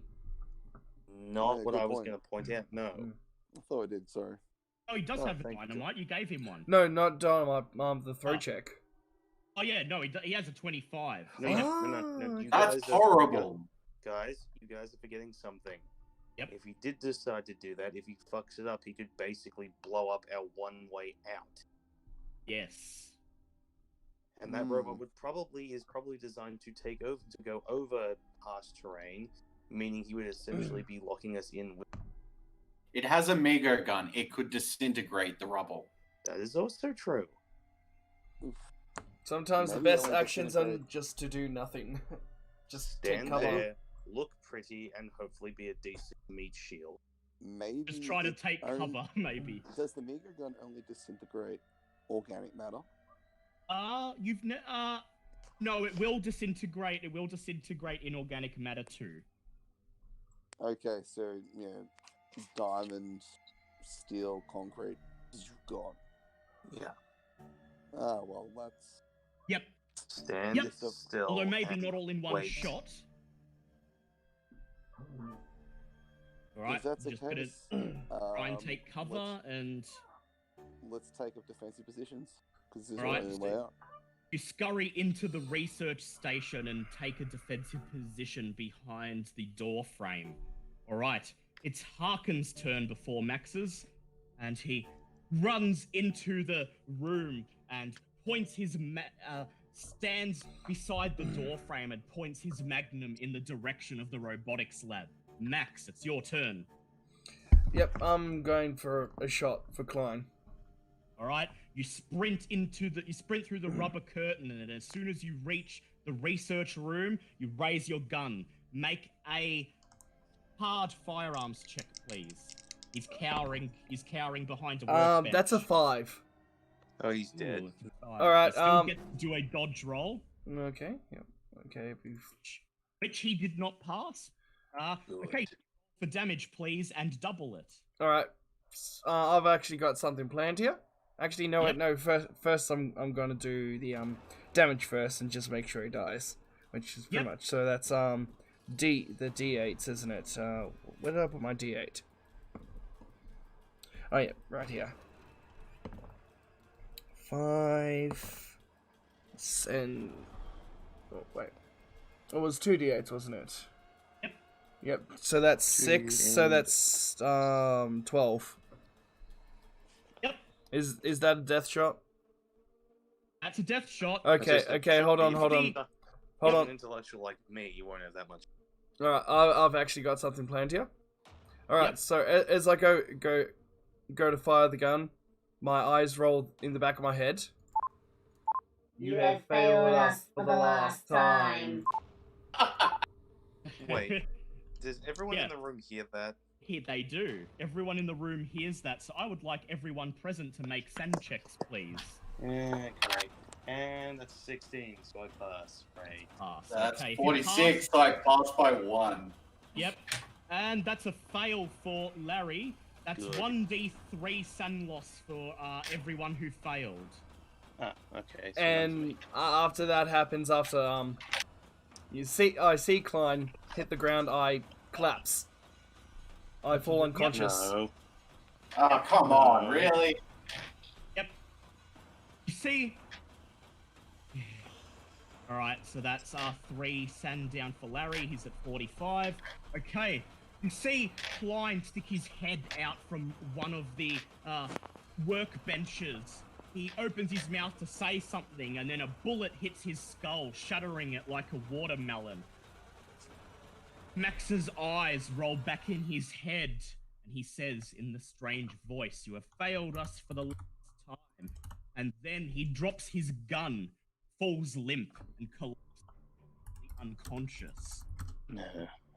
Smash! Behind you, the metal door to the robotics lab is torn asunder as the humanoid robot begins to roll very fast down the hallway on treads. It raises its arm, the arm that ends in the Mego gun, and points it towards you as it makes a beeline for the room where you are all currently sheltering.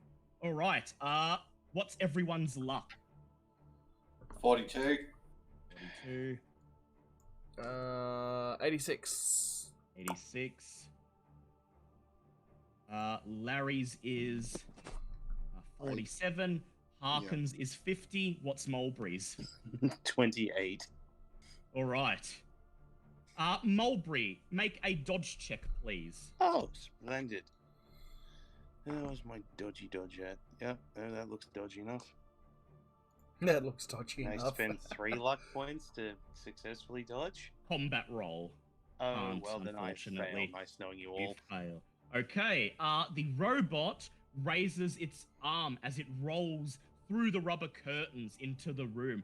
It points its arm in the direction of Mulberry, who is standing beside one of the workbenches, clutching the control box.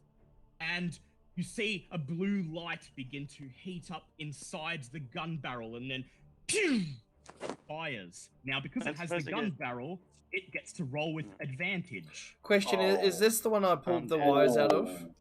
I'm Yes, dead. but you didn't disable it. I luck- don't suppose luck I get check. half a second for last words, do I? Yes, you do. Excellent. Well, in the most polite and British manner that I can think of, all you're going to quickly hear right before I die is, I hope you all rot in fucking hell. All right. It hits you, and here is the damage.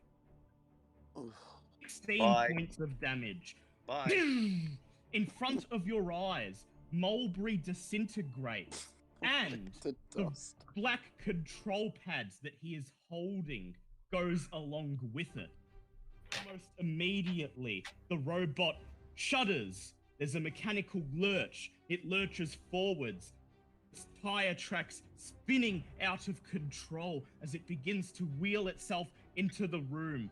It keeps moving until it's right in front of the pile of ash that was Mulberry, and then it raises its arm one more time, and then there's a pitiful mechanic whir,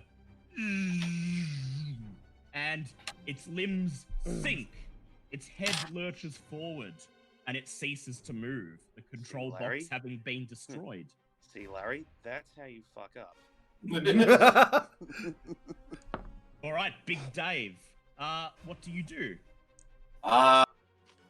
Well, I suppose now we don't have to worry about the robot. Yep. So You don't have to I'll worry about the robot. calmly set up the bomb in the most appropriate place, Yep.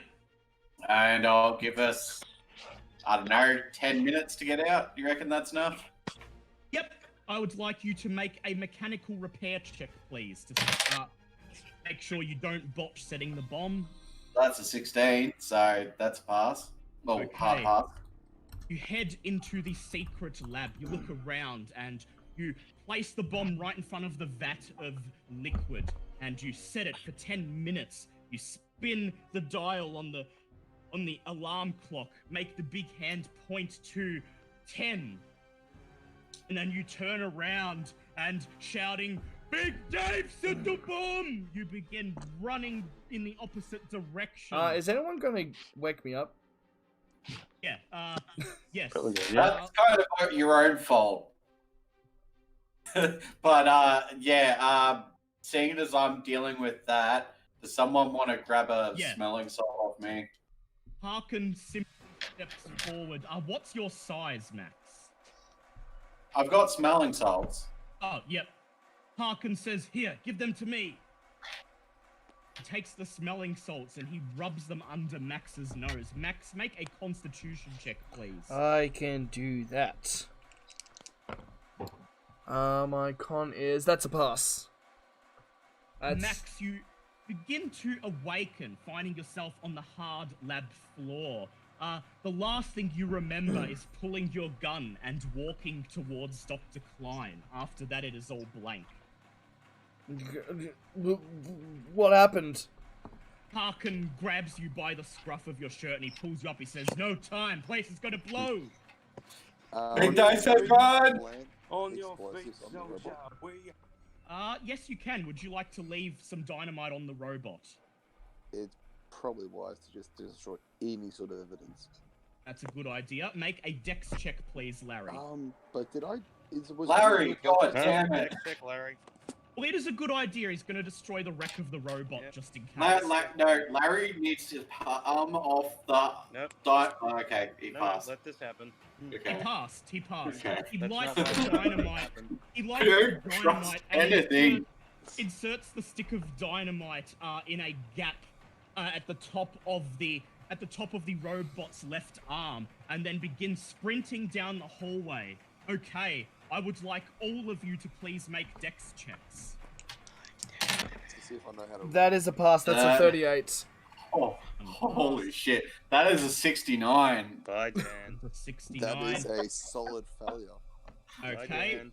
Would you like to? So we'll see what everyone else gets first. So that's Jesus. see what happens with Harkin. And that's a fail for Harkin. Oh. Would you like to push it, Larry? Yeah, sure. Ooh, There you go. you feel yourself stumble. You're nearly about to trip, but then you steady yourself and continue running. Behind you, you see that Harkin is lagging behind.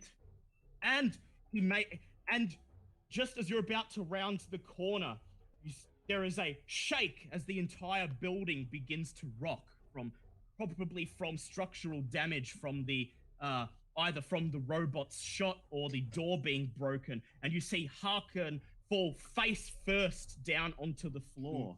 Then as I'm bringing up the rear, can I roll to get him on his feet while running? Yes, you may make a hard dex check, please. Oh no. That is a 4. That's enough. You run past him and lift Harkin to his feet. He mouths out breathily, "Thanks," and you keep running. Soon Run, you emerge. Dave. Yep. Big Dave would also like to look for a fire alarm. Yes. Okay. You emerge into the tour area and you're sprinting through it. Big Dave, I'd like you to do a hard spot hidden check as you're running through. That's a 18. Yep. You see a button next to one of the exhibits labeled fire.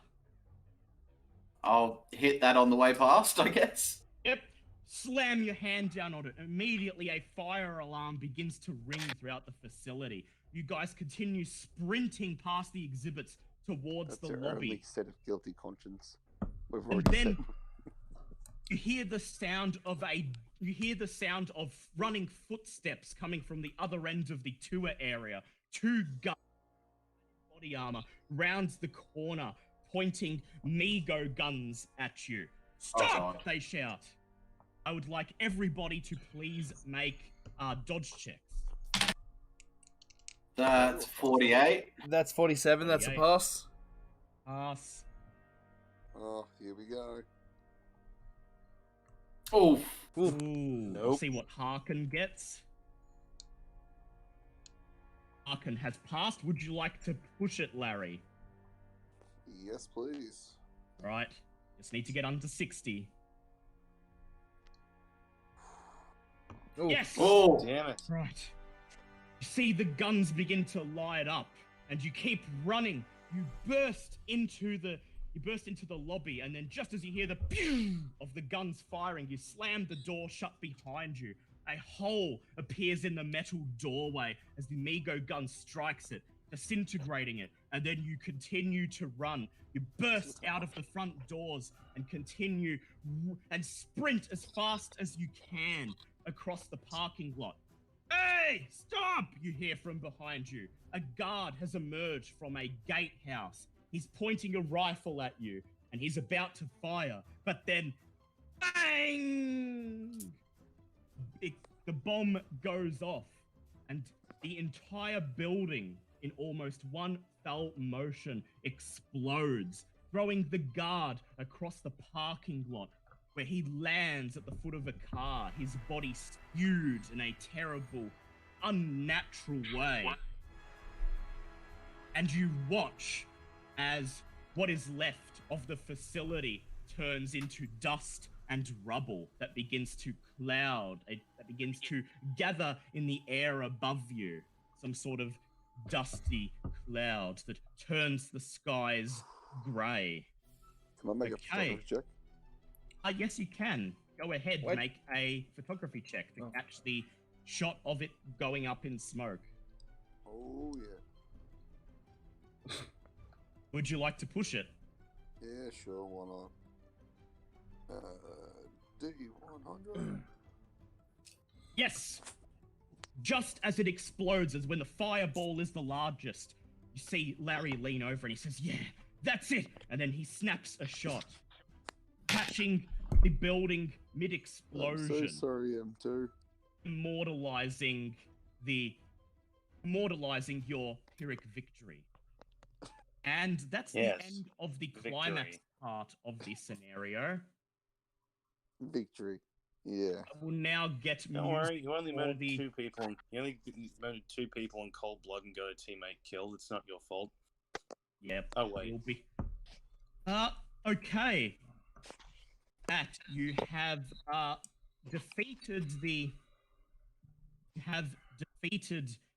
destroyed the WI lab. You have killed Decline and gotten revenge against him for killing Museldorf and by extension Mulberry. However, this week's episode is not over yet. You quickly return to the motel, pack up all your stuff, take stock of the situation, and then, joined by Harkin, you climb into Larry's car and leave the city of San Francisco, putting the bay and all of the terrors it has brought behind you. About a week later, you are stopping on the outskirts of New York at the house of Irene Lamond and Paul Lamond, where you have decided to bring the emaciated liver of Nofru Kar. It is just after 11 p.m. when Larry's car pulls up in the driveway. He kills the engine, and then you all proceed to the front door of the house. Big Dave knocks on the door with a heavy fist. It opens, and Irene says, "You're here. We got your wire. Paul is ready to conduct the ceremony. Please, come in." She looks at each of you, her eyes only flickering with recognition at Big Dave. And then she escorts your group into the lounge room where Paul Lamond sits staring at you, leaning back in an armchair, the wooden coffee table in front of him, laid out with a series of occult seance equipment, a Ouija board, several candles burning incense, some alchemical runes, and other occult miscellanea. He simply says, place the belongings of the deceased in the middle of the table, please." Who's going to place the liver down on the table? I will. All Big right, Dave is slightly depressed that he can't eat it. I'm more impressed that you guys still have the liver. I mean, yeah, I they suppose managed it to. I suppose it was in my bag rather than on my person when I Yes. was integrated. Sucks I'm about going to Matilda, call- though. That poor gun. I will be pulling up plot armor. I'll be pulling some things for Matilda because I kind of am not allowed to destroy it because it's supposed to be going forward in continuity for a later campaign. So, I will work out how it got out of there alive. Perhaps Harkin had something to do with it at the last moment and no one noticed. Anyway, Max steps forward, and as the rest of you watch, Max reaches into his coat, pulls out the glass jar, the label of which simply reads "exotic moose samples," and he reaches in, extracts the emaciated liver, and places it on the middle of the seance board. Paul Lamond closes his hand, and he picks up the desiccated liver. He simply holds it in his fingers, and then he seems to slip into a trance. He leans back his head, and begins to moan softly, rocking his body from side to side, drooling on his shirt. He begins to mumble disjointed phrases in an unknown tongue. Something that sounds vaguely Egyptian, occasionally mixed in with a word or two of English. If only It we had seems- someone that could understand Egyptian.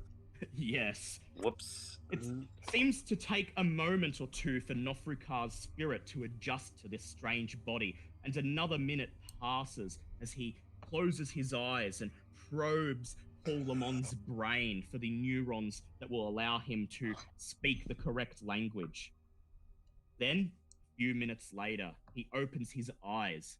They are different. No longer are they Paul Lamont's light hazel. They are now red, like blood.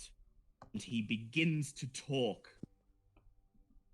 So, for what reason have you awoken the great pharaoh Nofrukar? His voice is pale and arrogant. My lord, we need a way to dispel and stop the Day of the Beast. He laughs. He says, "You will never stop it. No, no. I have already told my followers, the Brotherhood, how to conduct the ritual. 3 months hence, they will journey to Cairo, stand upon the head of the Great Sphinx, and conduct the ritual, bringing the beast down from the heavens." Then Big he- Dave finds it funny that you would support people that tried to destroy you. He says, "Whatever do you mean? It did not try to destroy me." Do you say? I'm pretty sure Dagon was trying Yeah. really hard to crush the. Do you point Yep. this out? Well, I would. But, Dagon yeah. has Dagon tried his hardest to destroy this liver that we are now used to speak to you, my lord. He laughs again. He says, "And through some divine intervention, I survived. Even though I did not hold it against them, my wish was simply to keep the knowledge out of those who are unworthy of it." He strokes his, or rather Paul Lamont's, stubble, and he says, "Well, what's the harm in telling you how to stop it? You won't be able to do it. There is no way you'll be able to get there in time, after all. You have but 3 months, and Egypt is a planet away." I will says- gladly take this information upon me. Is did he anyone say going? Planet? He means the Earth. Is anyone No. going to point out that? Do not correct him. Let him think. anyone- Do not correct him. Yeah, he's giving No you one correct him. information because he thinks that it's impossible for you to He's get to literally Egypt going to give within us the 3 keys to months. stop this. Yeah. Which, from his mind, he's from like the Iron Age. It would have taken far longer than 3 months to cross the Atlantic. Yes. So no. So is anyone just going to shut the fuck correct up. him? No. Nope. He says. Not even Big Dave stupid enough to do that. He says, "If you think you can stop me, there is a piece of parchment upon which I wrote down the ritual to both call and dispel the beast.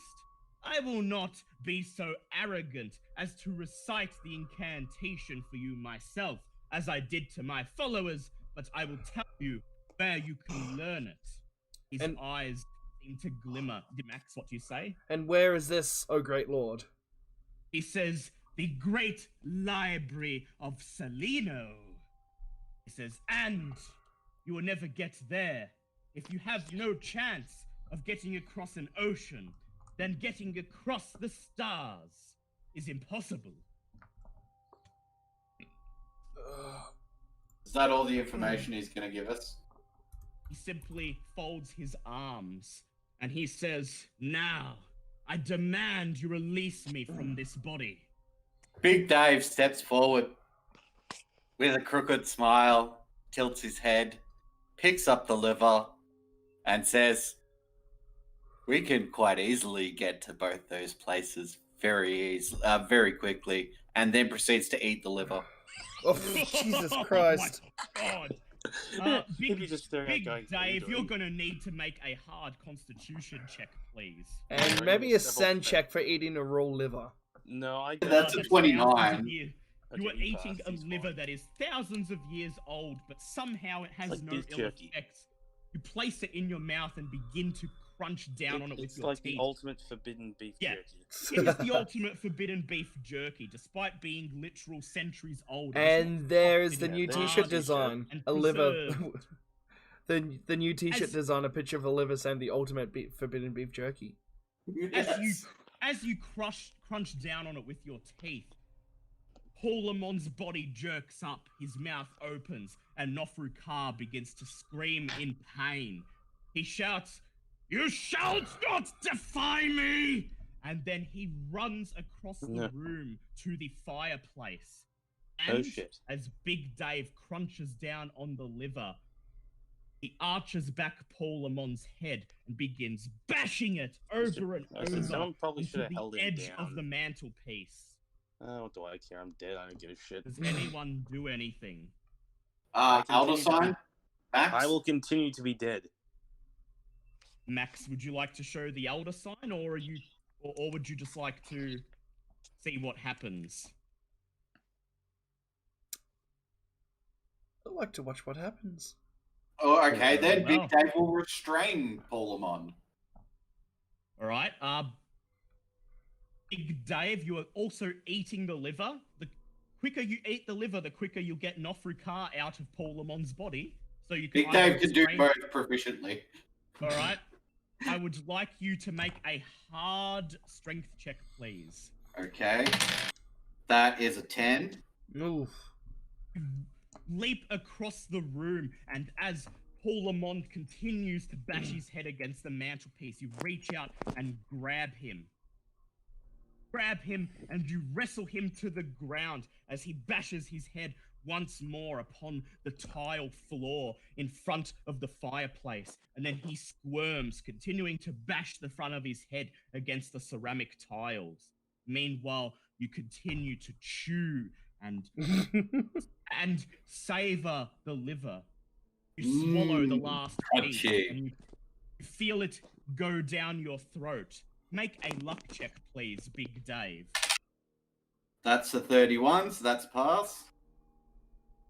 You look down at Paul Lamont's helpless form in front of you. His head is so smashed that you can see chunks of skull and bone coming through his skin. His eyes are rolling around in his head, and he is just barely alive.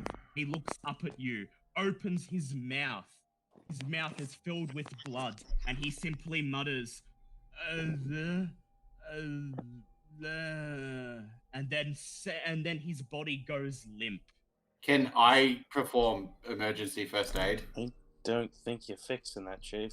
Yeah, I don't think you're going to be able to. Aw. Boy's got At bits of this- skull. Boy's got bits of skull on the ground. He's done for.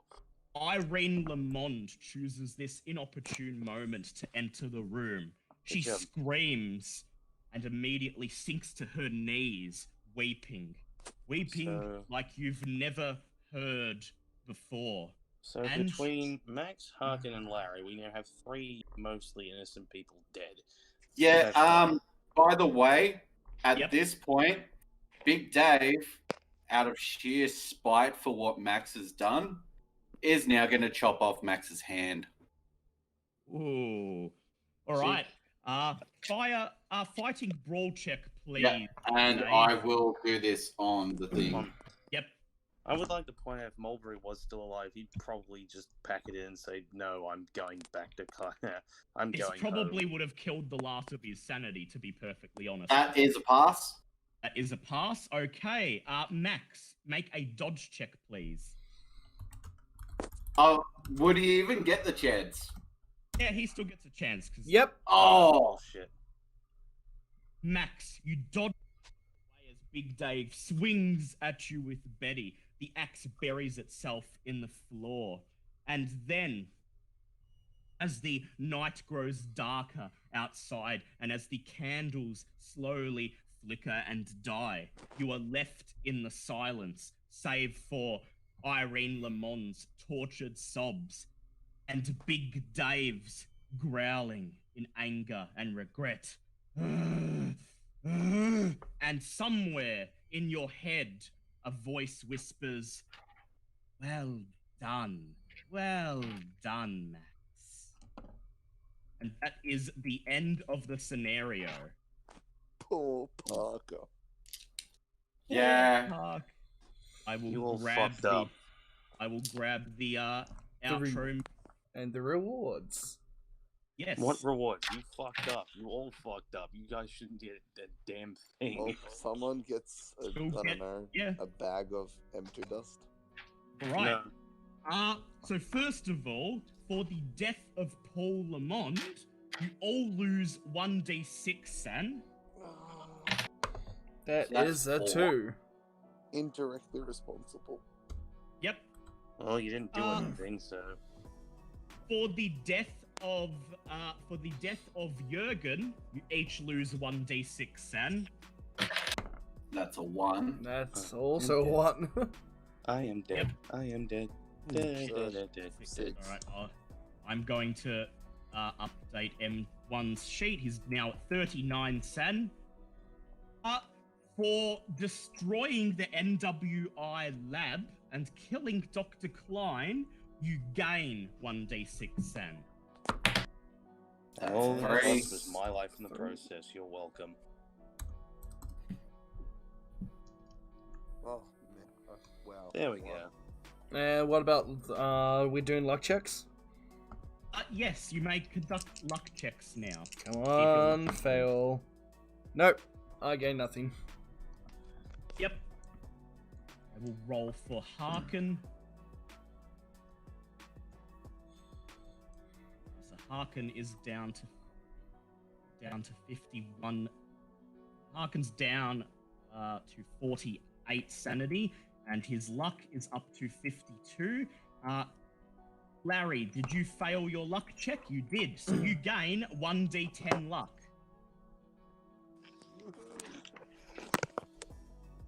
Alright. I want to say be on my side. 5, Five. not bad. I will add that, so that brings you up to 52 luck. Okay. In the coming months, you devote yourselves fully for preparing for the final showdown, to stop the Day of the Beast, to travel to the lost library of Salino, find out how to banish the beast, and then make your way to Egypt and take on the Brotherhood.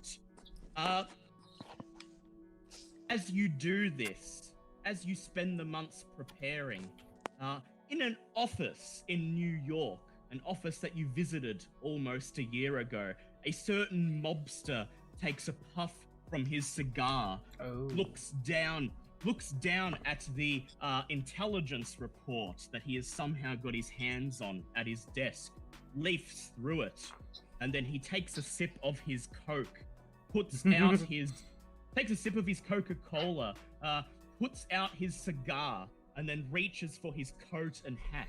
Before he leaves the office, he makes sure his gun is in its holster, and then he says, "Looks like it's up to me to save the world again." And then he Mr. Waldo shuts the just office door. And Who's back, baby?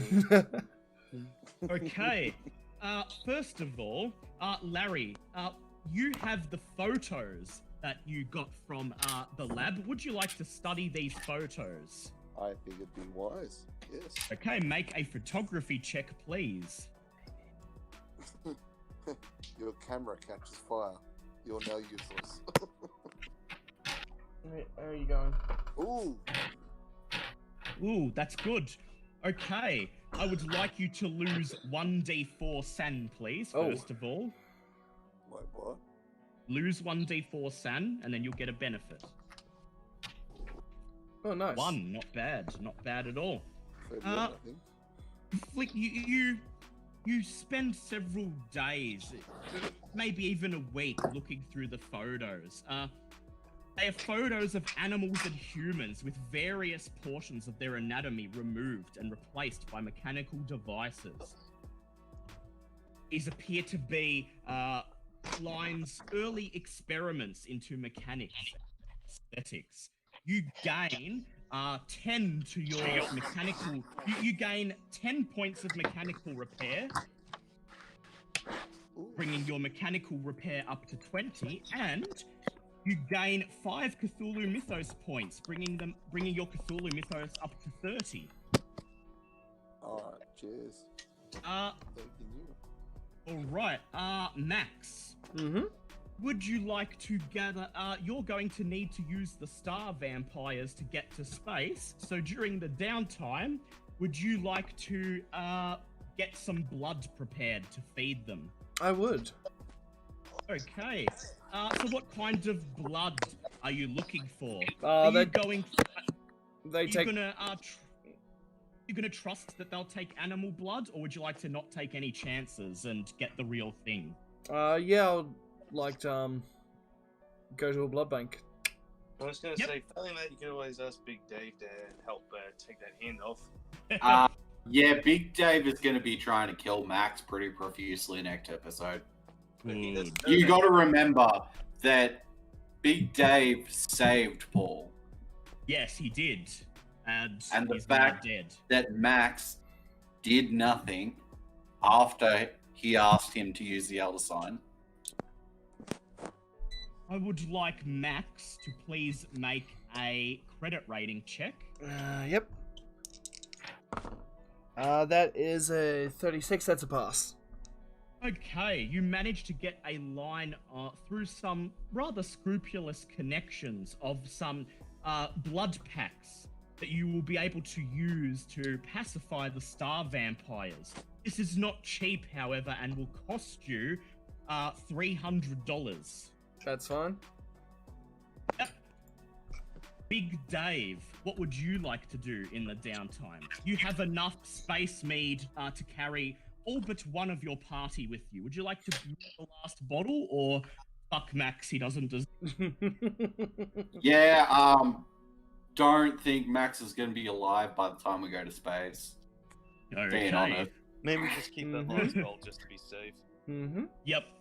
All right. Is there anything else you would like to conduct in the Uh, downtime? You have 3 Look, months to prepare for the end. I will brew another one, because even if I do kill Max, he'll have to roll another. Liam will have to roll another character. So I want to at least have one for the new character that I can be friends with. Very well. Okay. Spend 1d6 sand, please. That's a 1. Fantastic.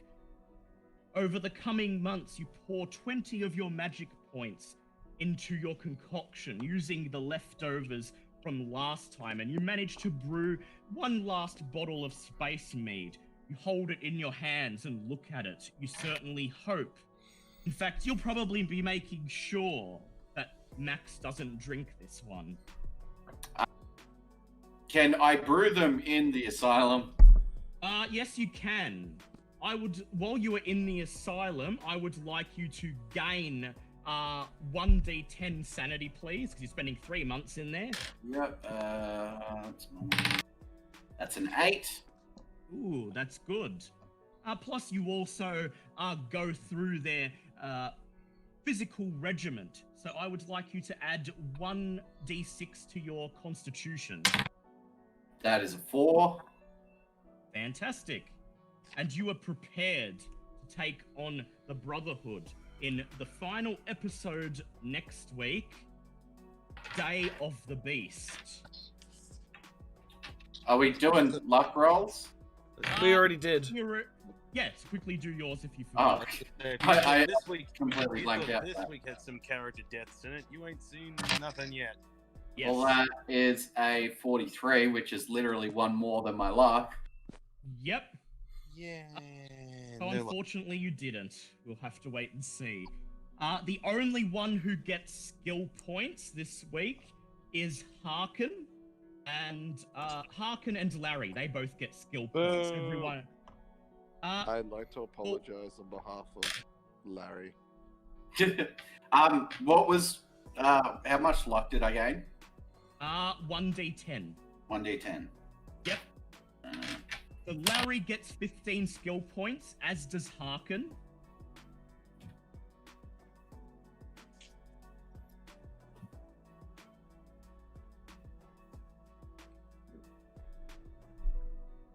And Awesome.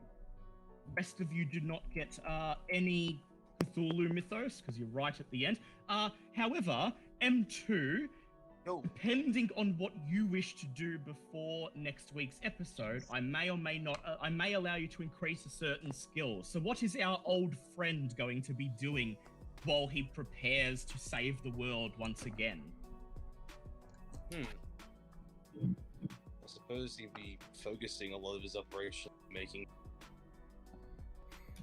most loyal men are coming with him for this, because I feel like having guns are always going to be a good idea. I mean, obviously Very well. The base part, but definitely for going to Egypt and on the pyro anyway. So, Very a lot well. Of, a lot of connections, a lot of people to organize and move. In that case, I would like you to add 5 points to your firearms skill and another 5 points to intimidate. All right.